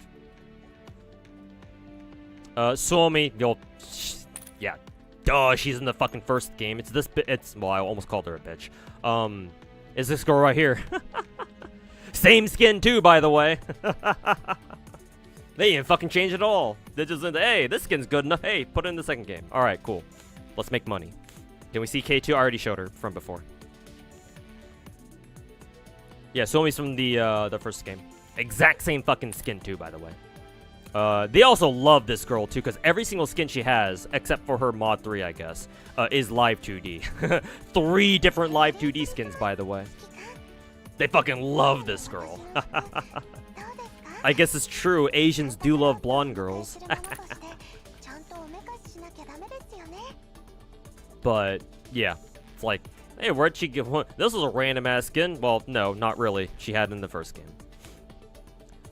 APS, or she's called Ksenia in this game. I call her APS Stechkin, or just Stechkin, or APS, because that's what her gun is. APS, she's a 4-star, but I believe she's a 5-star post mod 3.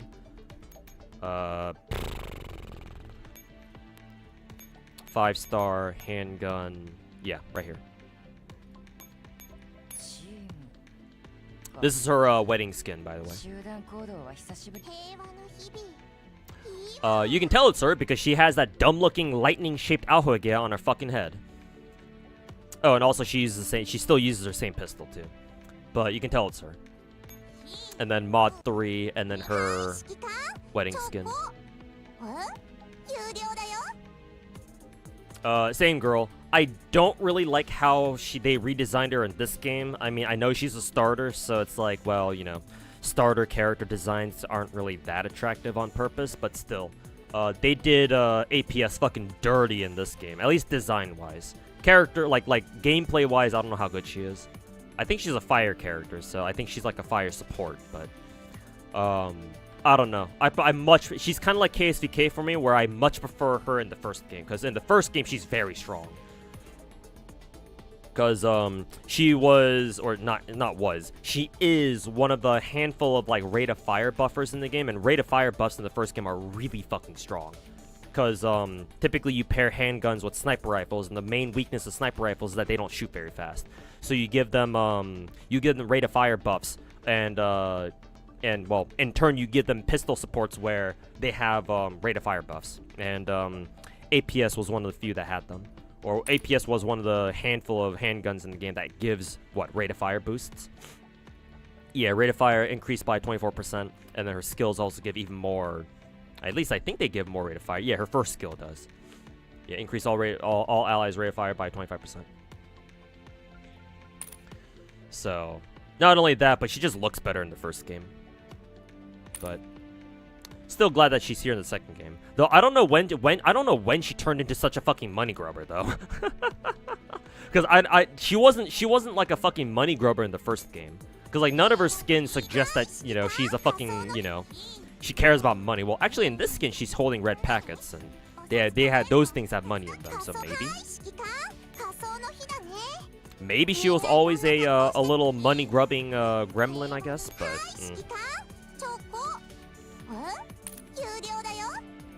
maybe she always was. But it's much more obvious in the second game, where she thinks about nothing but fucking money. But yeah, she was from the first game. Karlach is new. She's a newcomer in this game. Not to mention she's a melee character. In the first game we had no melee characters. Because the first game was all about, oh, we turn guns into waifus, so yeah. That and melee character's not very good in the second game, so fuck it. Centauressi, she's G36. She's from the first game, obviously. G36 was drawn by one of the main artists for the first game, and so because of that, let me pull up, oh, let me not get rid of, you. Assault rifle. Where is... Wait a minute, is G36 a... No, she's a... No, she started off as a 4-star, but she's a 5-star post mod 3. Again, her artist was one of the main artists for Mika Team, at least back in the day. And so because of that, she has God knows how many fucking skins. 1, 2, 3, 4, 5, 6, 7, 8, 9, 10, 11 different fucking skins. Did I count that right? 11? Yeah, probably. She has a shit ton of skins. Imoko is their name, the name of her artist. So yeah, the devs love this fucking character, so no wonder she's in the second game.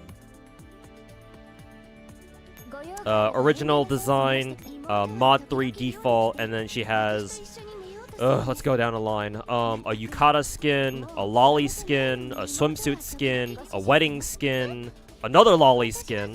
I don't know why she has 2, but she does. An office lady skin, I think. A dress skin, maybe a Chinese dress skin, maybe, I don't know. A butler skin because she's a maid, so you know, not too far from that, I suppose. And then a very random marching band skin because they had like a banner or two of like, or where they sold like marching band skins for some characters. I don't know what the deal with that was, but I mean, I guess if you're into that sort of thing. Yeah, this bitch has a lot of skins in this game.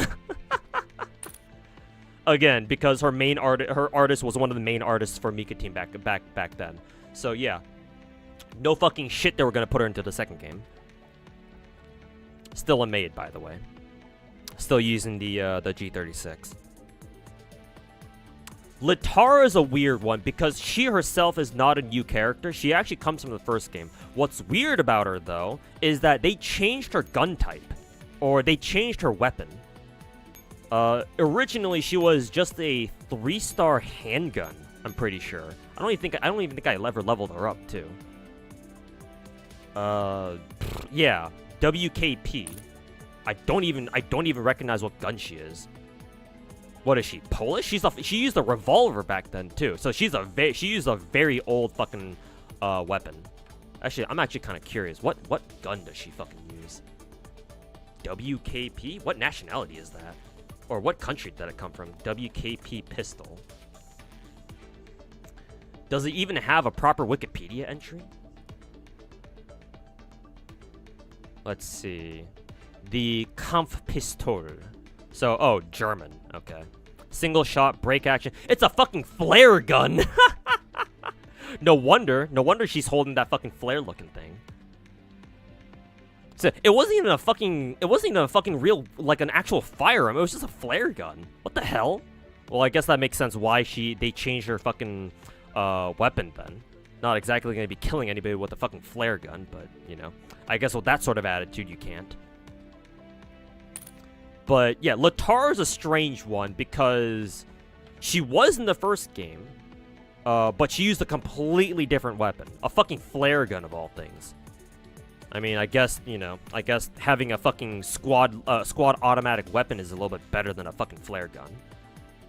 But yeah, it's the same character. At least I'm pretty sure. Very strange, but I suppose it was necessary. Also, the only other machine gun user outside of Peritia in the second game. I don't know when they're gonna plan to add more machine guns, but maybe, hopefully sooner rather than fucking later. Ulrid is new, she's a melee character, so obviously she wasn't in the first game. Not really much to say there. Cool design though. I just wish that melee there were an actual spot for melee characters. Outside of just, you know, oh, they get to do movement-based objectives really, really good. Karlach is new. She doesn't exist in the first game.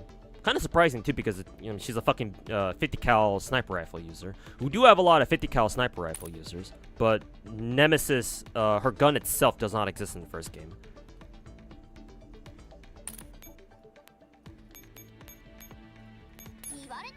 I guess we can go down the list here. NTW-20 is a super high caliber. She's anti-material. She's not even 50 caliber. She's something higher than that. Or the gun she uses is even bigger than that. The NTW-20. Fun fact, in case you guys weren't aware, this rifle is what the Halo sniper rifle is based off of. I mean, it should look very familiar anyway, but that's what it's based off of. It's anti-material. Well, technically 50 calibers are also anti-material too, but this one is a caliber higher than that. What? It's like 20 millimeter? Was it 20 millimeter? Well, at 20 millimeter, that's basically a fucking artillery. That's basically like a small caliber artillery round at that point. Yeah, the Denel NTW-20. It shoots. Yeah, 20 by 82. 20 by 82, or I guess it can be chambered in other calibers, I suppose. 20 by 82 mil, or 14.5 by 114, or 20 by 110. But its most common cartridge is 20 by 82. That's basically a fucking artillery round. So hopefully you don't get shot by one of those things.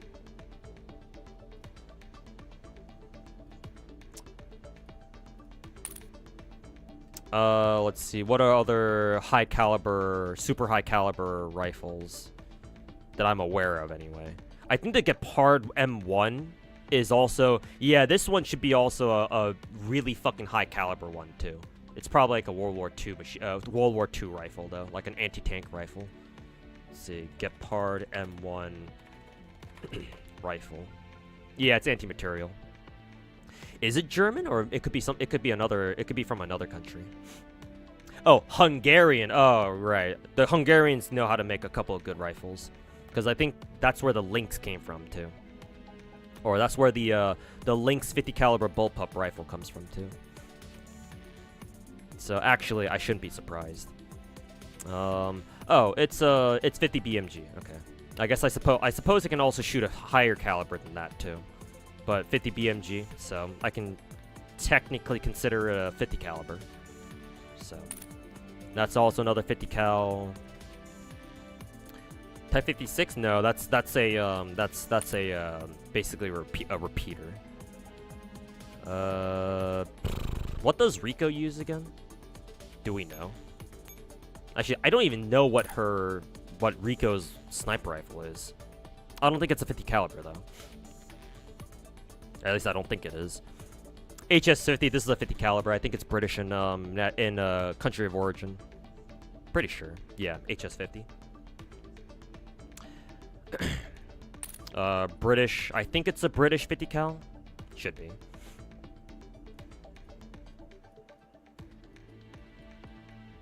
M200 is not 50 cal, but she can shoot 458s. That's sort of close. M82 is a 50 caliber. It's Barrett 50 caliber, classic 50 caliber rifle platform. Plenty of other derivatives too, but but GFL has the original M82. TAC 50 Canadian 50 caliber rifle. Oh, she got a new skin. This one looks really good. Because she's heterochromic and her left eye has a black sclera, which I always thought would look pretty cool.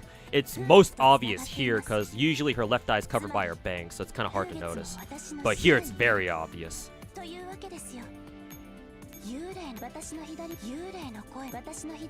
Kind of wish I had this skin. I actually really like this skin, but I guess I'll settle for her elf skin for now. Also, same artist as Spaz 12. But Canadian 50 caliber. What else? Oh, DSR 50. My second favorite character from GFL 1. Hopefully she comes back in the second game. But German 50 caliber. Love her from Black Ops 2. But DSR 50.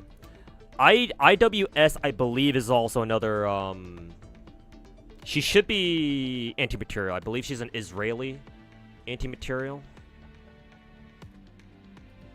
IWS 2000.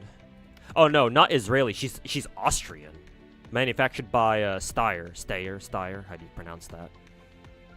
But this should be... Oh yeah, no, she's not even 50 caliber. She's anti-material. So she shoots an even bigger fucking round.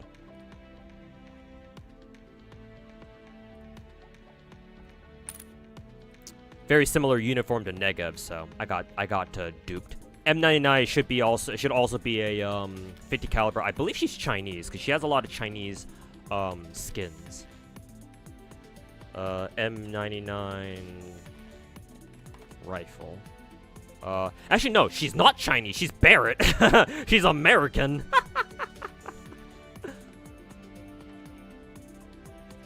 At least I'm pretty sure. Is she American? That rifle don't look the same though. Is it the same M99? Fucking excuse me? I can't even fucking tell. Yeah, no, it is Chinese. Yeah, because I remember this girl has a lot of Chinese skins. Well, not that. Technically not that either. Technically not that either. Technically not that either. Okay, she's just Chinese. I knew I wasn't being schizo. But, no, she's a Chinese anti-material rifle. Yeah, the... Zhejiang M99? Yeah. Do they even have a fucking Wikipedia entry on this? Okay, they do actually. Okay, they do. Surprising. They just don't have a picture of it. But yeah, no, it's a Chinese 50 cal. And a lolly's using it, so goddamn the recoil is gonna fucking send her flying. But that's another fucking 50 cal. PZB? No, that doesn't look like... Well, actually, that could be a weird-ass fucking anti-material, but I have no idea. Oh, PTRD is anti-material, because she's Russian. PTRD is anti-material. It's an anti-tank rifle, I know that for sure. Or at least I'm pretty sure. Maybe I'm thinking of the PTRS, but this is the PTRD variant. Yeah, no, this should still be an anti-tank rifle.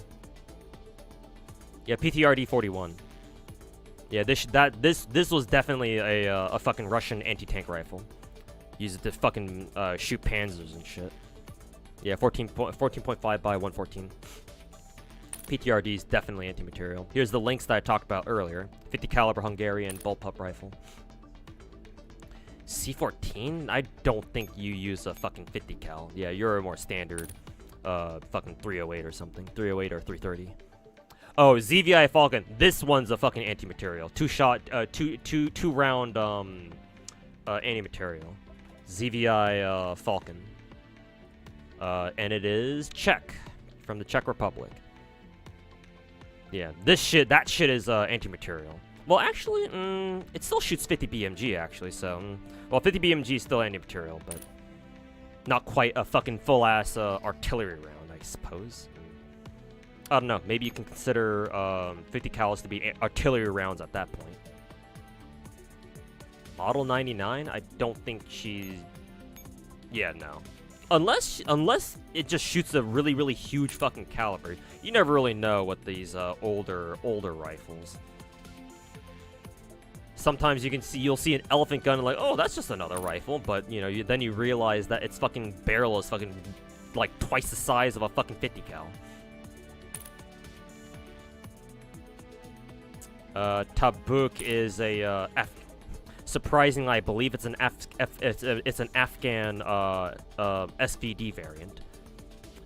Oh yeah, KSVK. KSVK is, I think, 50 caliber. Oh. Yeah, it's a Russian 50 caliber. Yeah, Russian 50 cal.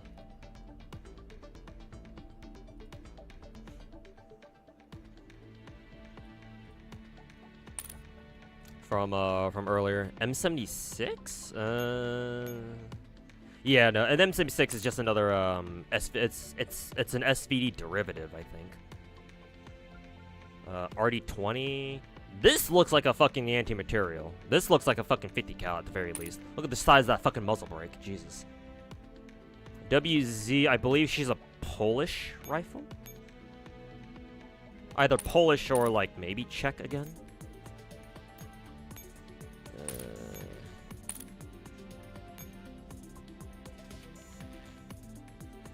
And then I think the rest of these are just are non-50 cals. Anyways, that was a trip down memory lane.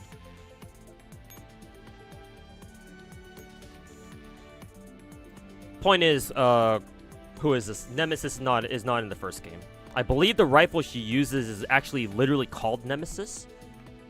I guess I'll have to double check that. Nemesis GFL 2. What gun is she based off of?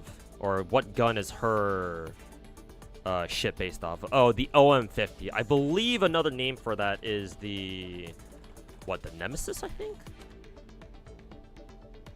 No, I guess it's not. It doesn't go by that. I guess that refers to another name, another gun entirely. But yeah, the SWR SAN 150, 511, something. But also another 50 BMG. Not in the first game. Speaking of which, Kolfni is on the first game. I think her gun might be. I actually don't know. What gun does she use again? Does she use the fucking zip gun? Please tell me she doesn't use the fucking zip gun. Kolfni GFL 2. What is her signature? Oh, the Taurus Curve. I've actually never heard of that gun. Taurus Curve. Yeah, Taurus Curve 380.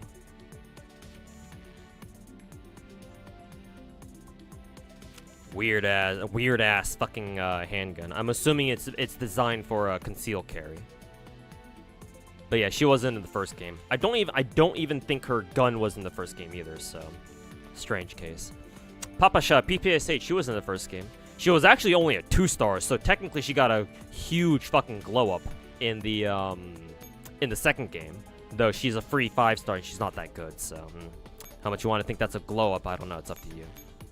But where the fuck is PPSH anyway? Is she a 4-star actually? Because I think she might have gotten a mod 3. Yeah, here she is. PPSH 41. The Russian SMG.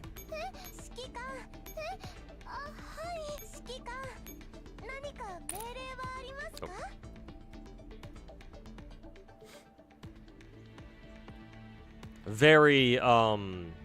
Very blatantly Russian. Huh.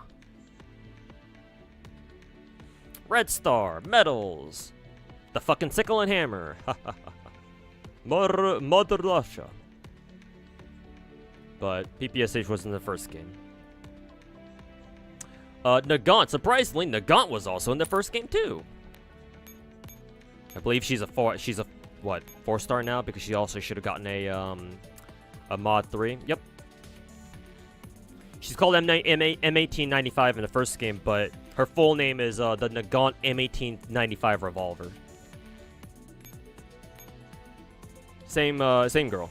Though it does look like they aged her up a little bit in the second game.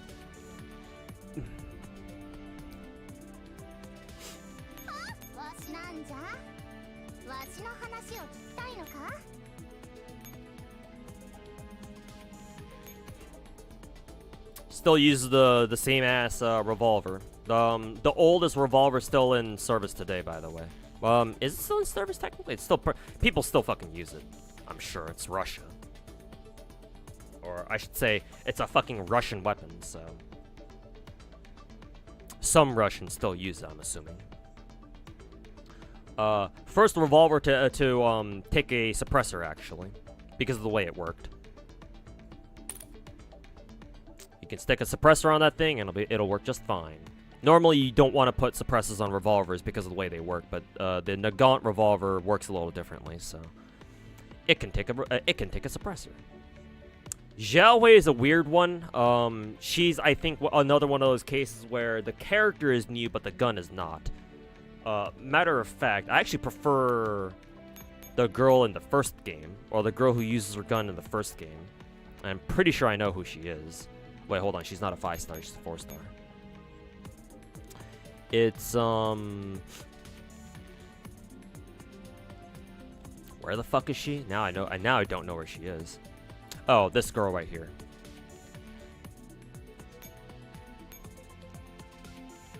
I don't know if this is the exact same gun, but they look similar enough, man. This is a Chinese SMG, a Chinese top-loading helical magazine SMG. I think the one that Xiaohui uses is called what, the LSO6? Yeah, a CS/LSO6. Actually, this gun is called the CF05. So maybe the gun that Xiaohui uses is an updated model, but like they look very similar. That's a very unique looking SMG. I mean, helical magazine, like top-loading helical magazine SMGs are just very rare in general. Not a lot of them are made to begin with. For a good reason, because that sort of design apparently doesn't fucking work. At least not most of the time. The P90 is an exception, though.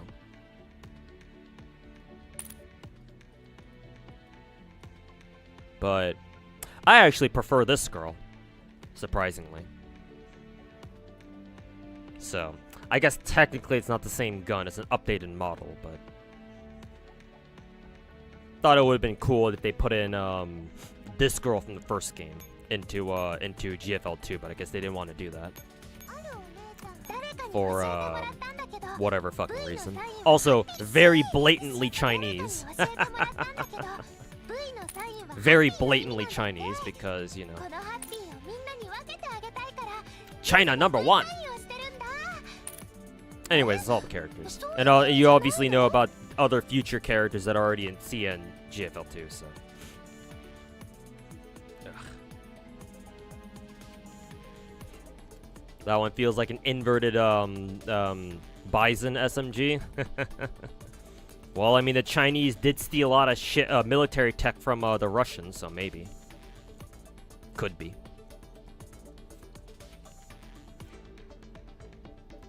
China #1. But anyways, that was a long ass tangent.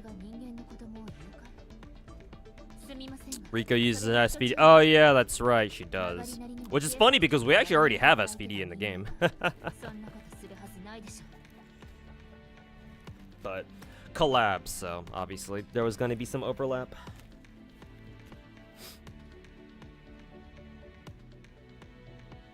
Actually sad that G36 doesn't have a skin in the second game. Yeah.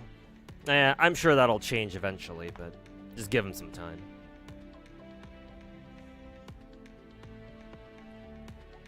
When you said Taiwan #1 the WoW server, they banned you? Well, yeah, duh. What'd you expect?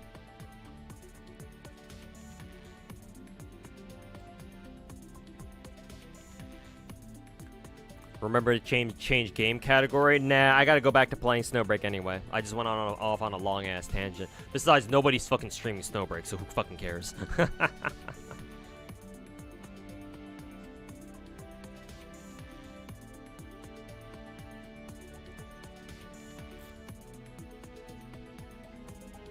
Sig MCX getting more love, so I hope she gets into GFL 2. Yeah, same here, man. I think I've mentioned this before, but I have an addiction to big titty, pink-haired gacha girls, or big titty, pink-haired anime girls in my gacha games. Where's Sig MCX? There she is.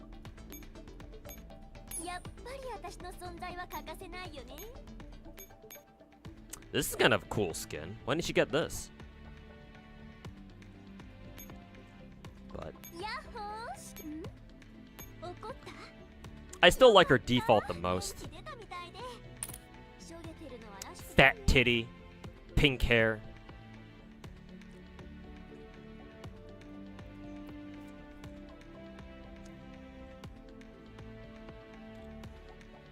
You were dared to do it, but you didn't expect it to be that serious? Brother. Brother. My brother in Christ.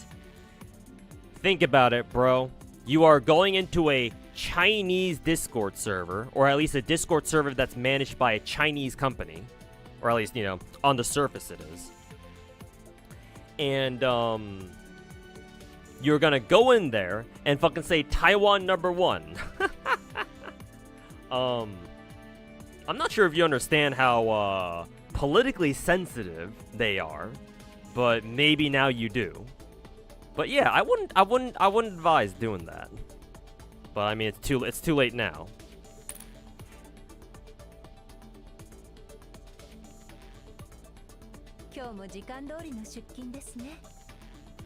Guaranteed to be an electric character because she uses a taser as well. Yeah, probably. They'll probably design her skills around that, I suppose.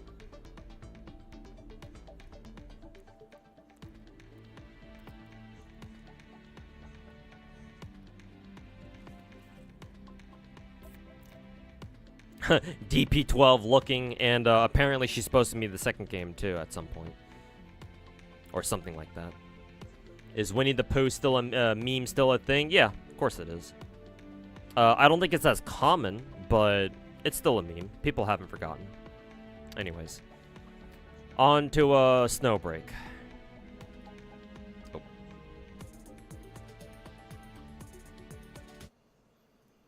Anyways, enough of our trip down memory lane. I've already wasted enough time, and I've already been streaming for like fucking 5 hours. Holy shit.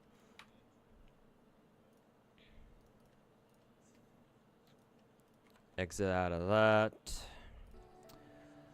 Go back to Snowbreak. Okay.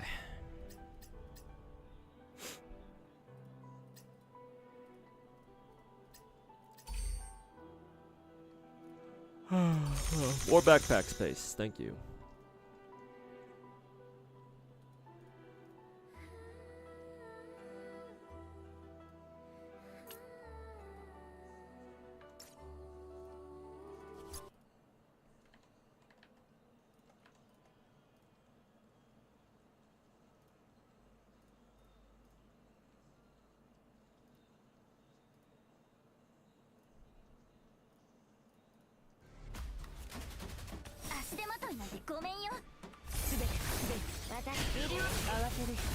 Ow.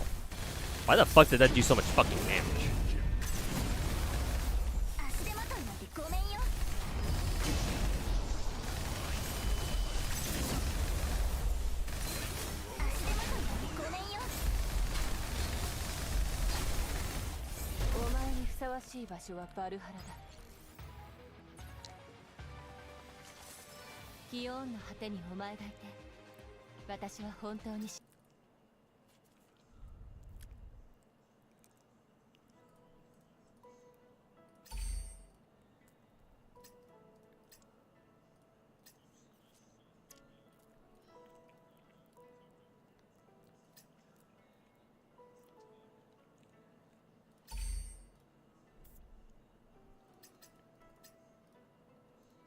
Oh god, so much shit to sell.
Defense, max HP. Yeah, all these are kind of fucking dog shit.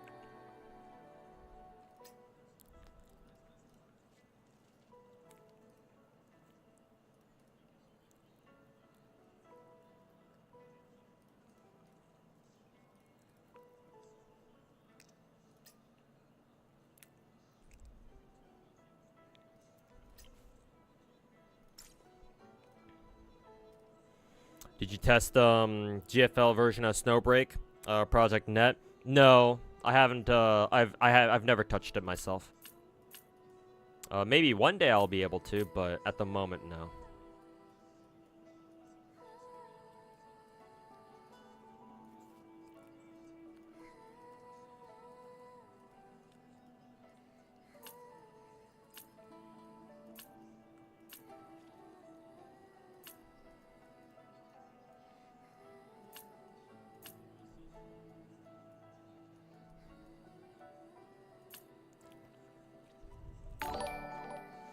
Also, hey Tyrer, how's it going, man? Thanks so much for the 62-month resub. Welcome back, man. Appreciate it.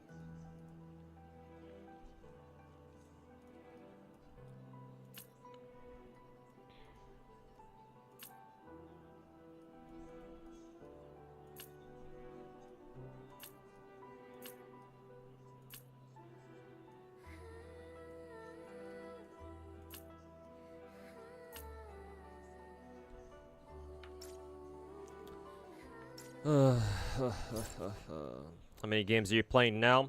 Technically 15, but I'm unsure about Musume and Brown Dust 2 at the moment.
Okay.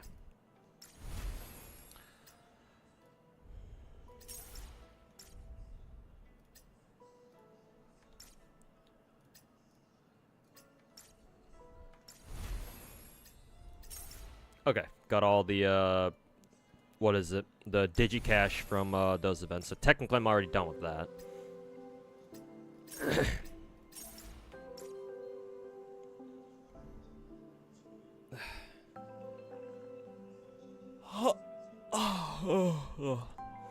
Alright, it's time for Star Rail. Because I gotta finish the events in that game.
Star Rail patch soon. Yep, next week.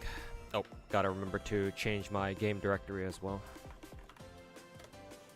You still handle all those gachas? The first 13, yes. However, the two newest games that I picked up are Brown Dust 2 and Musume. The problem with those games is that I've been finding it very difficult to motivate myself to actually grind those games. So those two games are still like kind of on the fence for me at the moment.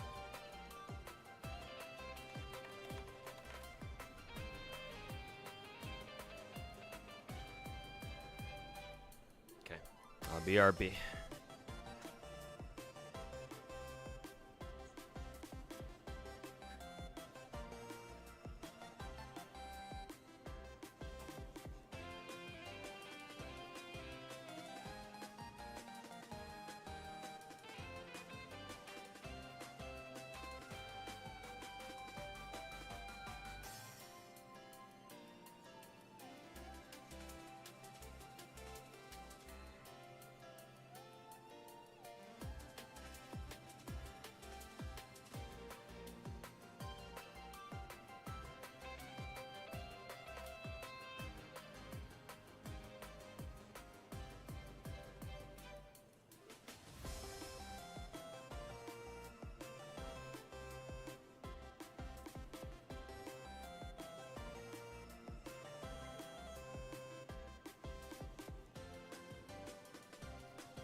Okay, what do I want to? What do I want us to use? Here.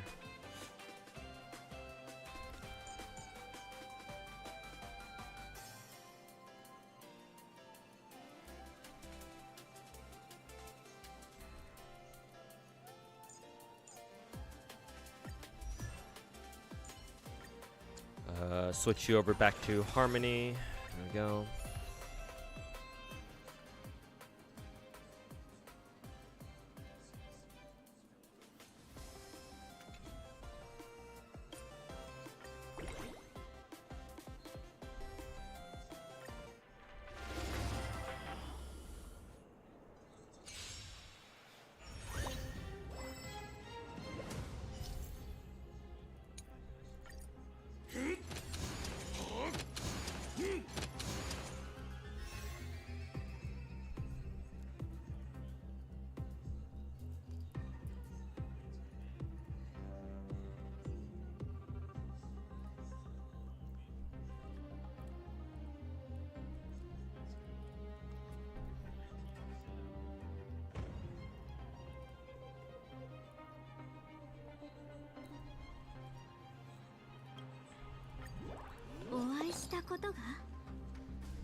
Can I just play this shit on auto?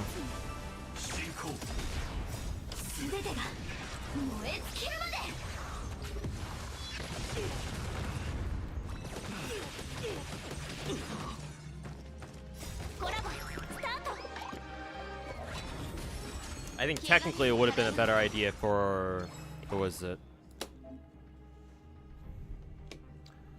For Proto Tingyun to use their skill on Ling Shot, but whatever.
Need to catch up on Star Rail story. Yep.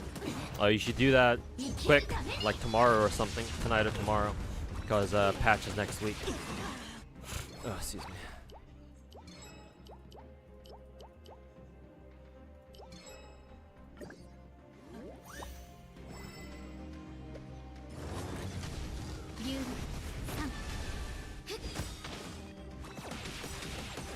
You're waiting for a skip button before you do Amphorius. I guess you could do that too, now that I think about it.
Waiting for skip button? Yeah, now that Deca mentioned it, yeah, now that I think about it, probably better off just waiting. Now that we know it'll be here. Unless, of course, when we do get the skip button, it doesn't apply to wherever Musume is stuck in the story, but hopefully that's not the case.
Can it skip Amphorius Exploration 2? No, unfortunately it doesn't. Or at least I don't think it will.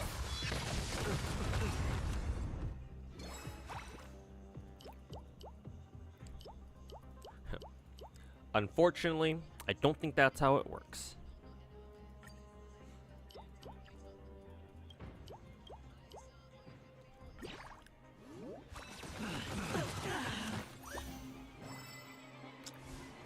You wish? Yeah. If only that's how it worked too.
感謝。大丈夫。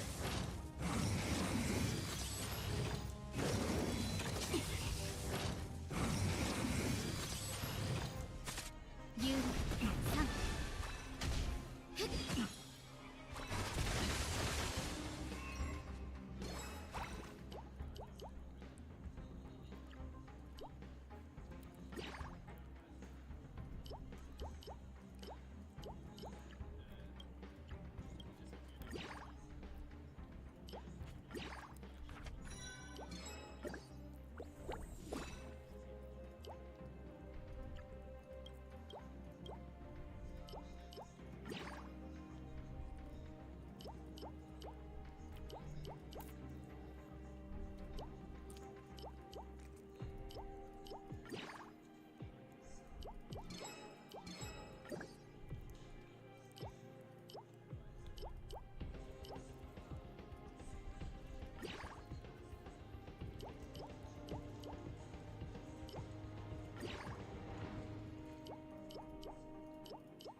Nice blue card shirt. Oh, right, because I'm wearing my art shirt right now. Thanks.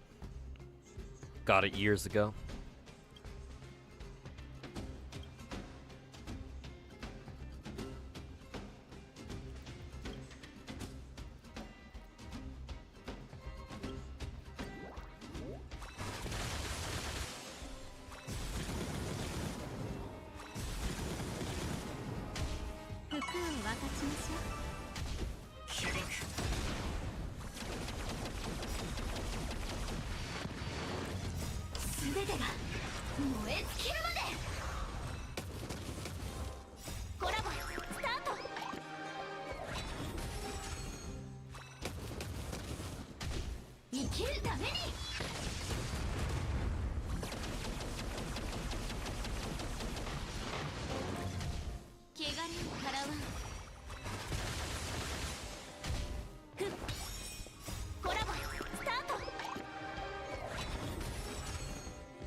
アドリブでコラボス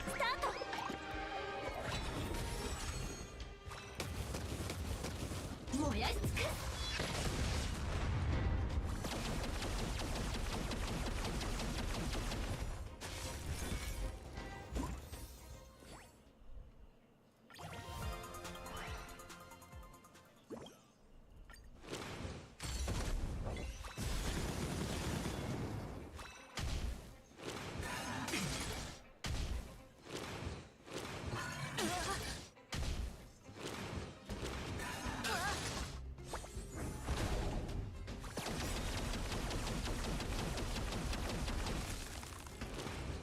コラボスタート。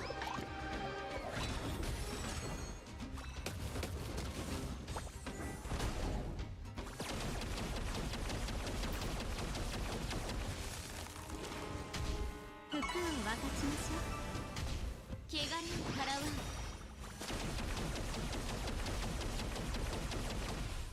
万象いずれ過ぎゆく。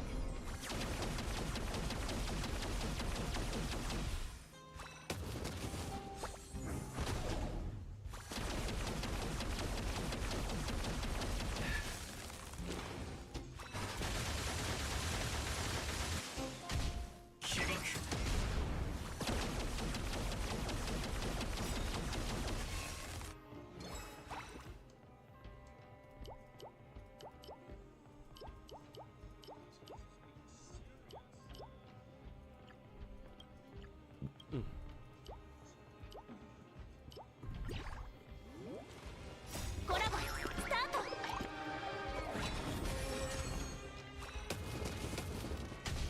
はっ。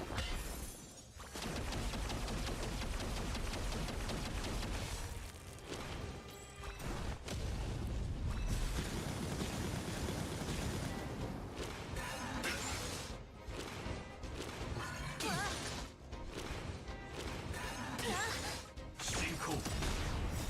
全てが燃え尽きるまで。やっ。蝶のよ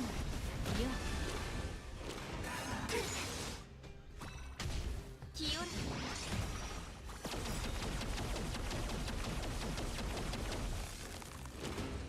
コラボスタート。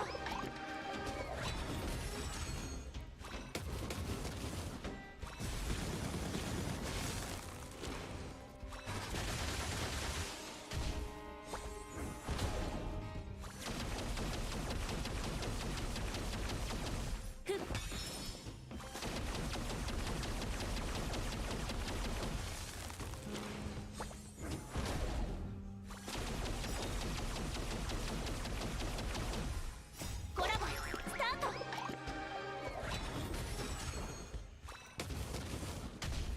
燃やし尽くす。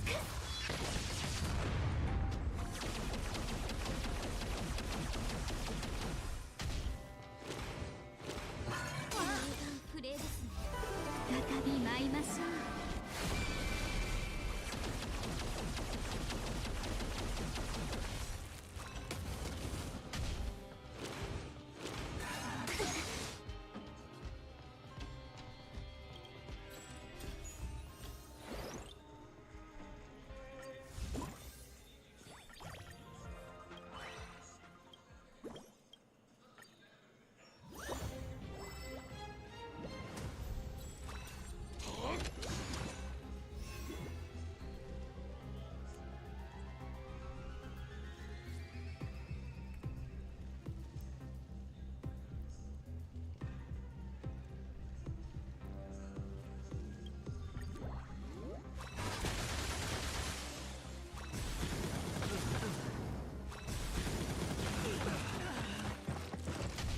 心を一つに。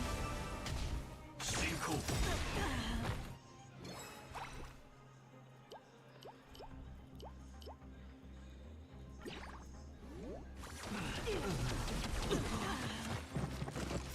全てが燃え尽きるまで。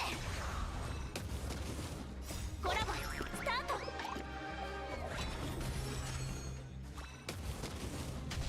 生きるために。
きるために。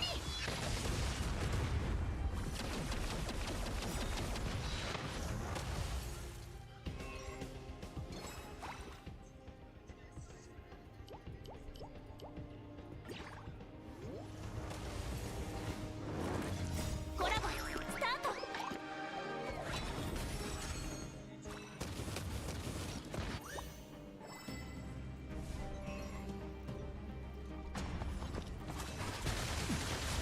これも知れ、これも知れ、これも知れ。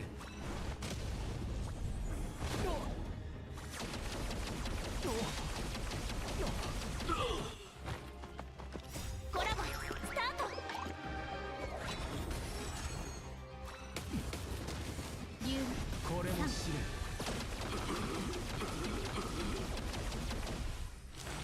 忠誠を誓います。清ら万象いず小すぎ賢しい。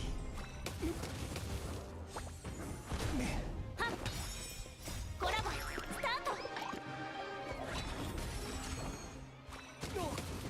燃やし尽くす。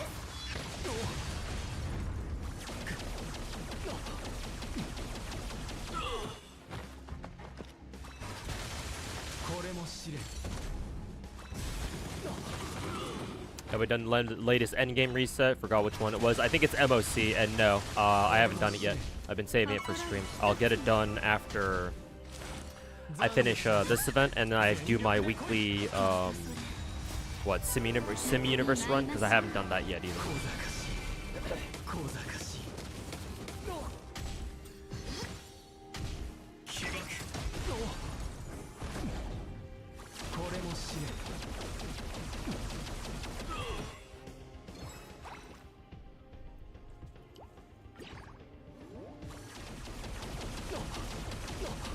これも知れ。コラボスタート。こ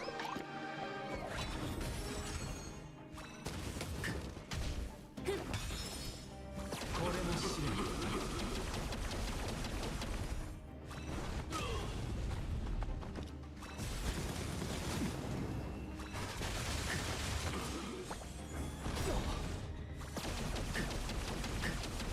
これも知れ。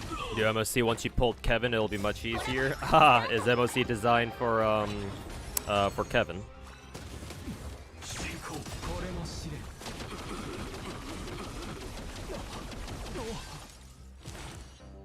すべてが燃え尽きるまで。生きるために。これも知れ。怒ってはダメ。大丈夫。竜3万象いずすぎる。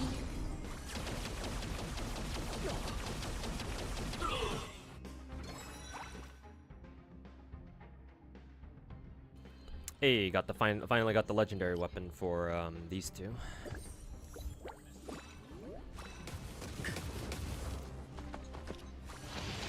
これも知れ。これも知れ。コラボスタート。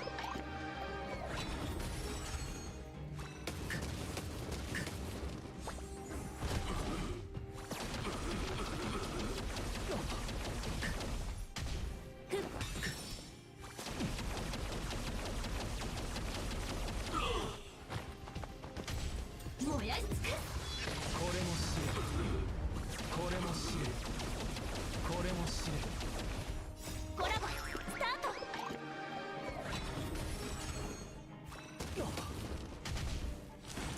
懺悔しなさい。全力で来い。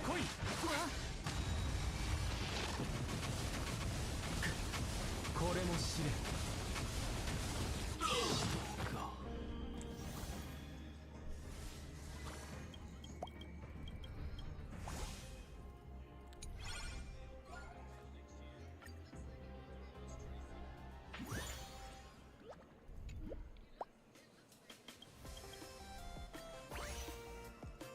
Kevin is similar to Acheron, but buffs instead of debuffs. Maybe. Sounds about right. I'm not exactly entirely sure myself either, to be fair. Who do I not have at C6 yet, actually? Oh, actually, the game just tells me. Oh, okay. Everyone's already at everyone's already at E6. Good. I guess I'll just go for a Shei constellation. Or Eidolon. Not that it fucking matters.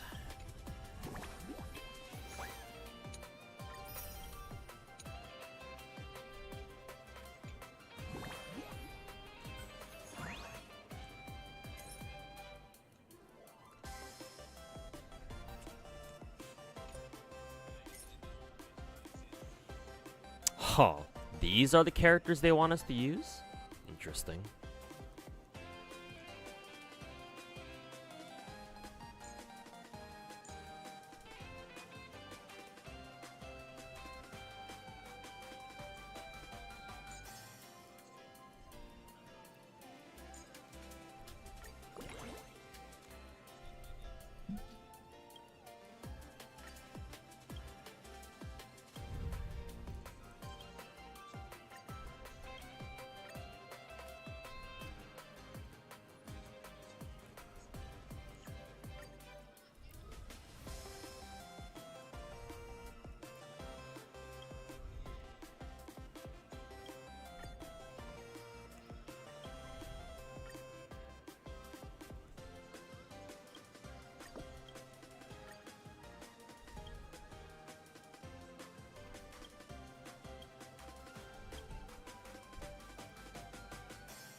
Kevin is Acheron, Yenli, Clara combined. Nice.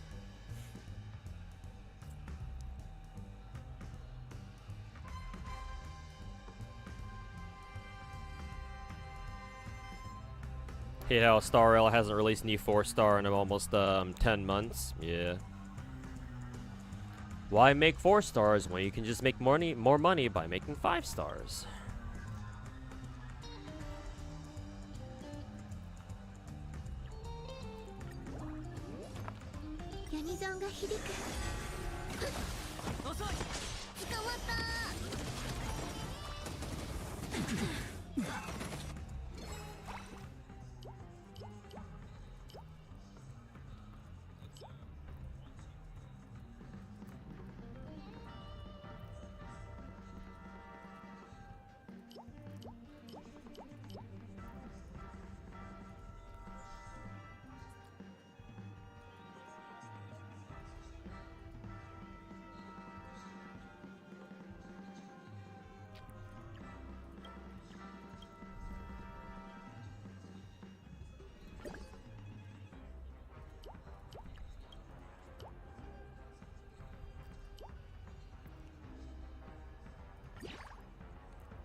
I think Lucky Roulette was an okay weapon. Sure, whatever.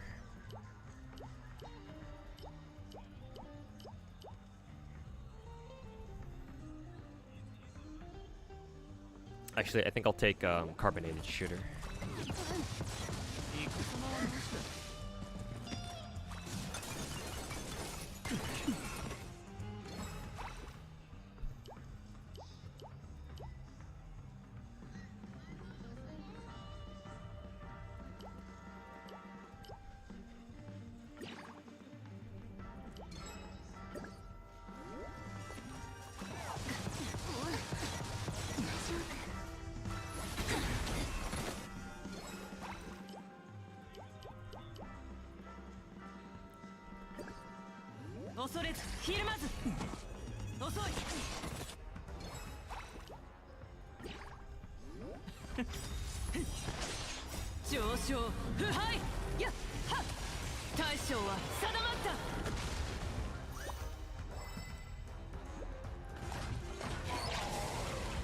Gallagher is like the Bennett of Star Rail. Is he? I guess people really think that highly of Gallagher these days, huh?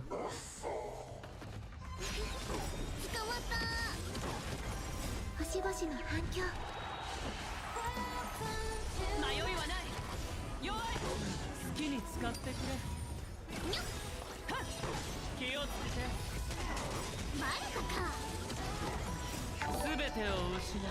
Hey yo, Silver Meteor, how's it going, man? And yeah, it really has been 5 years. Thanks so much for sticking around for all that time. Hope you're doing well, mate. Unfortunately, I haven't been. It's been stressful, especially very recently, but hopefully I can get past that, or hopefully it'll get a little better, but we'll see. Hopefully you've been doing well yourself.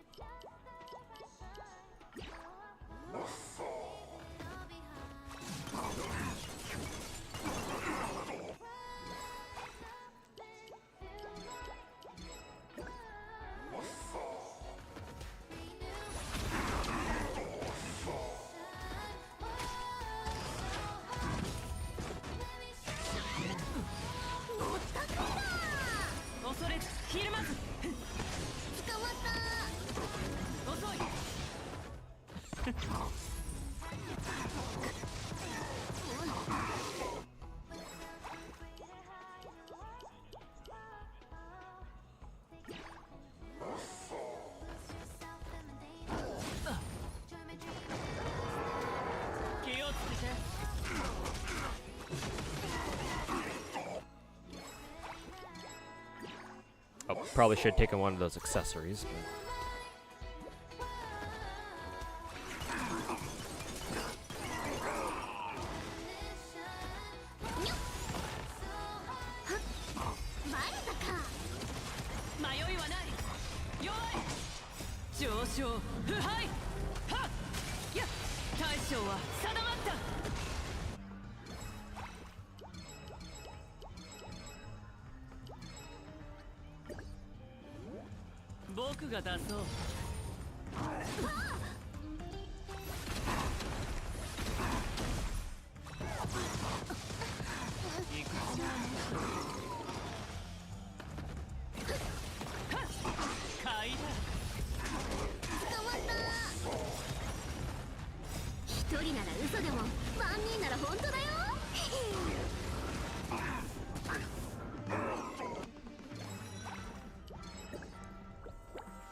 First legendary acquired.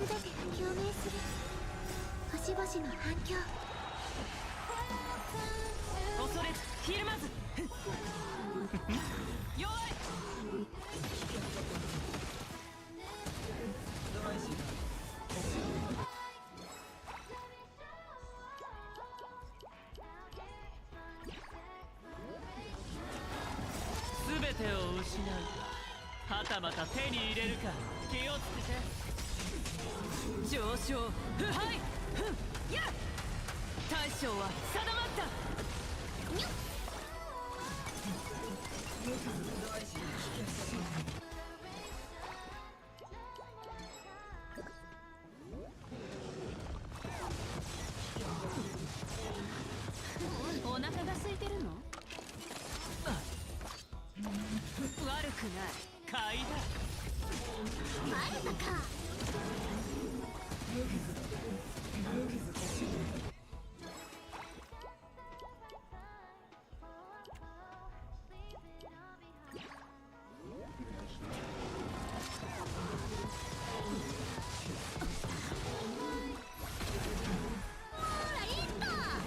迷いはない。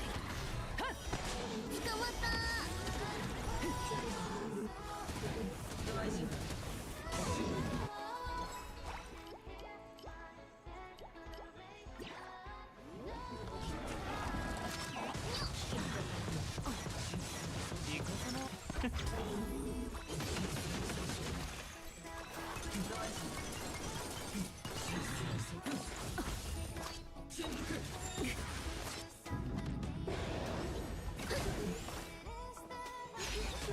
バレたか。上昇腐敗。大将は定まった。気をつけて。ちょっと痛いわね。恐れずひるまず弱い。僕が出そう。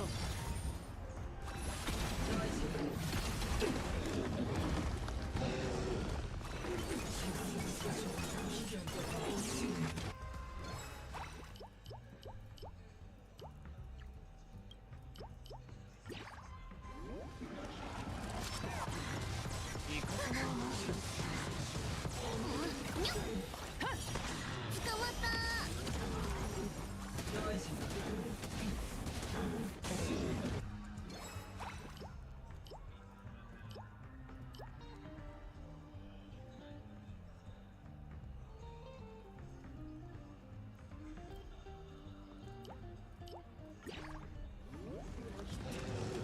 一人なら嘘でも万人なら本当だよ。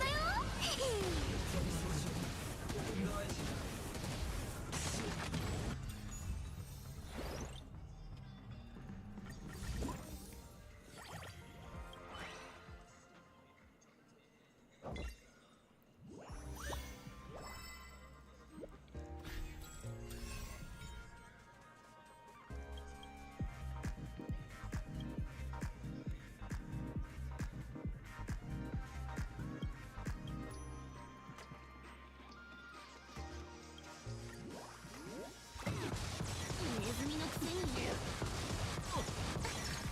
大丈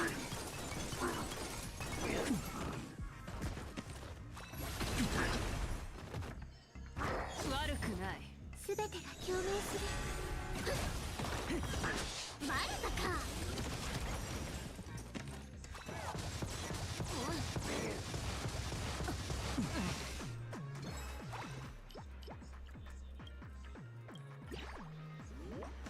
迷いはない。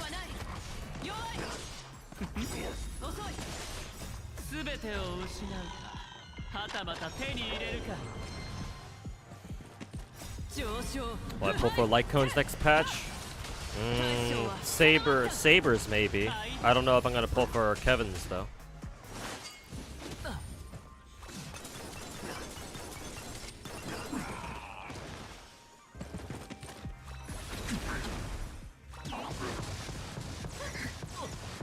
I think currently my roll plans are roll Kevin first, and then once I get him, start dumping all my Jades into Saber until she's here. And then after her, work on getting her light cone, unless I want to save for 3.5 characters.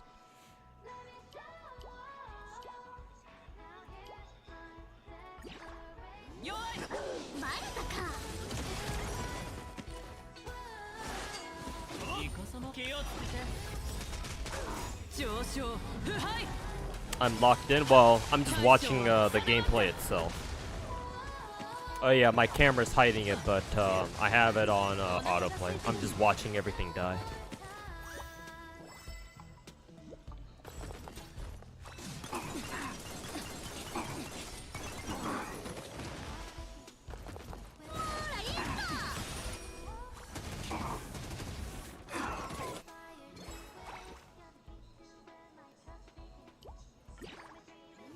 Not sure if Kevin needs his signature, but it should be really valuable considering it gives him base speed. Yeah, considering how important speed is as a stat in this game.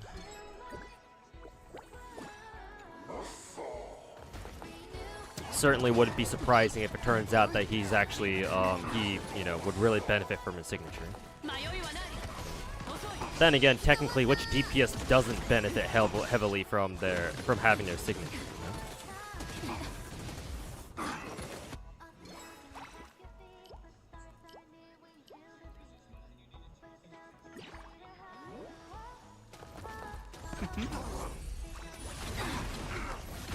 Personally, not rushing on Saber. Yeah, I get where you're coming from.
All horror games should make weapon banners guaranteed. Yeah, that would be nice.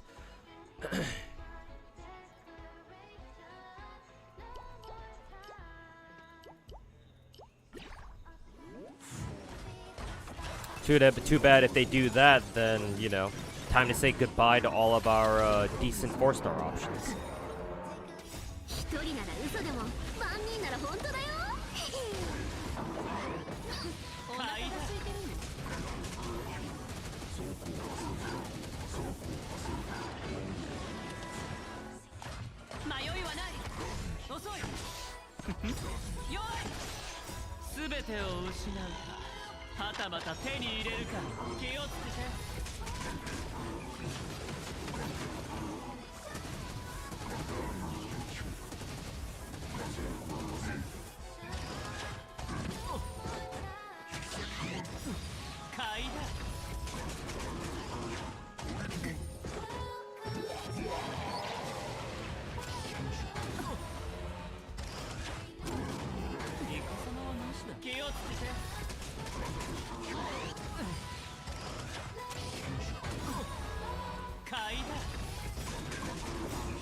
てを失うかはたまた手に入れるか上昇腐敗やっ大将は定まった気をつけて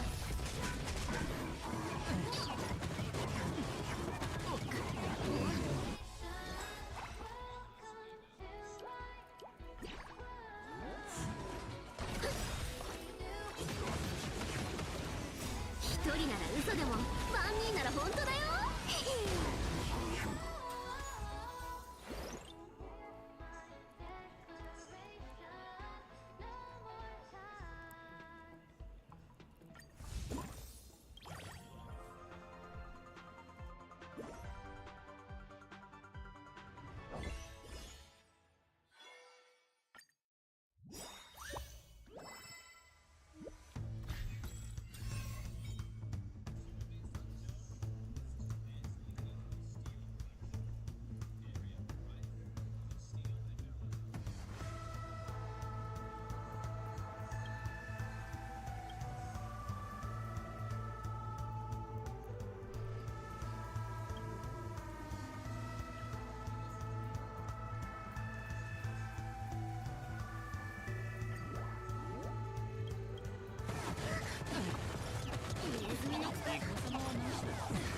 お腹が空いてるの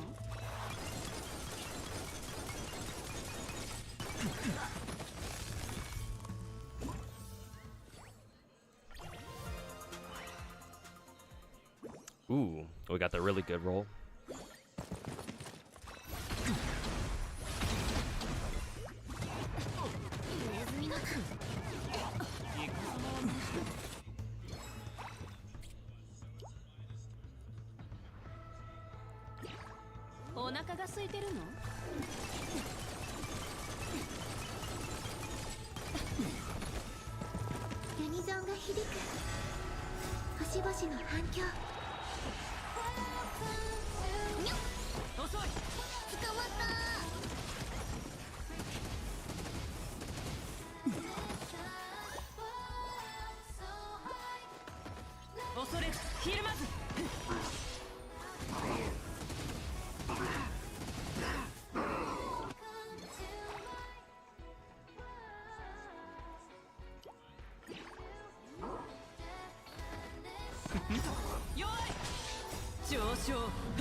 You're on a 50-50 and you want Firefly? The game hates you so badly. Rip.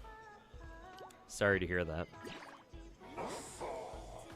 All I can say is I pray you get what you're looking for.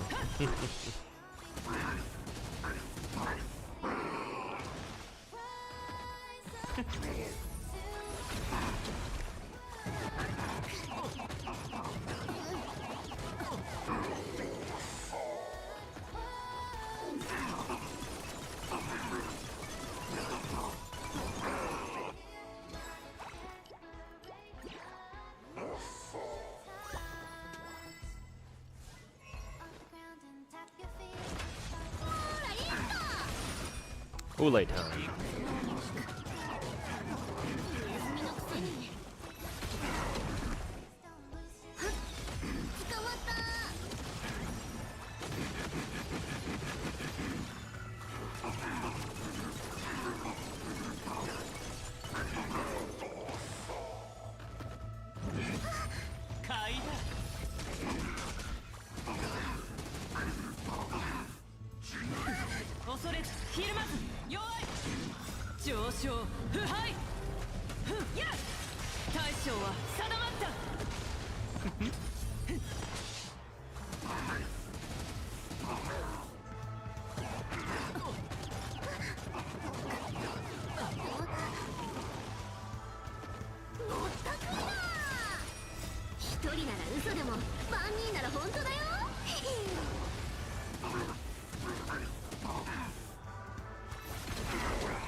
全てを失うか、はたまた手に入れるか、買いだ。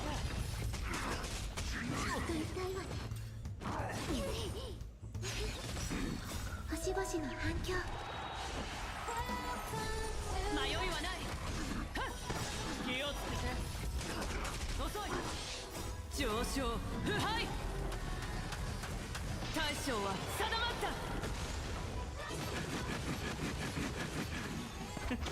ほらいいか。ネズミのくせにお腹が空いてるもんね。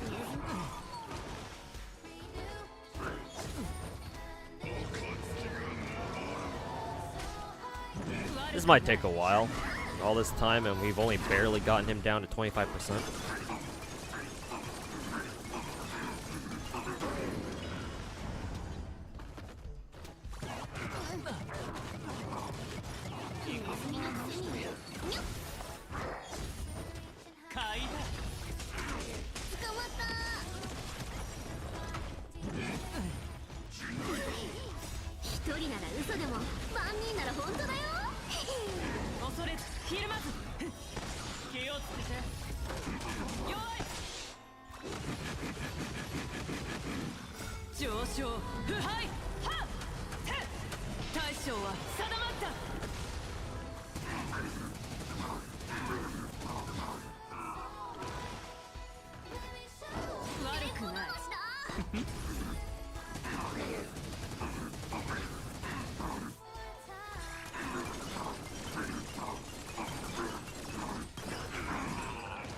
Revenue PvP gonna be big next week. It's about that time of the month again, huh?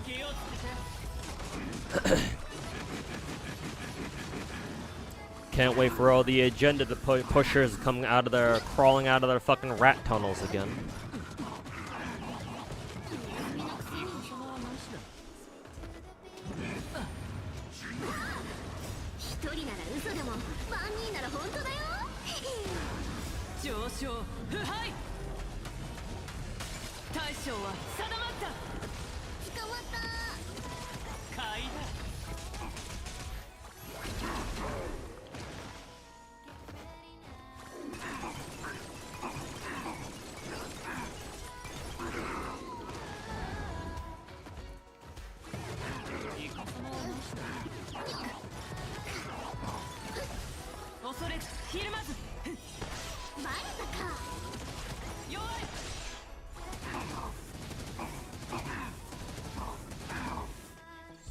Side games launching or Hans Girls and Shadow during the same month, so we'll see them near the top. True, actually, that's a good point.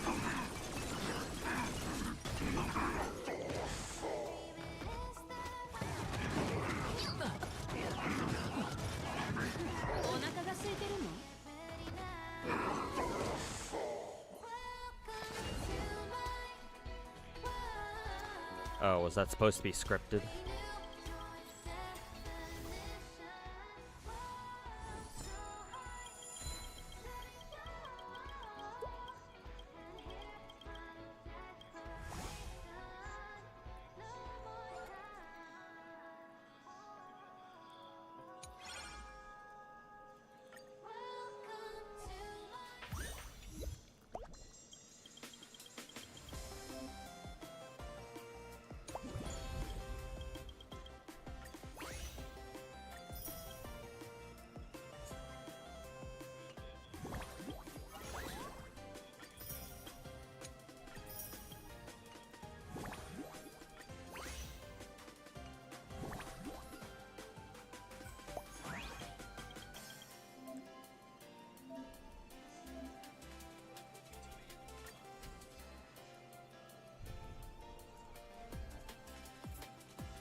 Why not use red Nahida instead of Sparkle?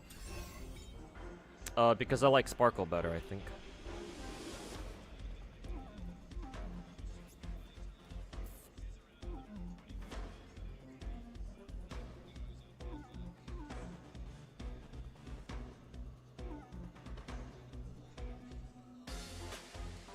See, obtained a resonant accessory for all weapons? Well, this would be nice going into next wave.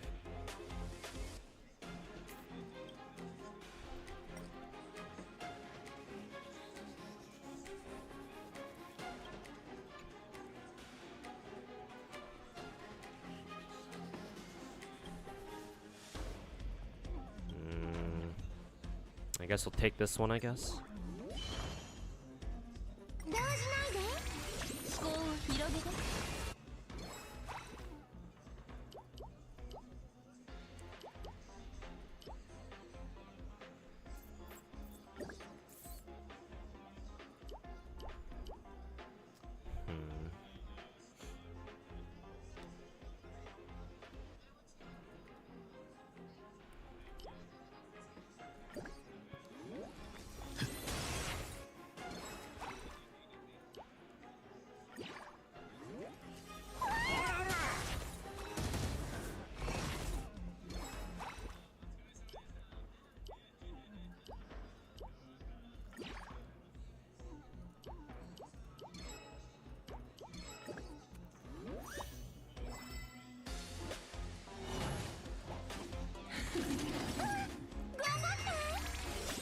答え見つけてごらん。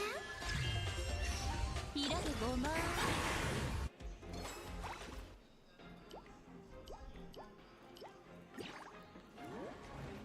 答えはないんだから。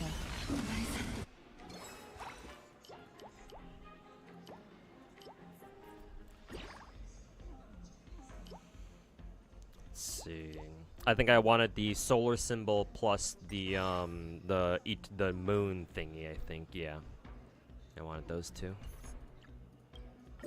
So hopefully I can pull the moon later. Time to reset. There it is.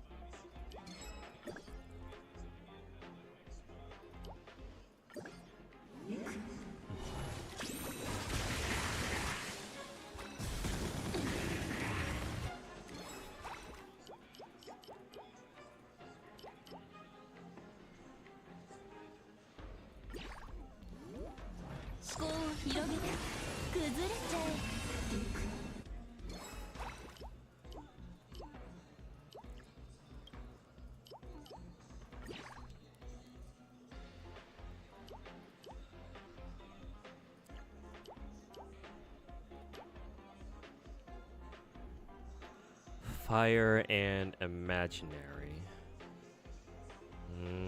I know I've got one fire. Can we know?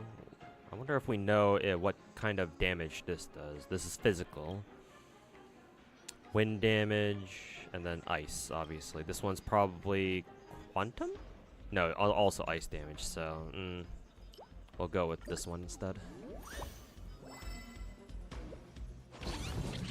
この神業で万物を再構築しましょう。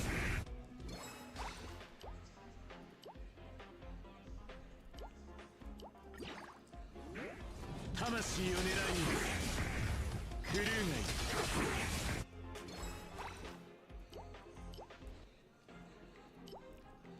る。 Ice and quantum. We have two weapons that are ice.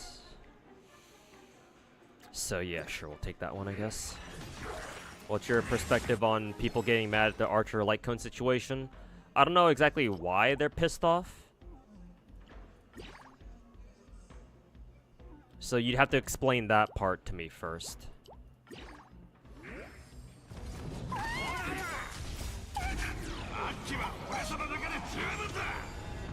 Because, like, the way I see it, people are apparently getting pissed off that, oh, like, you have to be a fucking whale in order to get Archer's light cone for free, but, like...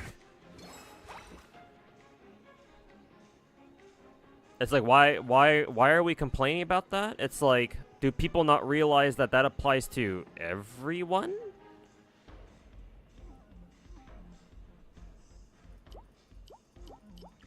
But again, I'm not retarded, so I don't quite see what they're bitching about, so... 思考を広げて崩れちゃ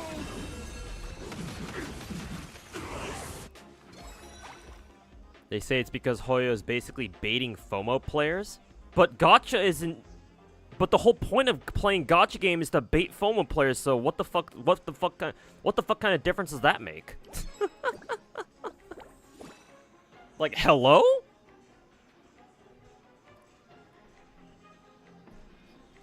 It's like, do you understand what kind of games we're fucking playing? Bro, all gacha games are fucking FOMO. What the fuck kind of retarded shit are they saying? FOMO? Do you understand what kind of games you're playing, bro? Fucking retards.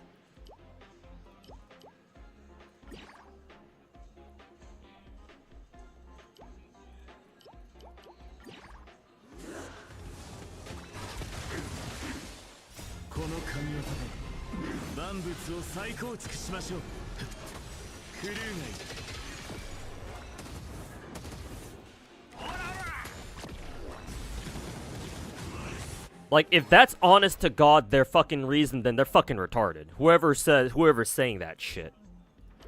Like, I don't care if it's Saint Tontus or other, like, actual Star Rail players. Like, whoever is saying that, oh, the Archer light cone situation is dumb because they're trying to bait FOMO, like, holy fucking shit, please quit. Clearly, the fucking Castorus' global passive wasn't bad enough for you. Please quit this fucking game.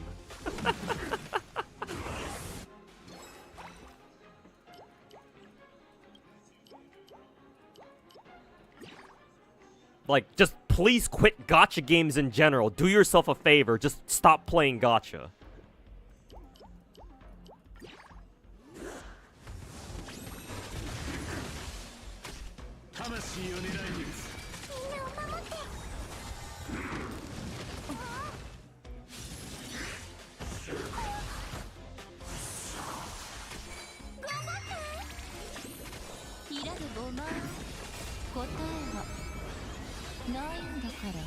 Fucking Christ almighty, dude.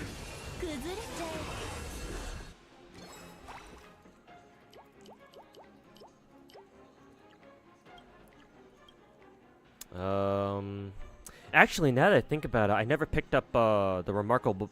I just realized I didn't pick up Remarkable Bat's fucking what is it? Resonating accessory. So that was a mistake. I didn't realize I didn't have it yet. So there's not really much of a point in fucking leveling that shit up. Well, maybe it's still useful.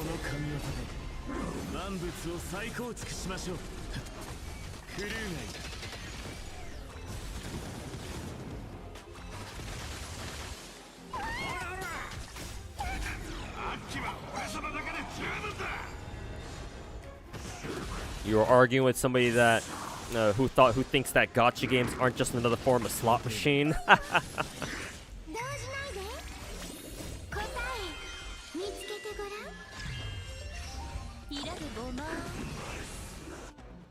You'll never get mad at a gacha game giving the chance to give something for free. I mean, technically you're right, because Hoyo could have been like, oh, we're not going to give you, you know, hey, maybe we should give you the light cone for free.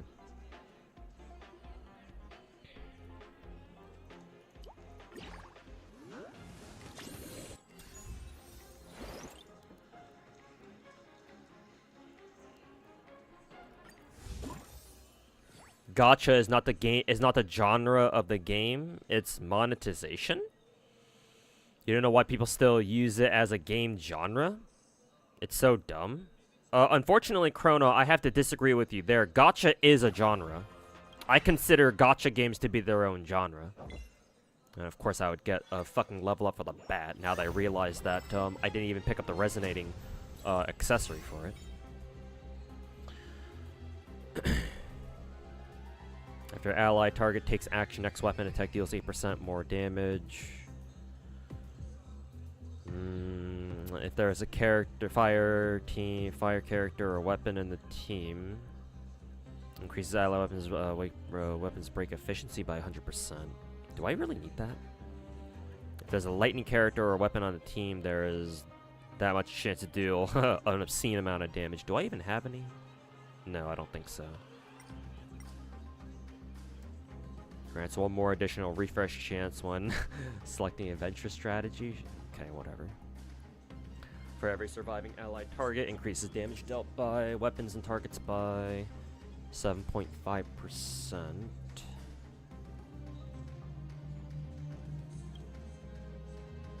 So yeah, why not just go with that?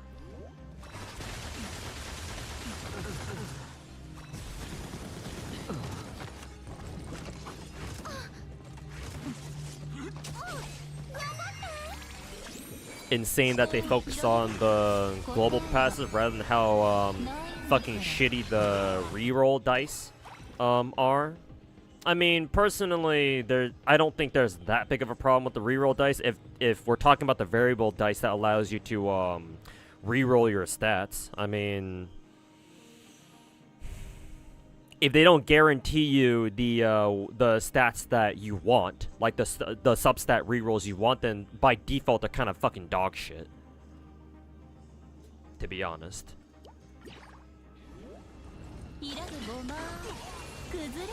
So it's like, it's at least better that we have them, but yeah, it's like, well, getting something good out of them is a whole different story altogether.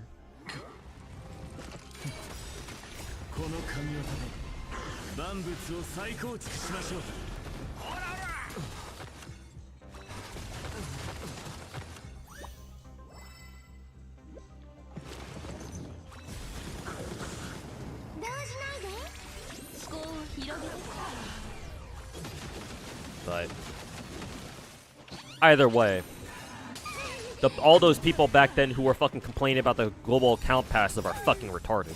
Or at least them complaining about it back then was fucking retarded.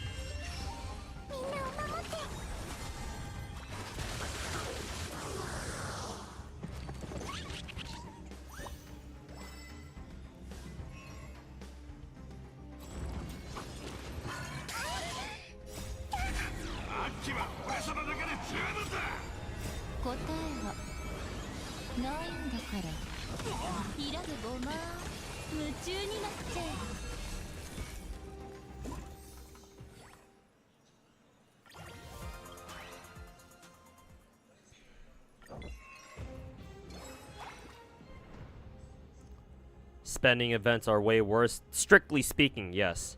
I can at least understand people bitching about the spending event we had during 2nd anniversary. This shit, there's no excuse.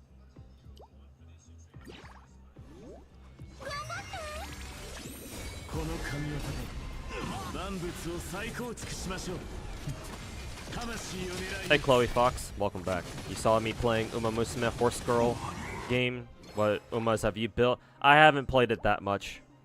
I only played it like briefly last night, and I haven't touched it since. The default girl, the Daiwa Scarlet, is actually my favorite character in the game, because I knew about her before. So, and thankfully she's a starting girl. She's a default character. So, if I decide to stick with the Horse Girl game and I don't send all my girls to the fucking glue factory, I will probably I'll start with her, obviously, and then I will pick up Rice Shower in case I don't get her just like randomly through like other tickets we get later. Assuming that I even do get all the fucking dailies done. I didn't even do my dailies yesterday because fucking Jesus Christ, you have to fucking finish a full fucking career mode. I didn't even finish one yesterday. Jesus fucking Christ. God, thinking about that game is fucking triggering. But assuming that I stick with it, I will build if that's even the right word.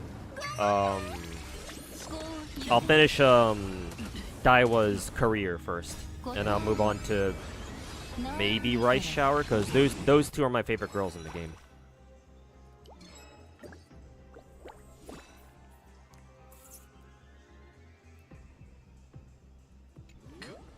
She's your favorite too? Oh, cool. Nice. この神業で万物を再構築しましょう。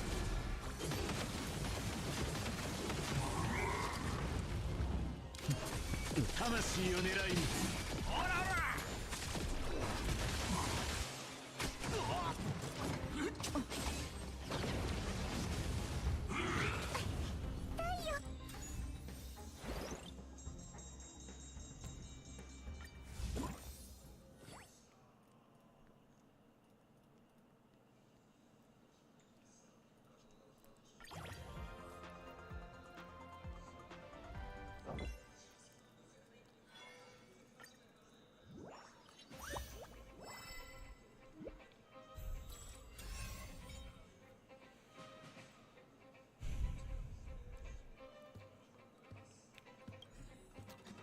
Let's see, launch type weapons. Do I have a launch weapon anywhere? Oh, my main one is.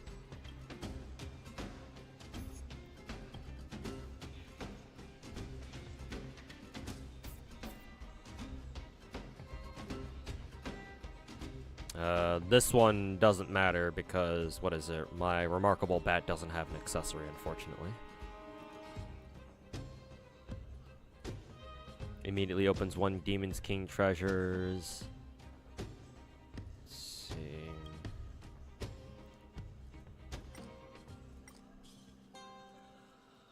Charge amp. When there's a quantum character or weapon on the team, ally attacks, blah blah blah, inflict entanglement. Do I have a quantum weapon? I don't think so. No.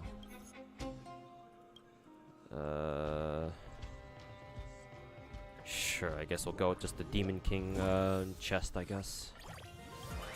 Maybe we'll get lucky and... yeah, there we go, exactly. Get like 5 items at once.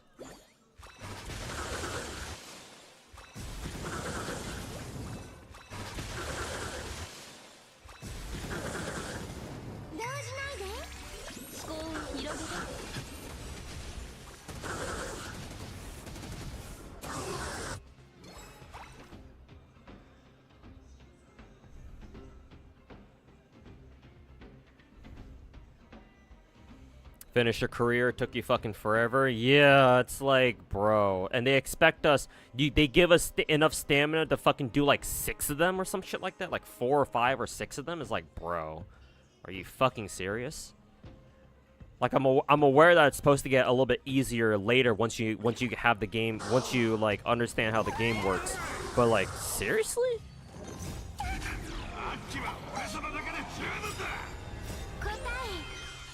And yeah, Chloe, I've been advised to just spam speed, power, and like maybe whatever the second option was, but speed, power, and I guess wit every now and then.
Hey lady, welcome back. What'd you miss? Not really much, just me grinding this event.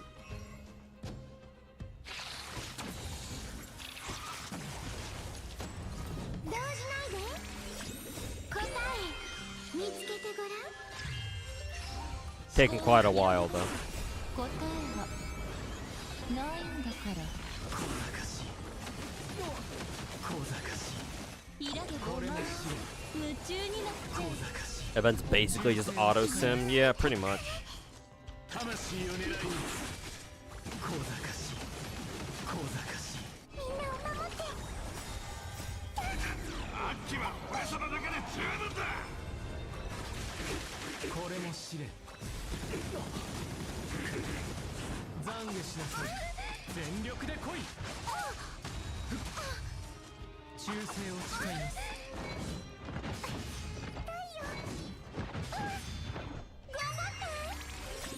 答え見つけてごらん思考をこれも広げて知れ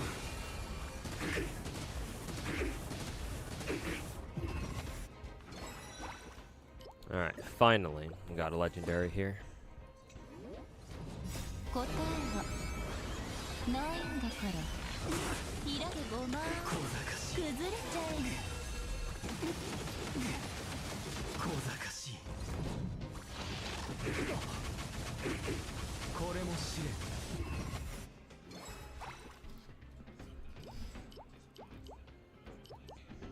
I wonder if I can find the resonating weapon is the chakrams, huh? Too bad I can't find the I'm not gonna be able to pick up the resonating accessory for the bed, I guess. But I can at least try to refresh for the what is it? The chakrams, I suppose. Assuming it'll even fucking show up.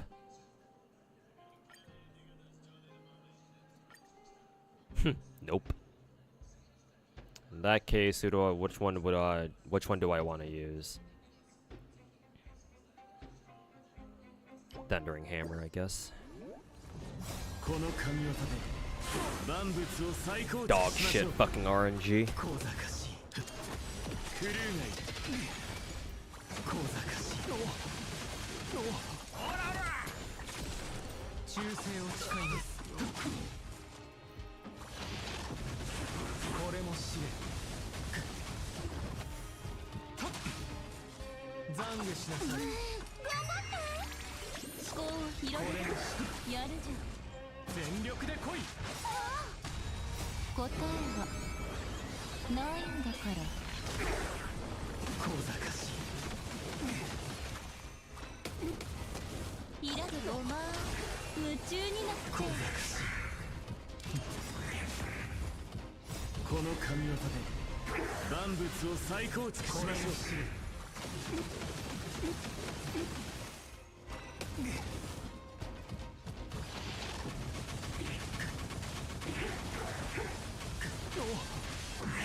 For gold chip, you gotta do speed, stamina, and wit.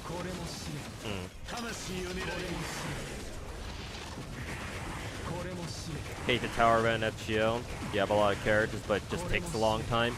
Yeah, you're supposed to get it done in chunks. I mean, I don't know if you watched me do this before, do tower events before Naisu, but traditionally, I've been able to do, I've done streams where I just do the tower events all in one go.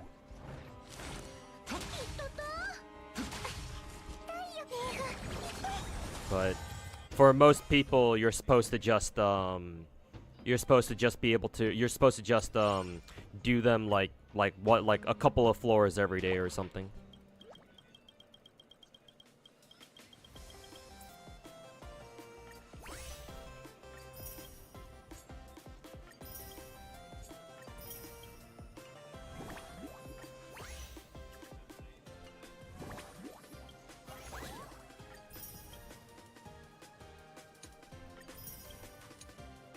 Okay. I'm assuming that I'm supposed to do this again to, what is it?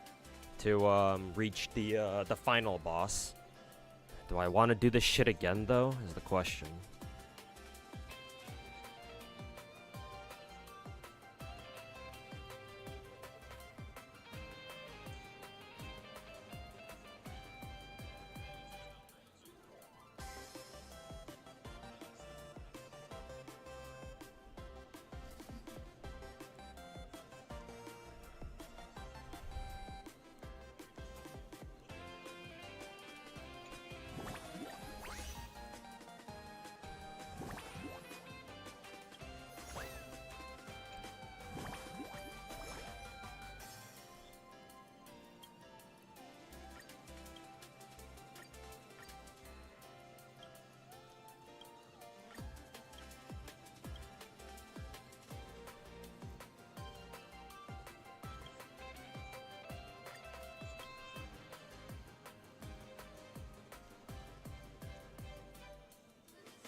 Do I really want to do this right now? Nah, I'll just take care of it on my own. Hopefully I don't forget to finish it. Technically, I've already gotten all the Stellar Jades, so even if I forget about it, it doesn't really matter.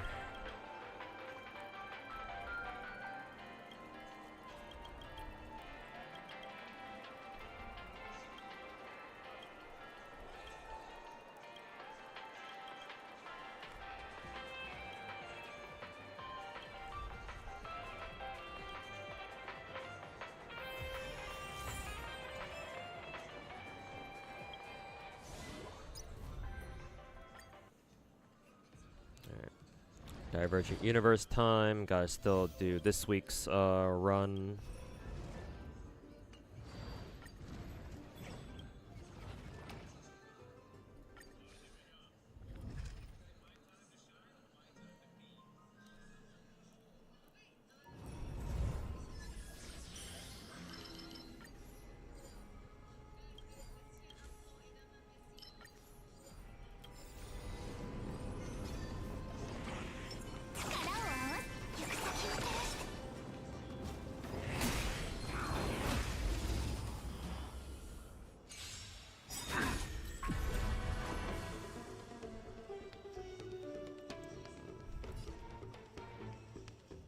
のかす雲を払って晴れ渡る空は飛べ西が導く未来は明るいは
気をつけてください。不穏な気 Will I play Horse Girl Gacha? Maybe. Maybe after Star Rail, but we'll see. We'll see what kind of a mood I'm in.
Four years behind is crazy. Yeah, but apparently it's not actually that bad. Or it shouldn't be. 死を受け入れよ我こそ紛争雲を払って晴れ渡る空は行け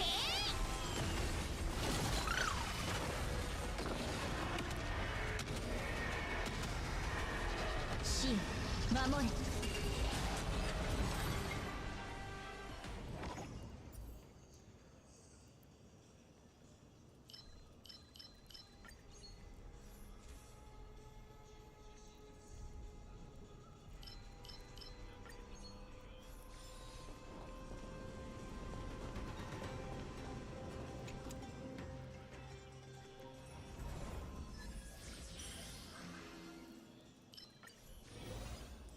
I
守れ。悪者め、朽ち果てて西風に乗って出発。いい頼り。燃えろ。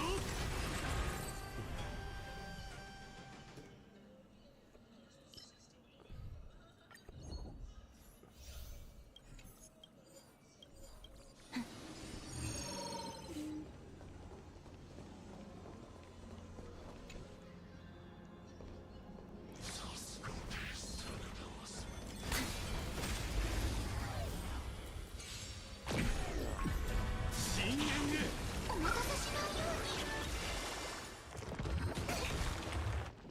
神聖を飛べ。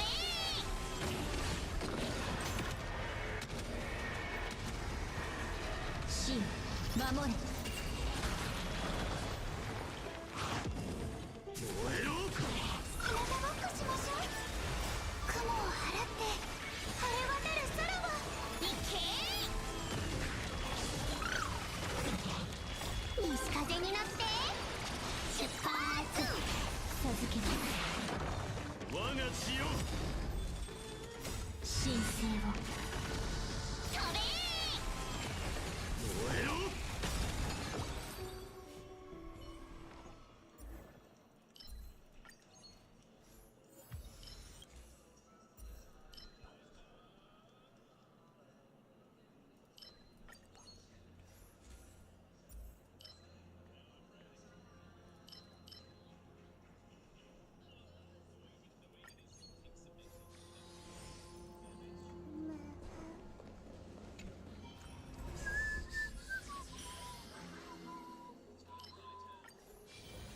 気をつけてください。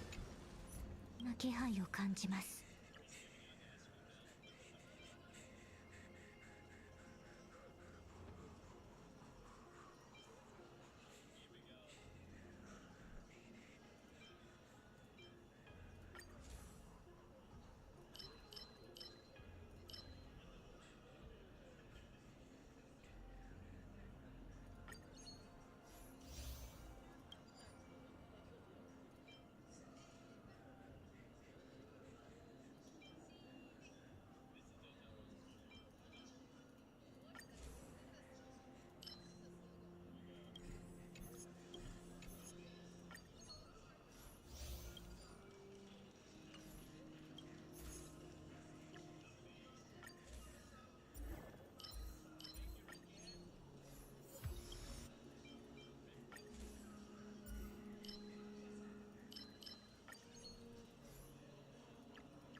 行く先を照らす力を。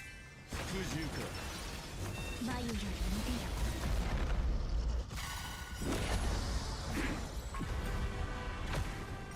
死を受け入れよ。行け。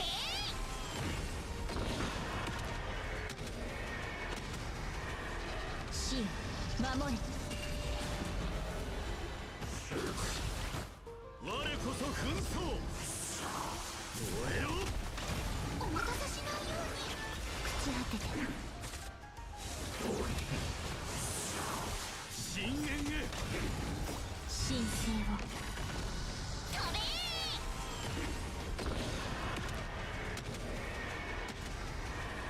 神守れ。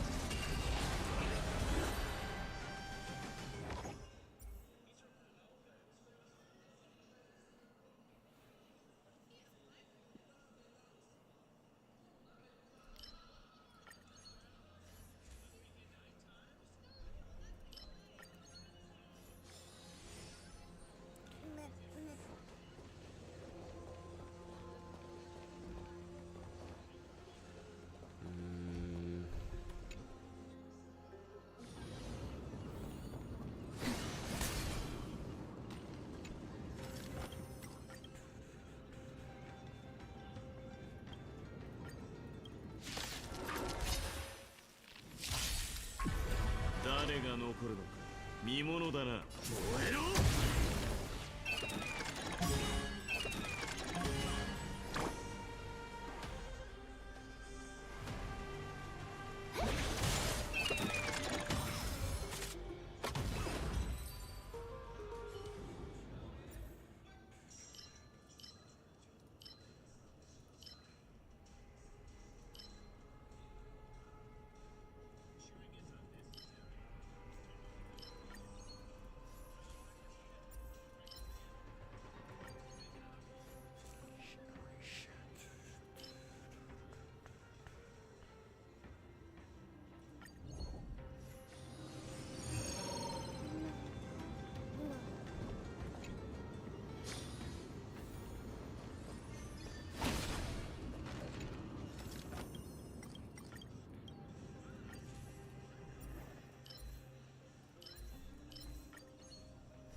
Oh, didn't mean to do that.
Okay, finally done with that. MOC time.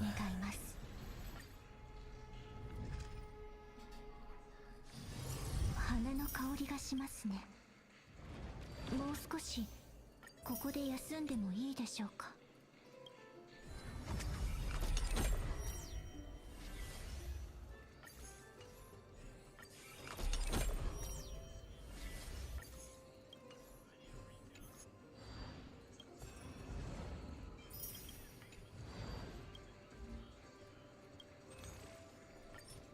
Hey, finally got the last one, the last reward for what, Divergent Universe.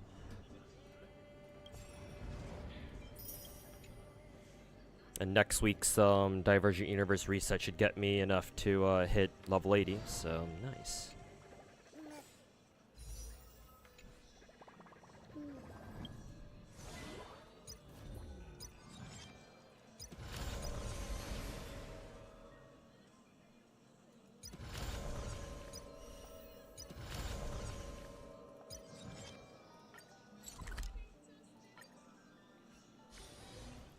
忘却の庭に入りたいの？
行くぞ。奴に栄光ある死を授けてやろう。行く先はね。眉より見てよ。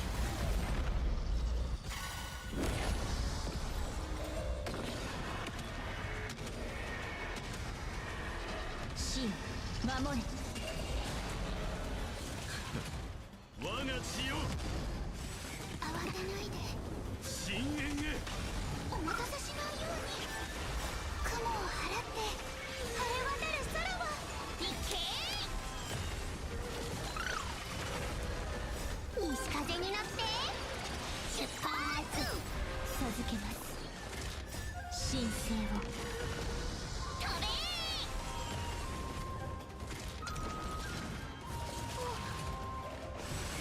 慌てないで体バックしましょう。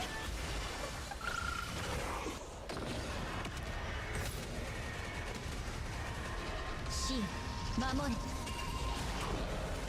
朽ち果てて燃えろ。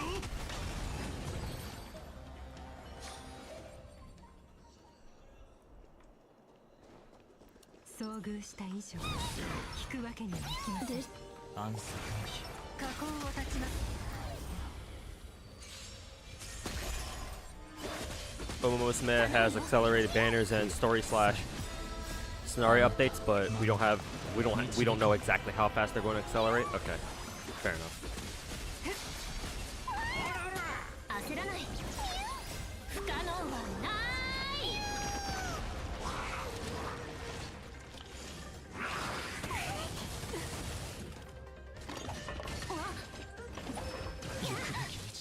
運命が絡み合う脆弱。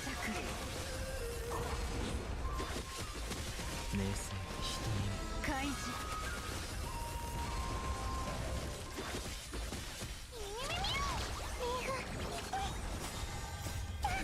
アッキは俺様だけで十分だ。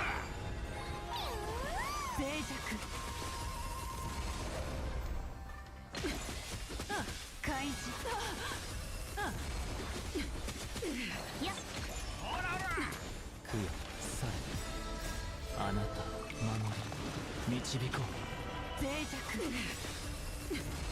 運命が絡み合う開示。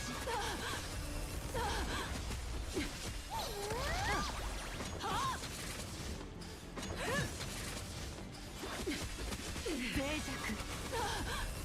できるよ。不可能はない。約束された世界。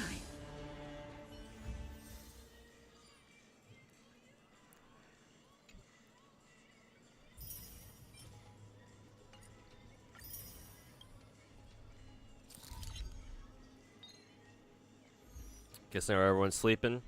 Yeah, kind of a late hour, or it's getting pretty late.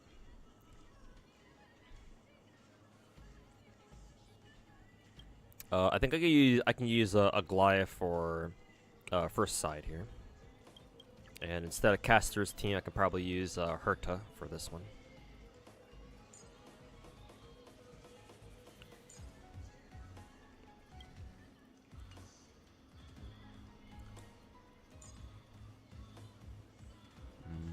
Oh, this is awkward. I'm already using hua for first side.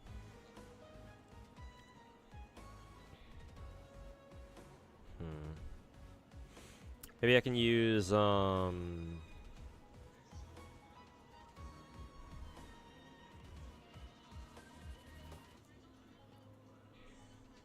maybe I can just use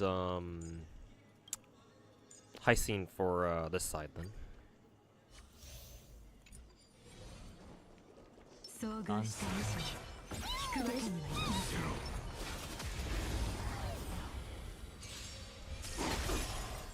On a Saturday, never late enough. Well, I mean, you know, streamer my size, not everybody can be active, you know?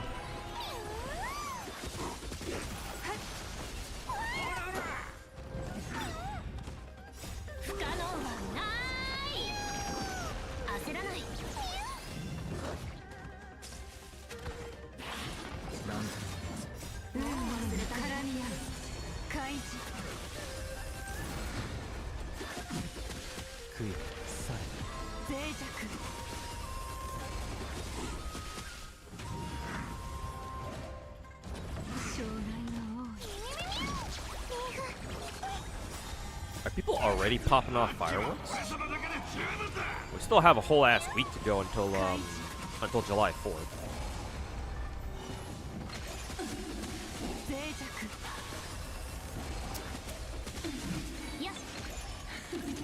I guess people are just excited.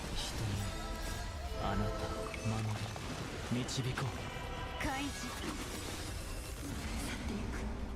運命が絡み合う脆弱。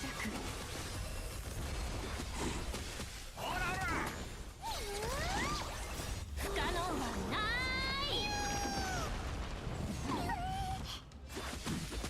開示できるよ脆弱。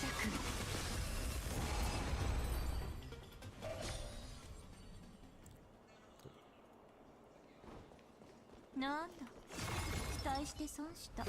開幕の時。行く先を照らす。お待たせしないように雲を払って晴れ渡る空を。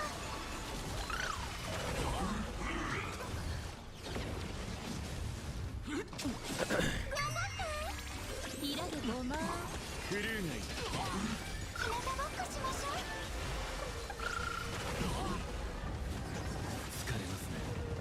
この神業で万物を再構築しましょう。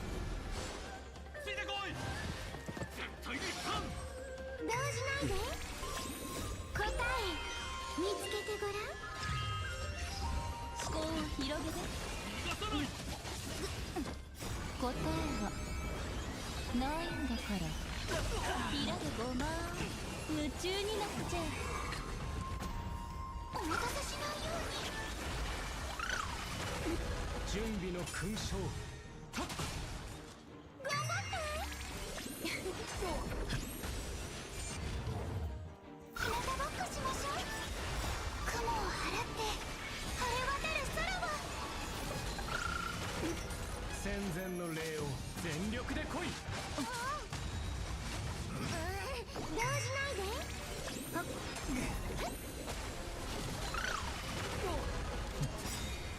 この神業で万物を再構築しましょう。答えはないんだから。小賢しい。思考を広げて崩れちゃう。栄誉を見届けよう。始めましょう。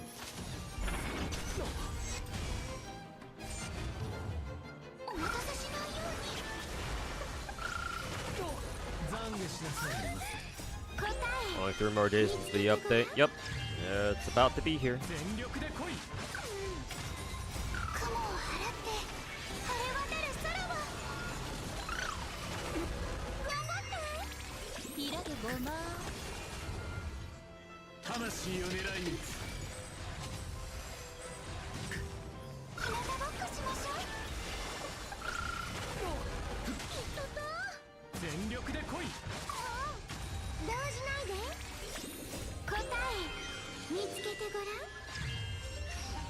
思考を広げて答えはないんだから小賢しい開けごま夢中になって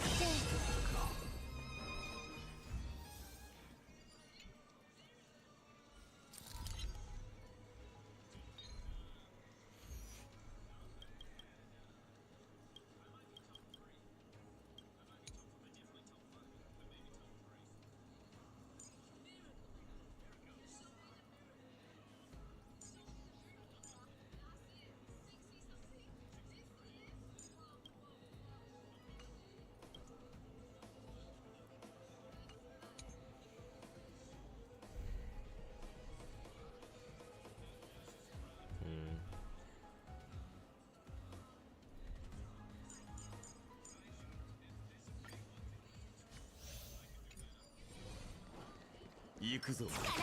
奴に栄光ある火を授けてやる。眉より伸びる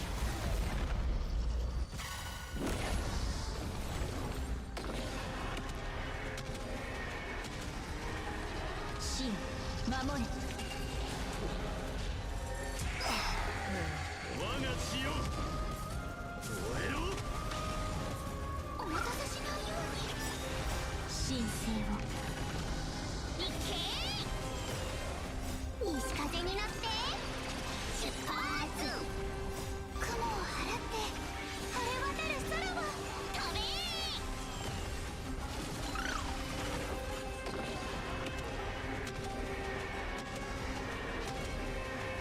死を守れ授けます神聖をいけ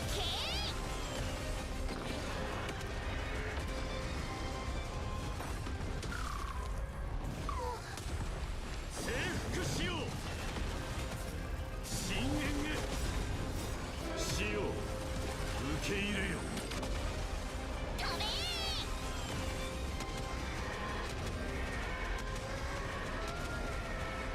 死を守れ天剣よ下れ。神聖を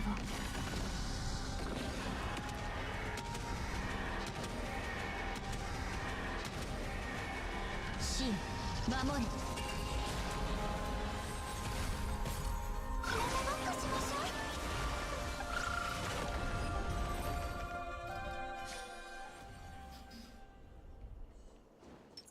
ためらう必要はありません。で答えを求め火口を断ちます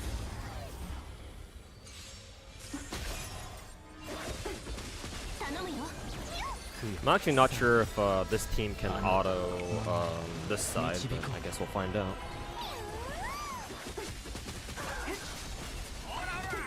みんな通りつけ私は幸せでした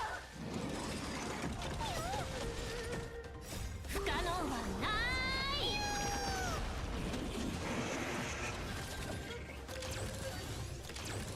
焦らない運命が絡み合う開示明細人に脆弱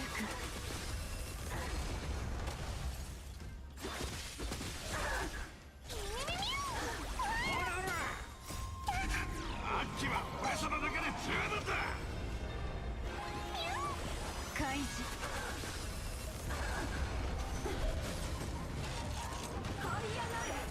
大丈夫です造花はここらにありできるよ脆弱使えるか Alright, 開示 here's where the real fight begins. 不可能はない脆弱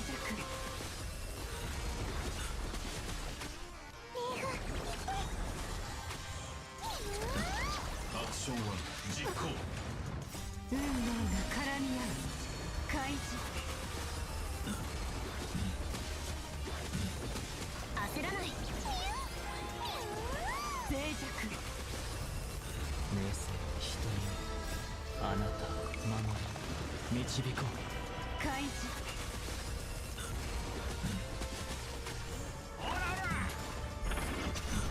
セカンドギア消滅開始。行くべき道です。贅沢できるよ。不可能はない宮廷採択焦土作戦実行。秋は俺様だけで十分だ。 Why are you playing mid-rail? I still have fun with it. I agree that it's not much of a game, but it's still fun to stare at. Plus, I like the characters in there, so... Or I like the characters in this game. And plus, Saber and Archer are going to be in this game, so hey, there's another reason.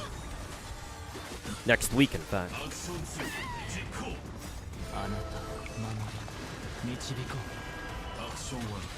And yeah, I already played Zenless, I think, yesterday. Though, to be fair, I still need to stream. I still need to stream it anyway, because I still have to get some events done. So maybe I'll play it tomorrow. We'll see. This is all E0. Yes. At least this team is. Aglaya doesn't even have her signature, so my Aglaya is E0 S0, by the way. Something something Aglaya needs to be E1 S1, some bullshit like that. My Caster's team is definitely the Caster's team that I was using first side. They're definitely all E0. Matter of fact, Caster is the only one in this team that has her signature. Everybody else is using something else. Maide is fucking using Secret Vow. Triby's using Dance, and then Hysene is using the free Remembrance Light Cone from Sim Universe, or from Herta's shop specifically. But yeah, all the 5 stars that I'm using here, they're all E0. Well, except for RMC, obviously, but it's RMC, so.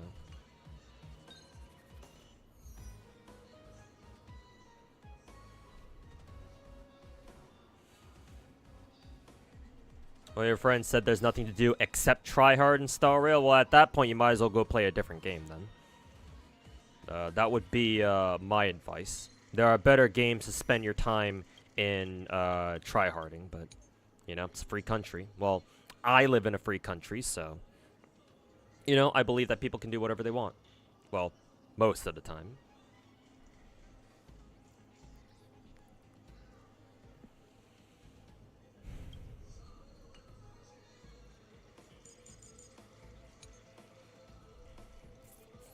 Let's see. Oh boy, it's Hule. It's a Hule. This motherfucker.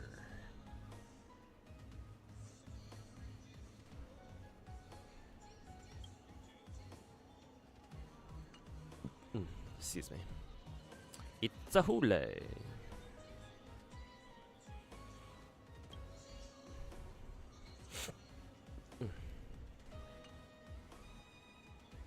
I'm actually sort of curious what team I should use for this.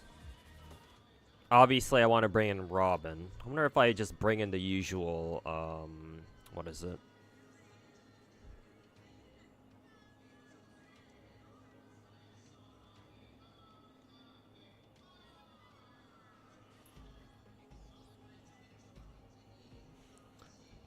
I wonder if I just go with the usual. Hey, Deca, welcome back.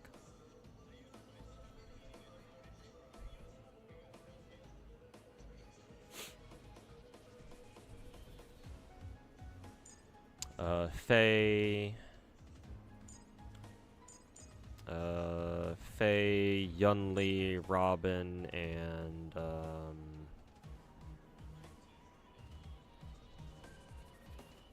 Venturing, I guess. Might be a little bit rough running no sustain. Well, not running no healer, but we'll see how that goes.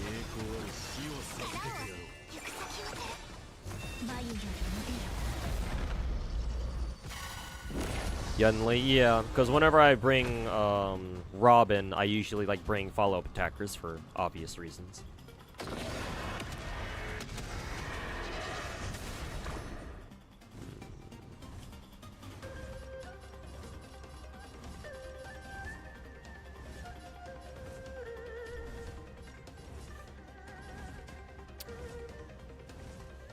How much energy does Hyacinth have? 70, 140, 30, 20, 90, or 20 goes to 90, 90. Then 30, 100, 140. のんびりでいいんですよ。頭を空っぽにするのも Whatever.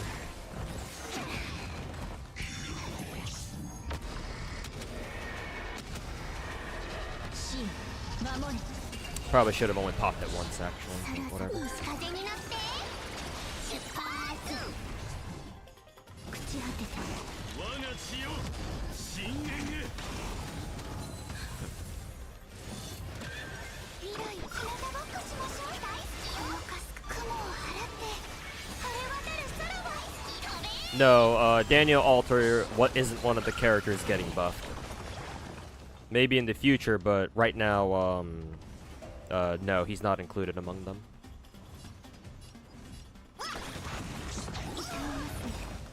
神聖を行け。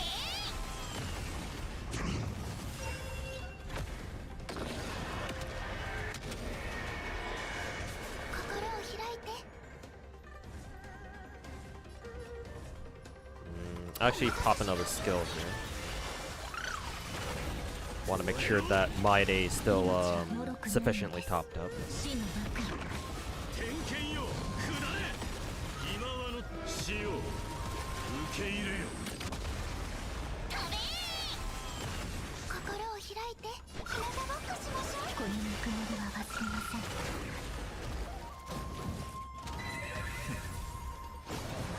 子供の目。 Laser beams.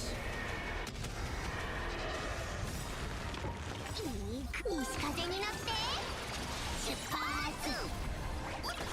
深淵へ。土へ帰る。お待たせしないように。このかす雲を払って晴れ渡る空は行け。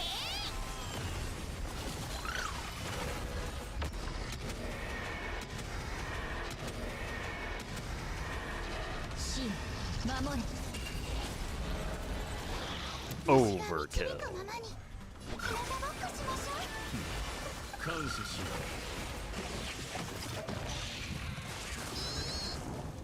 子供の目。燃えろ。征服しよう。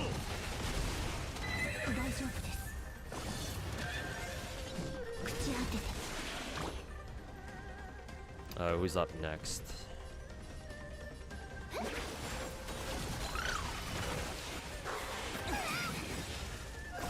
神聖を飛べ。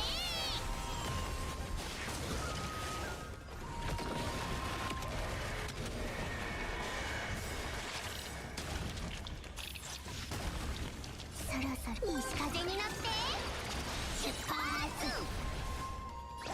いい頼り。深淵へ。未来は明るい。お待たせしないように。このかす雲を払って晴れ渡る空は行け。冥界へ向かうことになるでしょう。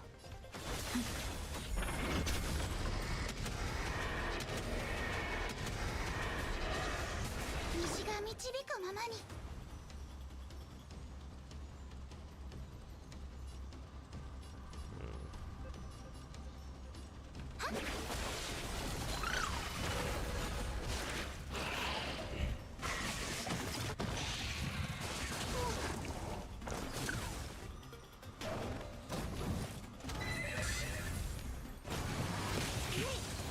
天剣よ下れ。今はの死を受け入れよ。飛べ。燃えろ。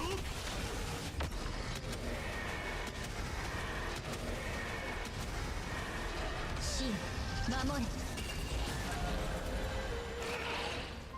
Even Hule is too damn much for him. Yeah, he attacks really, really fast.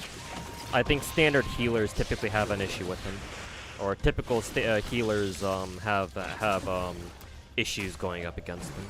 授けます。見くびらないで。課長、西風になって出発。3 skill points. このぬくもりは忘れません。深淵へ神聖をいけ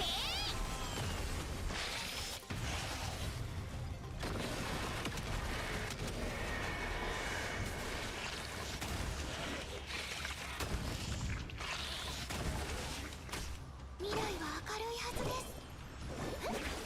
このかす雲を払って晴れ渡る空を飛べ。この時間を大切に家へ帰る。征服しよう。みんなをいじめる。虹が導くをまたさしないように。このぬくもりは忘れません。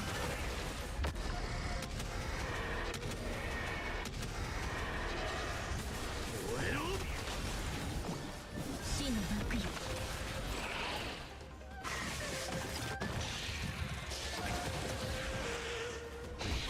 I wonder if I should have used I should have just sent who is it? Casterus's dragon to self-destruct there, because the bug only has 2 HP, so maybe I would have killed it if I just suicided it.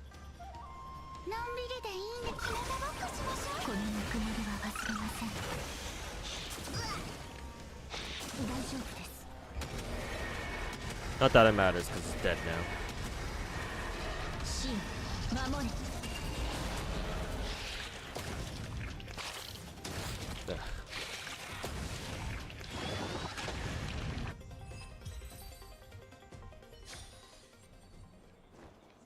でかいのがいいわね。行こう。私に任せて。設計式。時間がもったいないわ。大地を割る。そこ。買いだ。両断する。すべてを狩り尽くす。Probably attack him. はい。はっやっは。大将は定まった。危険なリスすべてが共鳴する。罰剣三景。後期。サクッと手合わせしてみない？迷いはない。遊んであげるよ。好きに使ってくれ。サイは投げられた。すべてを失うか、はたまた手に入れるか。気をつけて。遅い。今宵星々の反響。自分の実力試してみる？爪も牙も鈍ったの？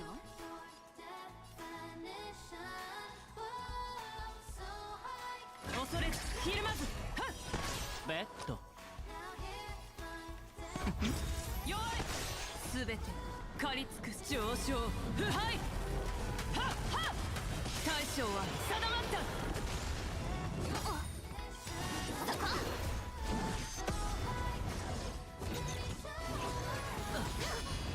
買いだ。雲を切る。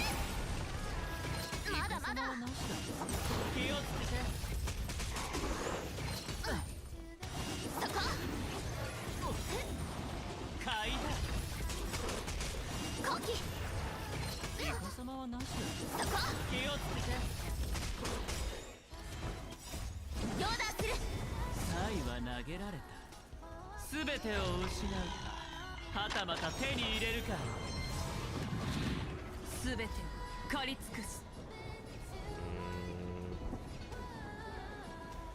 I used the Aventuring's ultimate on this 上 guy. 昇。腐敗。やった。大将は定まっ We'll た。 try killing him first. 大地を割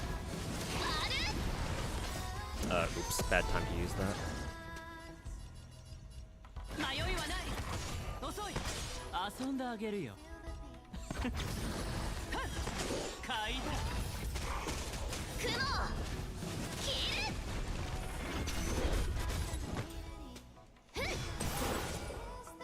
生命の葉。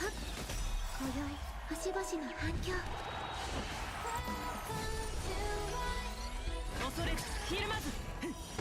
ベッド。僕が出そう。勝負をやっ。よい。全て上昇腐敗や大将は Maybe I was a bit overkill. Probably should have saved that for Hule, but whatever. 気をつけて悪くないサクッと手合わせしてみない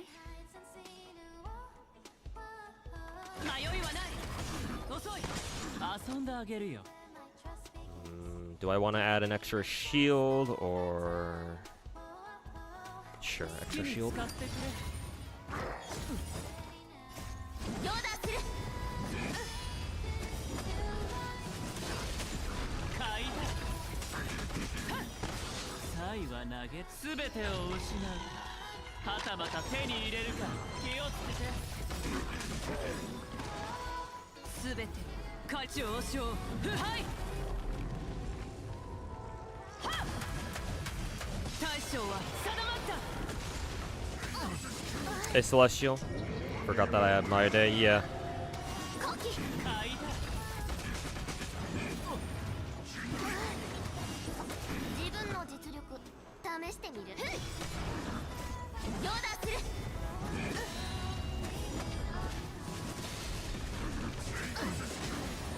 気をつけて後期星々の反響爪も牙も鈍った恐れずひるまず当たりだ遅い勝負を決全てめるのは上昇人だから腐敗やっ大将は定まった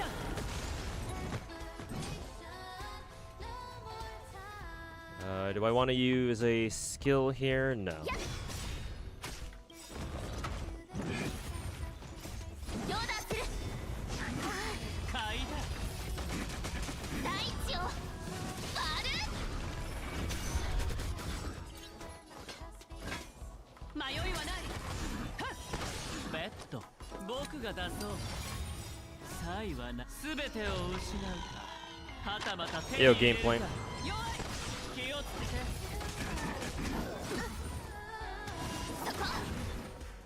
You only falls if even with the shield. Yeah, she was always able to do that.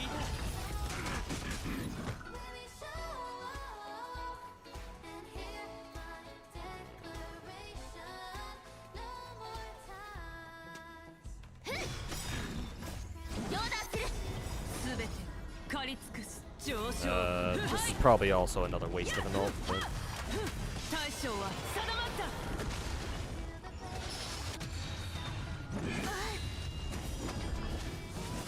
悪くない気をつけて全てが共鳴する今宵星々の反響サクッと手合わせしてみ恐れずひるまず遊んであげるよ遅いやっよっ後期まだまだ大地を割る買いだよっそこ後期全て借り上昇腐敗大将は定まったそこ気をつけてヨーダーする悪くない迷いはない弱い当たりだ僕が出そうサイは全てを失うはたまた手に入れるか買いだ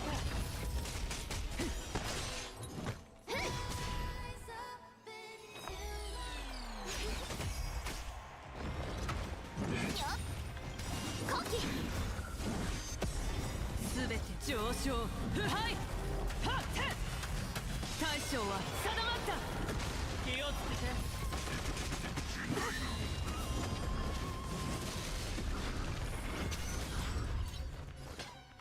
恐れずひるまずはっ遅いよっそこま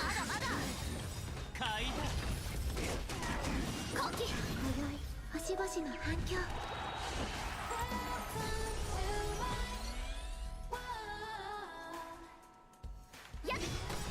爪も牙迷いはない。好きに使ってくれ。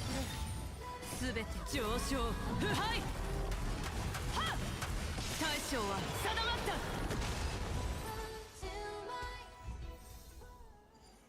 All right, cool.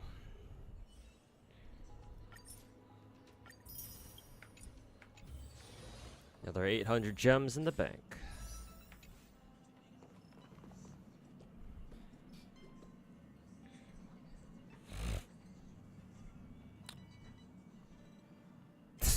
Well, Zara, good news for you. There are mods for that.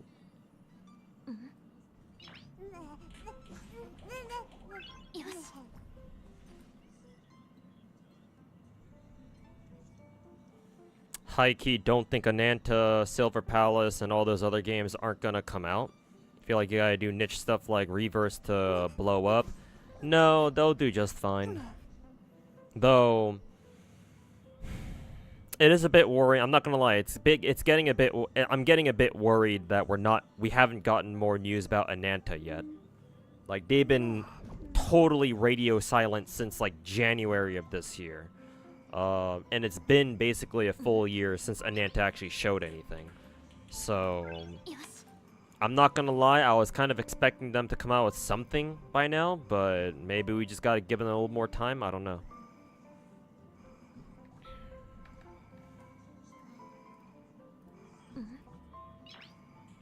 Ow, fuck.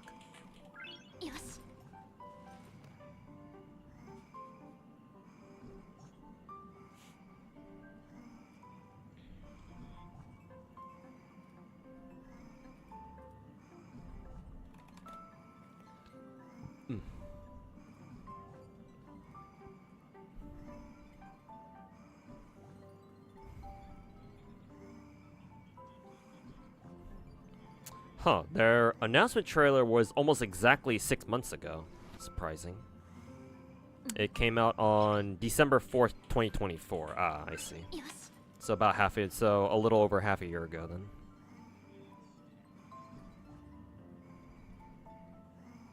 But once they come out, I think they'll do just fine.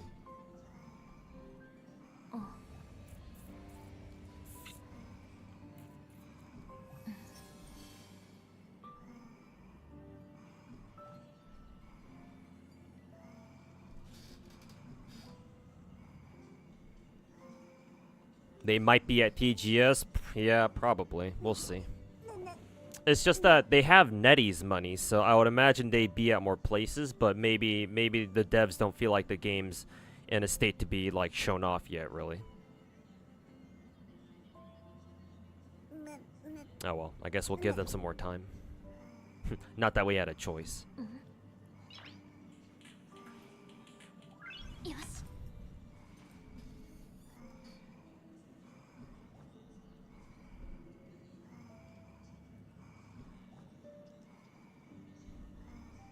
You think Hoyo has a monopoly on the market? Don't think companies want to fork up the cash to put out a game that looks as good as the Hoyo titles?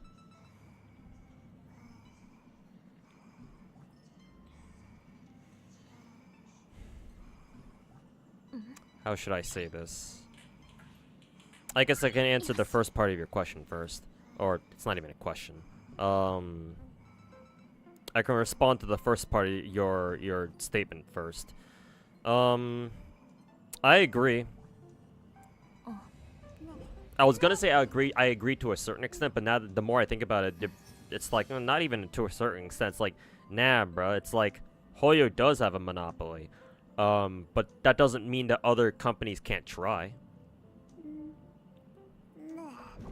Just because Hoyo's the big dogs in town doesn't mean that, you know, other players don't want to rise up and try to challenge them, you know? I mean, what do you think Wuthering Waves is doing right now? I mean, and remember, monopolies are bad are generally speaking pretty bad. So the more competitors we have, the more Hoyo is under pressure to improve their games, you know? Otherwise, if they just sit there and do nothing and do nothing to improve, then, you know, eventually they'll start bleeding players off to other games, and obviously they can't really sustain that forever. Though they've got a lot of elbow room to work with, I'll give them that. Just because they were the first ones to the table, and it's been like this for so long, like fucking 4 years or something. But just because there's a monopoly doesn't mean people won't try. And they certainly are. It's just taken them a long time. I guess that segues into the into me replying to the second part of your statement. It's not that companies don't want to fork it up. It's that it takes time. Time is the bigger factor, to be honest. A lot of the gacha games that are coming out are Chinese, obviously, and Chinese developers usually don't have to worry about funds because they can secure like development funds. I don't want to say easily, and as time goes on, it's gonna get harder and harder for them to do to like secure like development funds. But they can still do it. So money isn't necessarily the issue for them. The issue is actually making a game that actually looks as good as Hoyo does. Because you can put in as much time as you want. You can put in as much money as you want. The problem is, will you get a product that looks as good as Hoyo's? Even with a lot of money and even with a lot of time, that's honestly debatable. Like, Hoyo's games look so fucking good that, like, trying to compete with them in terms of pure visuals and aesthetics is extremely difficult. But you know that obviously companies will still try. But as in the case of Wuthering Waves, they tried, and I still don't think Wuwa looks as good as Genshin does. Even if, technically speaking, Wuwa is, like, more advanced graphically. That doesn't matter to me because I care more about how the aesthetic, like, how the overall product looks. And Genshin still looks much better, in my opinion. Even if the models themselves are better and more advanced than a game like Wuthering Waves, because it's more recent. So, obviously, they've had the chance to update their models, and plus they're on a whole different engine, too, so there's that. But, excuse me, voice crack. But it's more a concern of time, to be honest.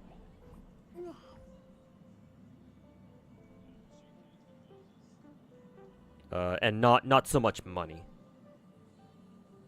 Like, it's the reason why it's only about now that we're finally starting to get all these new big production gacha games being announced and like, oh, hey guys, we're developing a new game, right? Around now was always when we were gonna start seeing like new potential Genshin competitors, not killers, Genshin competitors.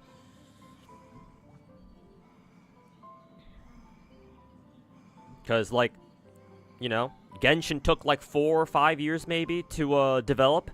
And so, like, if you want to put out a game that looks almost as good as, or in the same vague ballpark in terms of pure visuals and aesthetics as Genshin, and have it still be as good of a game as Genshin, then, you know, you can kind of expect to spend at least the same amount of time.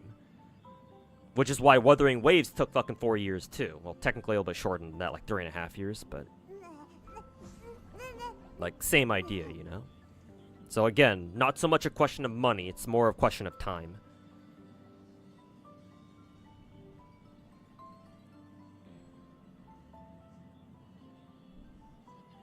You gotta put out something unique. Don't think more AAA open world gachas on the move. Arknight's Enfield looks good though. I think Enfield looks good, as good as a Hoyo title. I feel like they could do with a little bit more color saturation. It was the same issue that I had with Wuthering Waves back in the day. Now it's a little bit better. So I don't really have like a strict complaint about it anymore, but I still think that Hoyo does their colors the best out of everyone still. Though, to be fair, Zenless's color saturation could be a little bit better, but they nailed it with Genshin, and Star Rail is, like, almost as good, so. The only thing about Enfield is that combat looks slow. That's an intentional design choice. It has to be slower, because remember, in Enfield, that game is going to be very unique in terms of gameplay because remember, even though it's a team game, that game is different from all the other gachas, all the other big gachas right now because in Enfield, your entire team is out at the same time. It's not like Star Rail, it's not like Genshin, it's not like Zenless, it's not like Wuwa, where in every single one of these games, in all the big four right now, you only have one character out at a time. So you can the game can be faster because the gameplay itself can be faster, well at least in, the open world games or the games that have action, like real-time action combat. So Wuwa, Zenless, Genshin. The gameplay can be faster because you only need to keep track of one character at a time. Whereas in N2, you have to keep track of 4 different characters at once. So the gameplay has to be slower overall.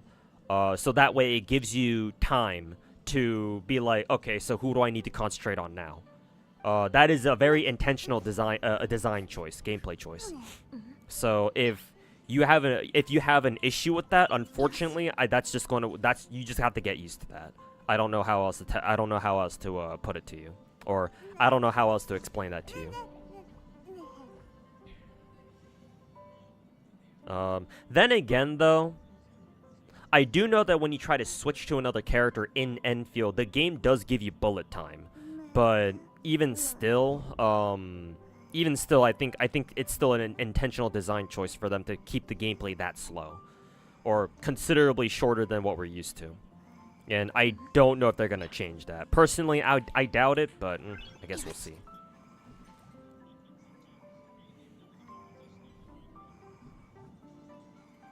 And going back to your previous comment about how you don't think more AAA or more open world gachas are the move. Nah, they can still absolutely work. Nah. I disagree. I think open world gacha games can still be very can still work out very well. Technically, I would argue that for gacha games, they don't really need to do anything quote unquote unique. To be honest with you, you can have a gacha game come out and not really do anything unique. Like, you can have a gacha game that comes out and just takes ideas from all different types of gacha games, but as long as the product itself is solid, right? It has great performance, especially on mobile devices, specifically phones. It runs well just on any device in general. It loads quickly. It doesn't take up too much space, hopefully. It still looks pretty good, right? Maybe not Genshin levels, but as long as it's acceptable in terms of aesthetics and visuals, people will be okay with it. At least decent to like good visuals. Maybe you don't need to have like top of the line fucking Hoyo style visuals. Just something that's good enough to where people won't complain about it. And as long as the gameplay loop is solid and you give off the impression that you are a generous developer studio that cares about their players, so aka the Kuro game approach. If you can check all those boxes, you don't need to do anything unique.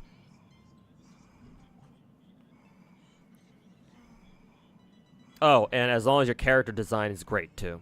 As long as you have at least a couple of characters that, like, pop off in terms of design and really go, like, I guess, viral on Gacha Twitter or something. Where people fucking, goon over these characters.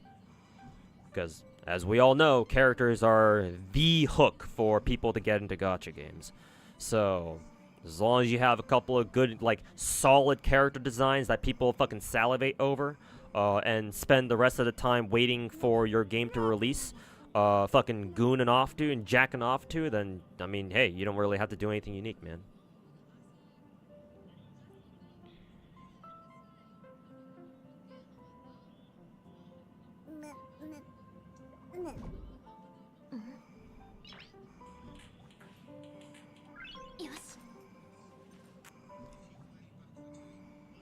Kevin's trailer is out now. Oh, cool.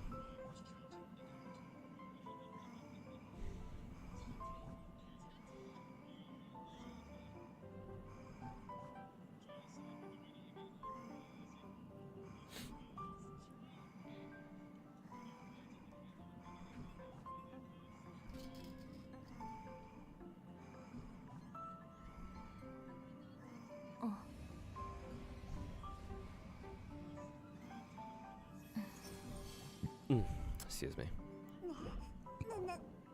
One thing you'll say about WoWa is that it still hasn't like established its own graphical style. It just looks like any other pretty graphics world in Unreal Engine. I see. Meanwhile, all the Hoyo games are distinctly stylized. I do have to wonder if that's like a Unity thing or like a general, if it's like engine difference, engine diff.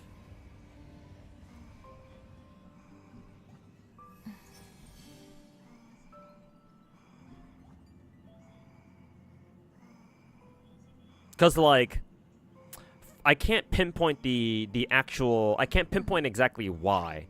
But I remember when I was looking at the NTE, all the recent NTE gameplay, the footage, the stream we had last weekend, and the NTE like gameplay and stuff, all the trailers and shit.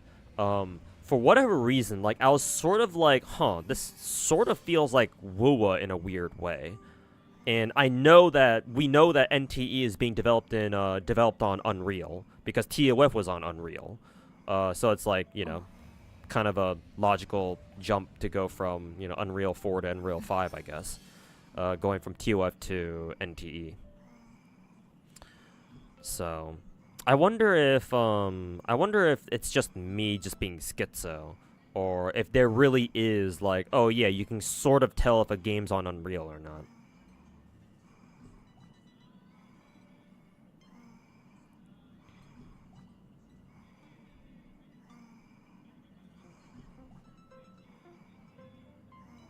Hoyo uses a modified version of Unity. Yeah, I think you meant to say Unity. At this point, it's basically their in-house engine. Well, I'm assuming they still have to pay royalty fees to Unity though, because like Call of Duty uses like a heavily modified fucking Quake engine from all the way back in the day. Technically, they still do, but it's so fucking heavily modified by now that it's practically unrecognizable from its original Quake engine, I think. I think Call of Duty uses a really old Quake engine. Maybe they overhauled it back when Call of Duty first transitioned to what is it? Modern Warfare 2019.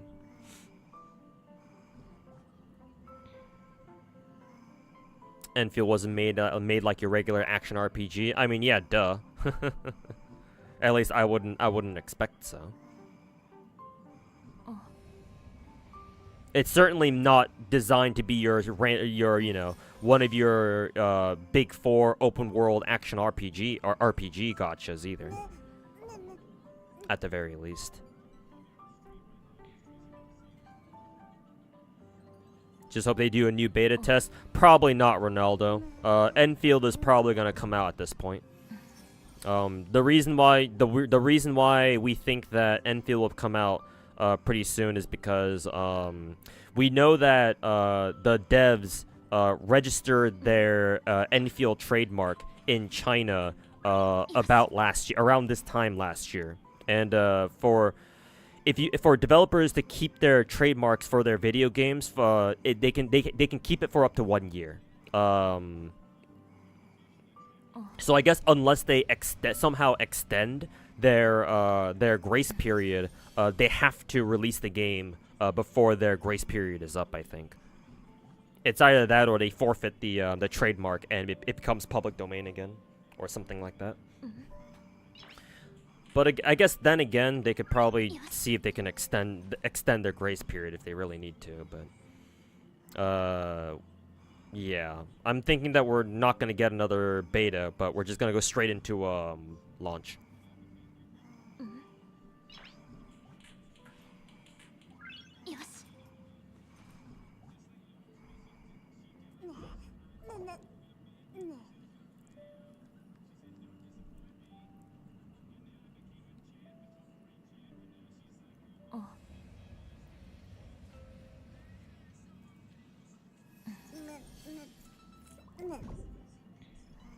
Better for worse, even though Genshin's outdated in its systems and graphics, that's what gives it its style, I guess.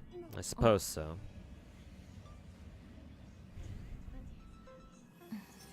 Definitely could be better, but it's what we got, so.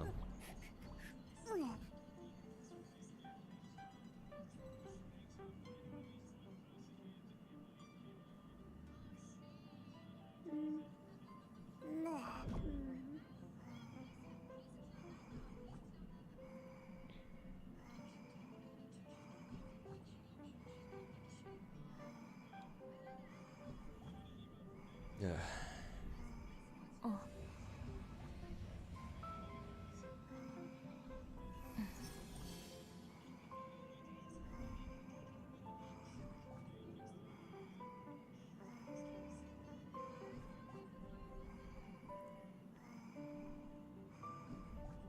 Can we watch a Kevin trailer on stream? Sure. Fuck it. Why not?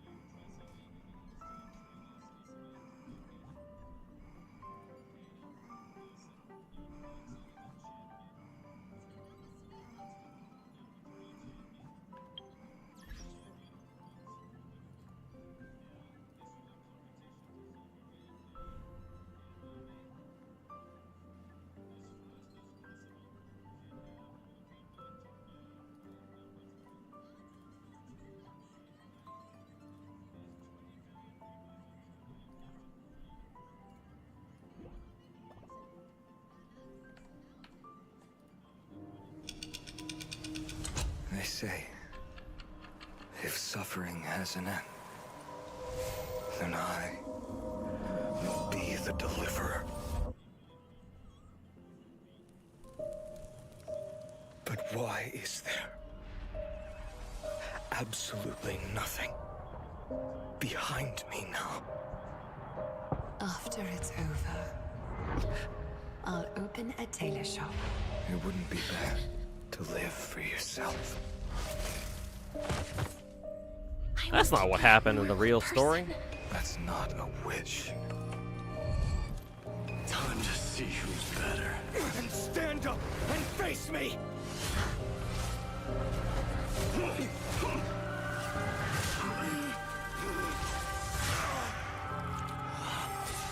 Why?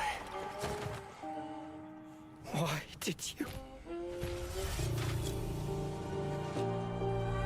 You want to be a hero, kid? All away from me! May this world never again need a deliverer. Fine enough, IDs Elysiae. What is your dream?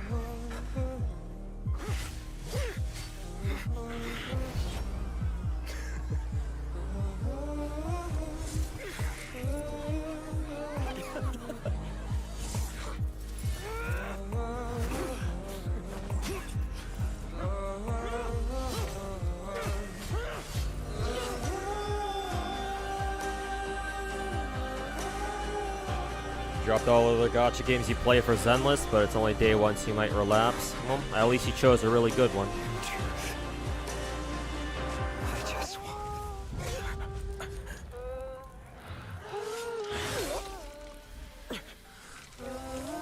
We'll see you in the next loop.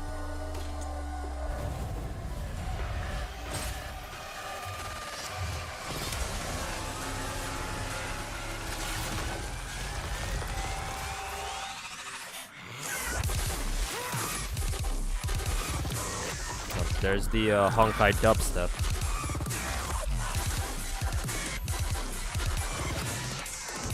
This is not the end. Then I will keep walking until I witness the end of this journey. But I will never submit to this idea of fate. Never. Ironic that this is the patch where I get fate characters.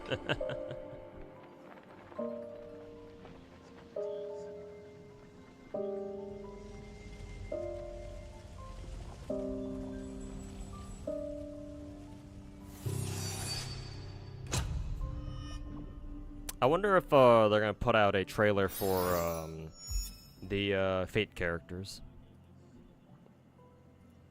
Not sure if they're gonna do that, but I guess we'll find out.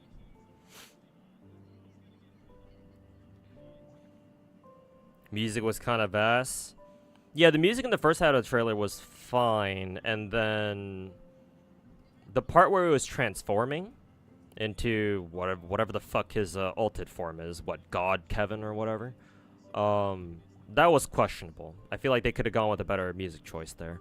Usually Hoyo is pretty spot on with music choices, but yeah, in this trailer, I don't know about that.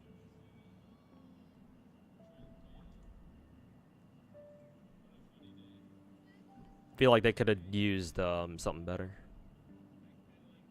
Or like if they insisted on using dubstep or whatever the fuck that was, it should have been a lot more fucking intense.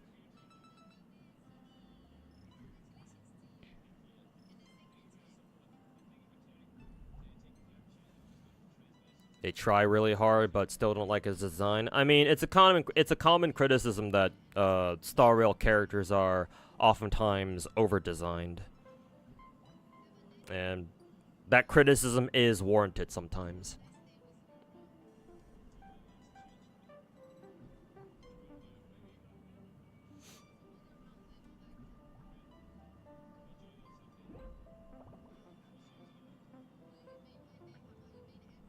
Dubstep just doesn't fit him at all.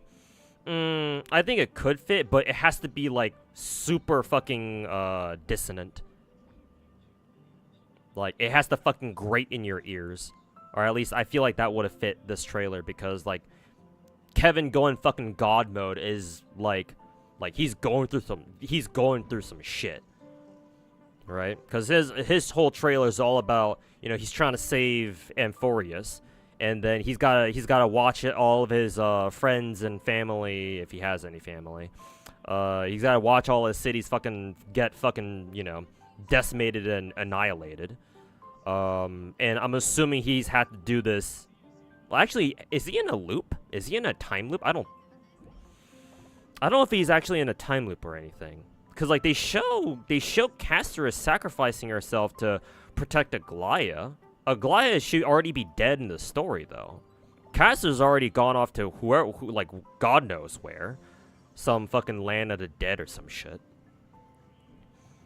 Also, Castor has a fucking scythe, so why did she decide to body block a fucking sword? Couldn't she have just knocked it out of the way? So, you know, kind of confusing there. Maiday's already fucking dead, so why are they showing him dying here? So, like, I don't know what they're trying to show here in this trailer. Is Kevin in like a fucking, is he like trying to fucking turn back, is he turning back time every single time just to try to get it, like, save the world, like, or save Amphorius the right way? Or try to save Amphorius, like, at least once?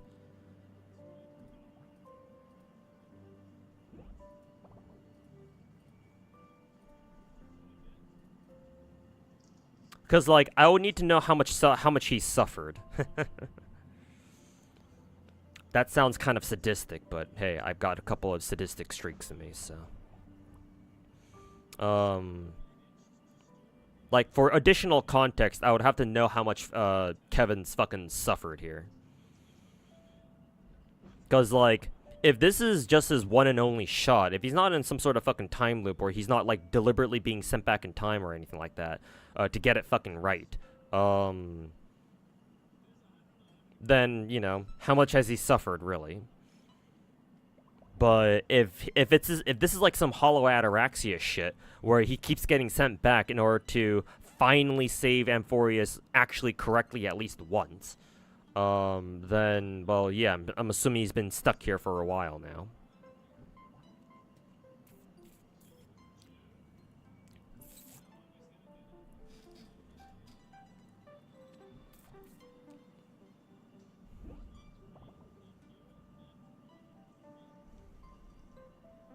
You thought when good guys turn evil, they'd have like badass armor or something like those in FGO? Well, this isn't Type Moon, so yeah. And remember, this is a Chinese gacha. You can't normally have good guys turn bad. No, no, no. The Chinese players don't like that. It's a pain in the ass trying to cosplay Hoyo characters. Yeah.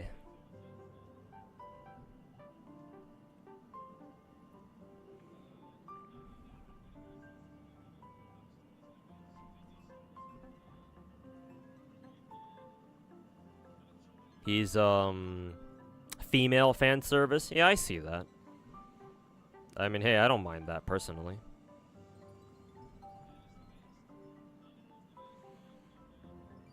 Star Rail Saber is easier to cosplay than FGO Saber. Well, yeah, because you don't have to worry about the armor.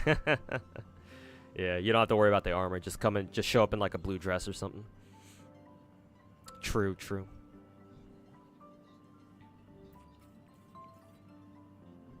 Hey, Koisher.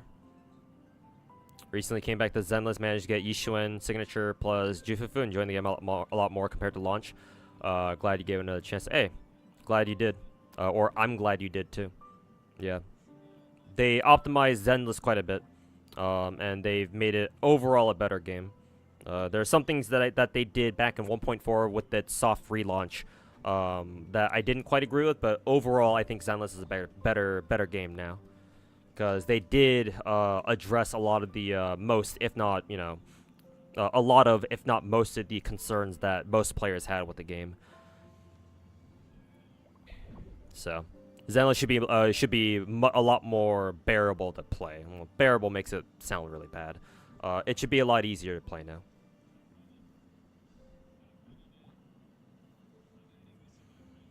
Non-god form is way better.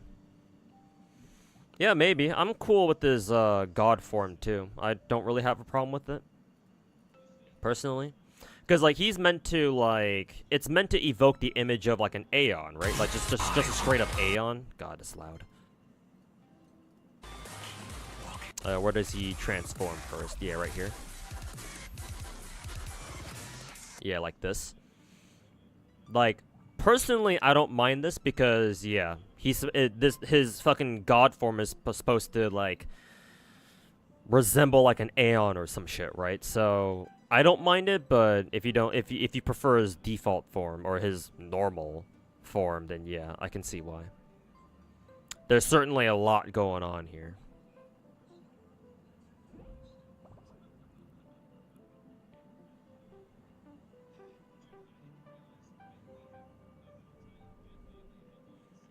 He does loop. He is the anomaly. And not only that, but Amphorius is like symbol, or like their space cluster system, solar system, or whatever, is in the shape of the infinity symbol. I guess that makes sense, or that checks out.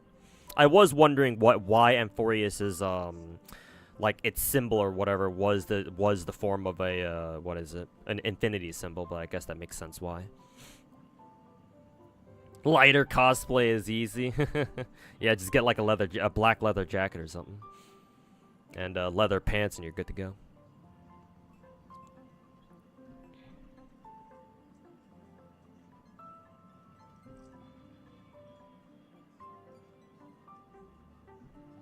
You need finance so bad? I would imagine so, yeah. You actually like his boss form, or sorry, god form? Because it reminds me of a lot of bosses from a lot of Final Fantasy games. Yeah, now that you mention it, yeah. You're not wrong. Probably onto something with that. Especially, what? Maybe Final Fantasy 16 as well. Also, Nikkei just announced, Sora? Who's Sora? I'm assuming a new character. Actually, aren't we gonna have the 2B? Aren't we gonna have the Nier collab after Stellar Blade? Why are they announcing? Unless Sora's from Nier, maybe, I don't know.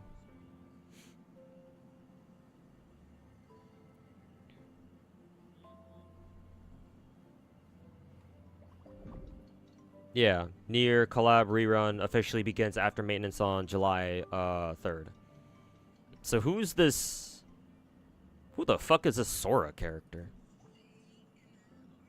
Over the Horizon? Should I know which squad that is?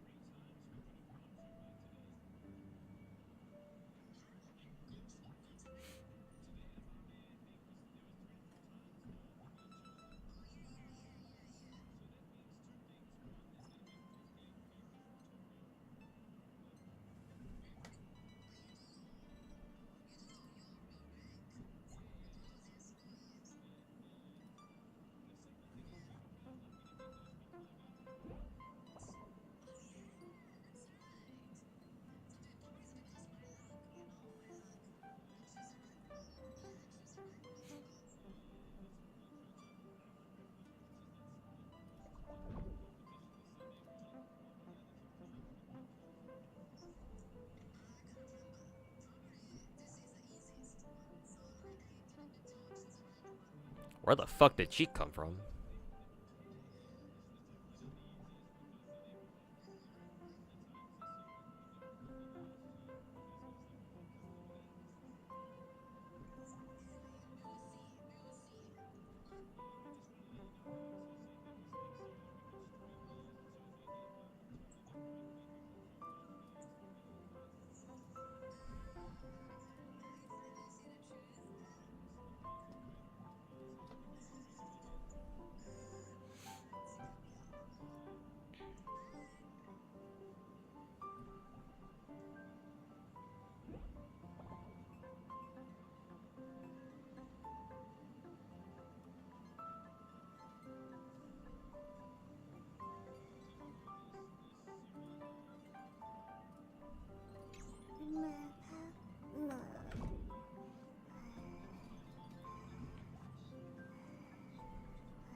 Should run on this alongside Nier rerun.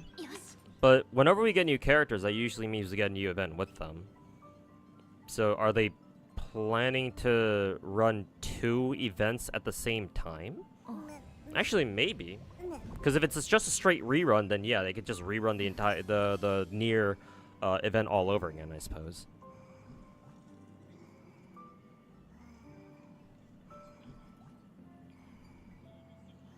No idea.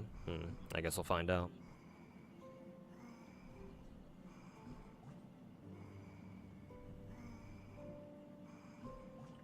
The Flame Chaser is the Kevin that's been looping. Okay. I'm not sure if I know entirely what that means, but I'm just gonna go ahead and assume that Finan has been looping somehow.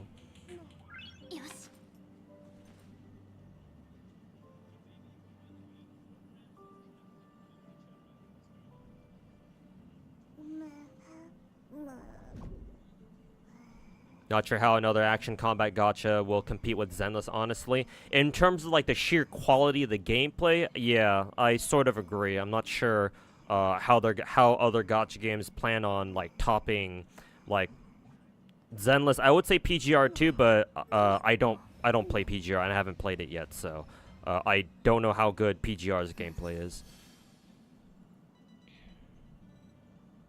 But I'll take your word for it that PGR's gameplay is really good, because I mean, anytime people talk about PGR, they usually glaze it. So, I'm on the assumption that it's a pretty good game. But yeah, gonna be hard for other games to, other upcoming gacha games to like try to, I guess, I don't know, provide the same gameplay experience, I suppose, unless they do something like you said, very unique, I suppose. But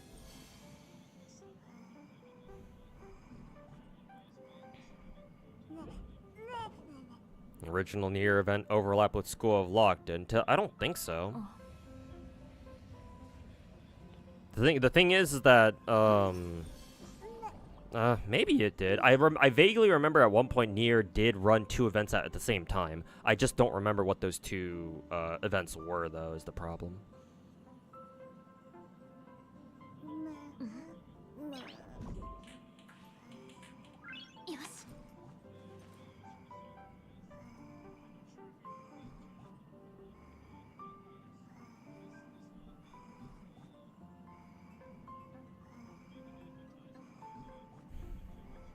So maybe the original Nier collab did actually overlap with another event. I don't know.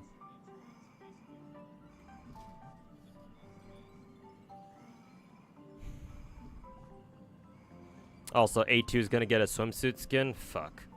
Well. Excuse me.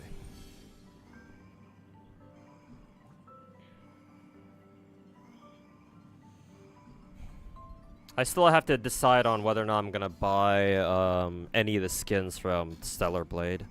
I would like to pick up Eve's gacha skin, but it's like $50.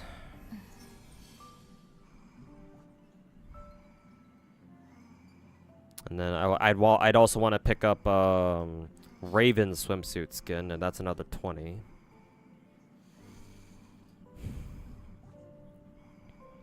I probably won't pick up Zhao Hui's Race Queen skin from GFL 2. I mean, it looks nice, but I don't even plan on using Zhao Hui, so maybe, hopefully, later I'll be able to pick up later, I suppose. I'll have to deal with it being more expensive, though.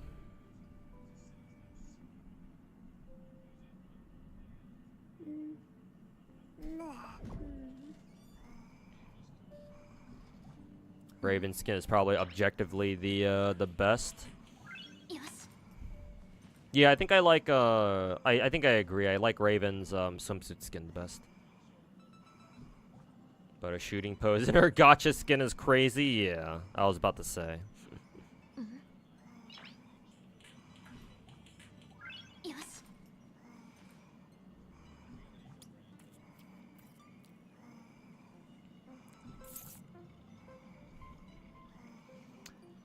I was about to say.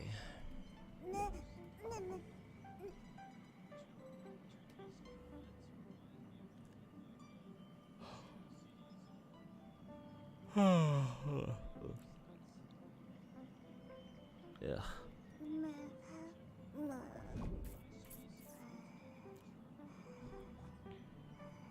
Glad you can buy Arknight skins without having to pay for it. Yeah, if you have enough Originite Prime, yeah.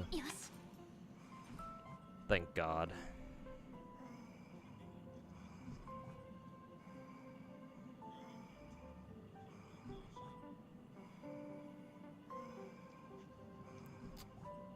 Yet another W for Arknights.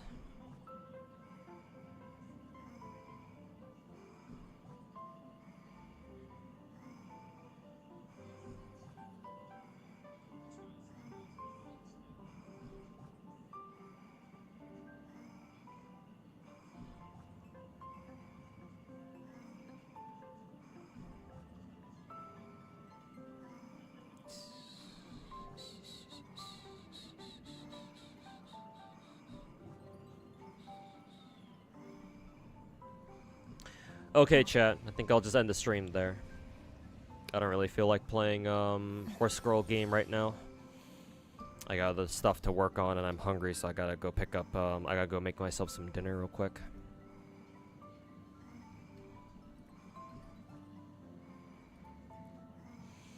No, I mean today was a pretty good stream. 8 hours.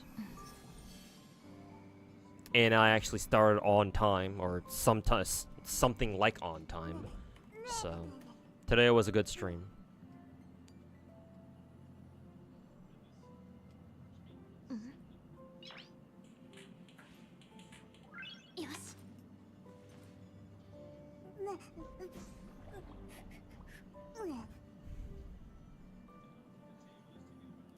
You heard horsecock for some reason? No comment.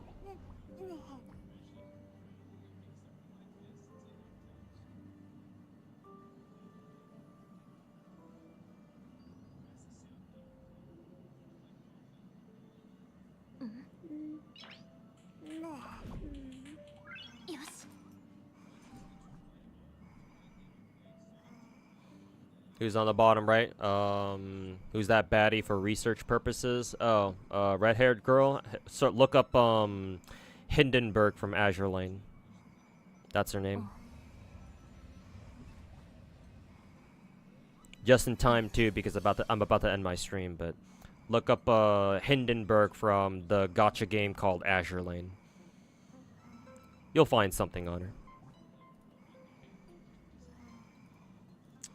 her. In case you want a better look at her bunny girl skin, there you go. Enjoy that while I set up the raid to go send you guys over to Mr. Slice's stream.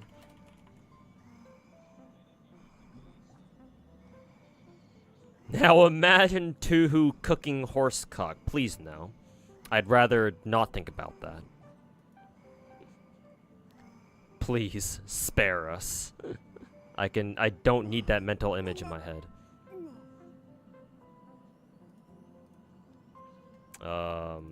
Just stare at this pair of massive fucking anime titties or something. Anyways, hopefully you got what you wanted. Lost Ina TV. And I gotta get out of here. It's late. I'm hungry. And yeah. But thanks for the follow, man. Appreciate it. Hopefully you'll be able to catch me tomorrow, because I plan on streaming tomorrow as well. But yeah, anyways, for the rest of you guys, thanks everybody for watching and hanging out. Hope you guys have enjoyed just hanging out and chilling. And I will see you guys tomorrow. Peace, everybody. Go tell Mr. Slice that I said what's up. Oh, I gotta actually send the raid through.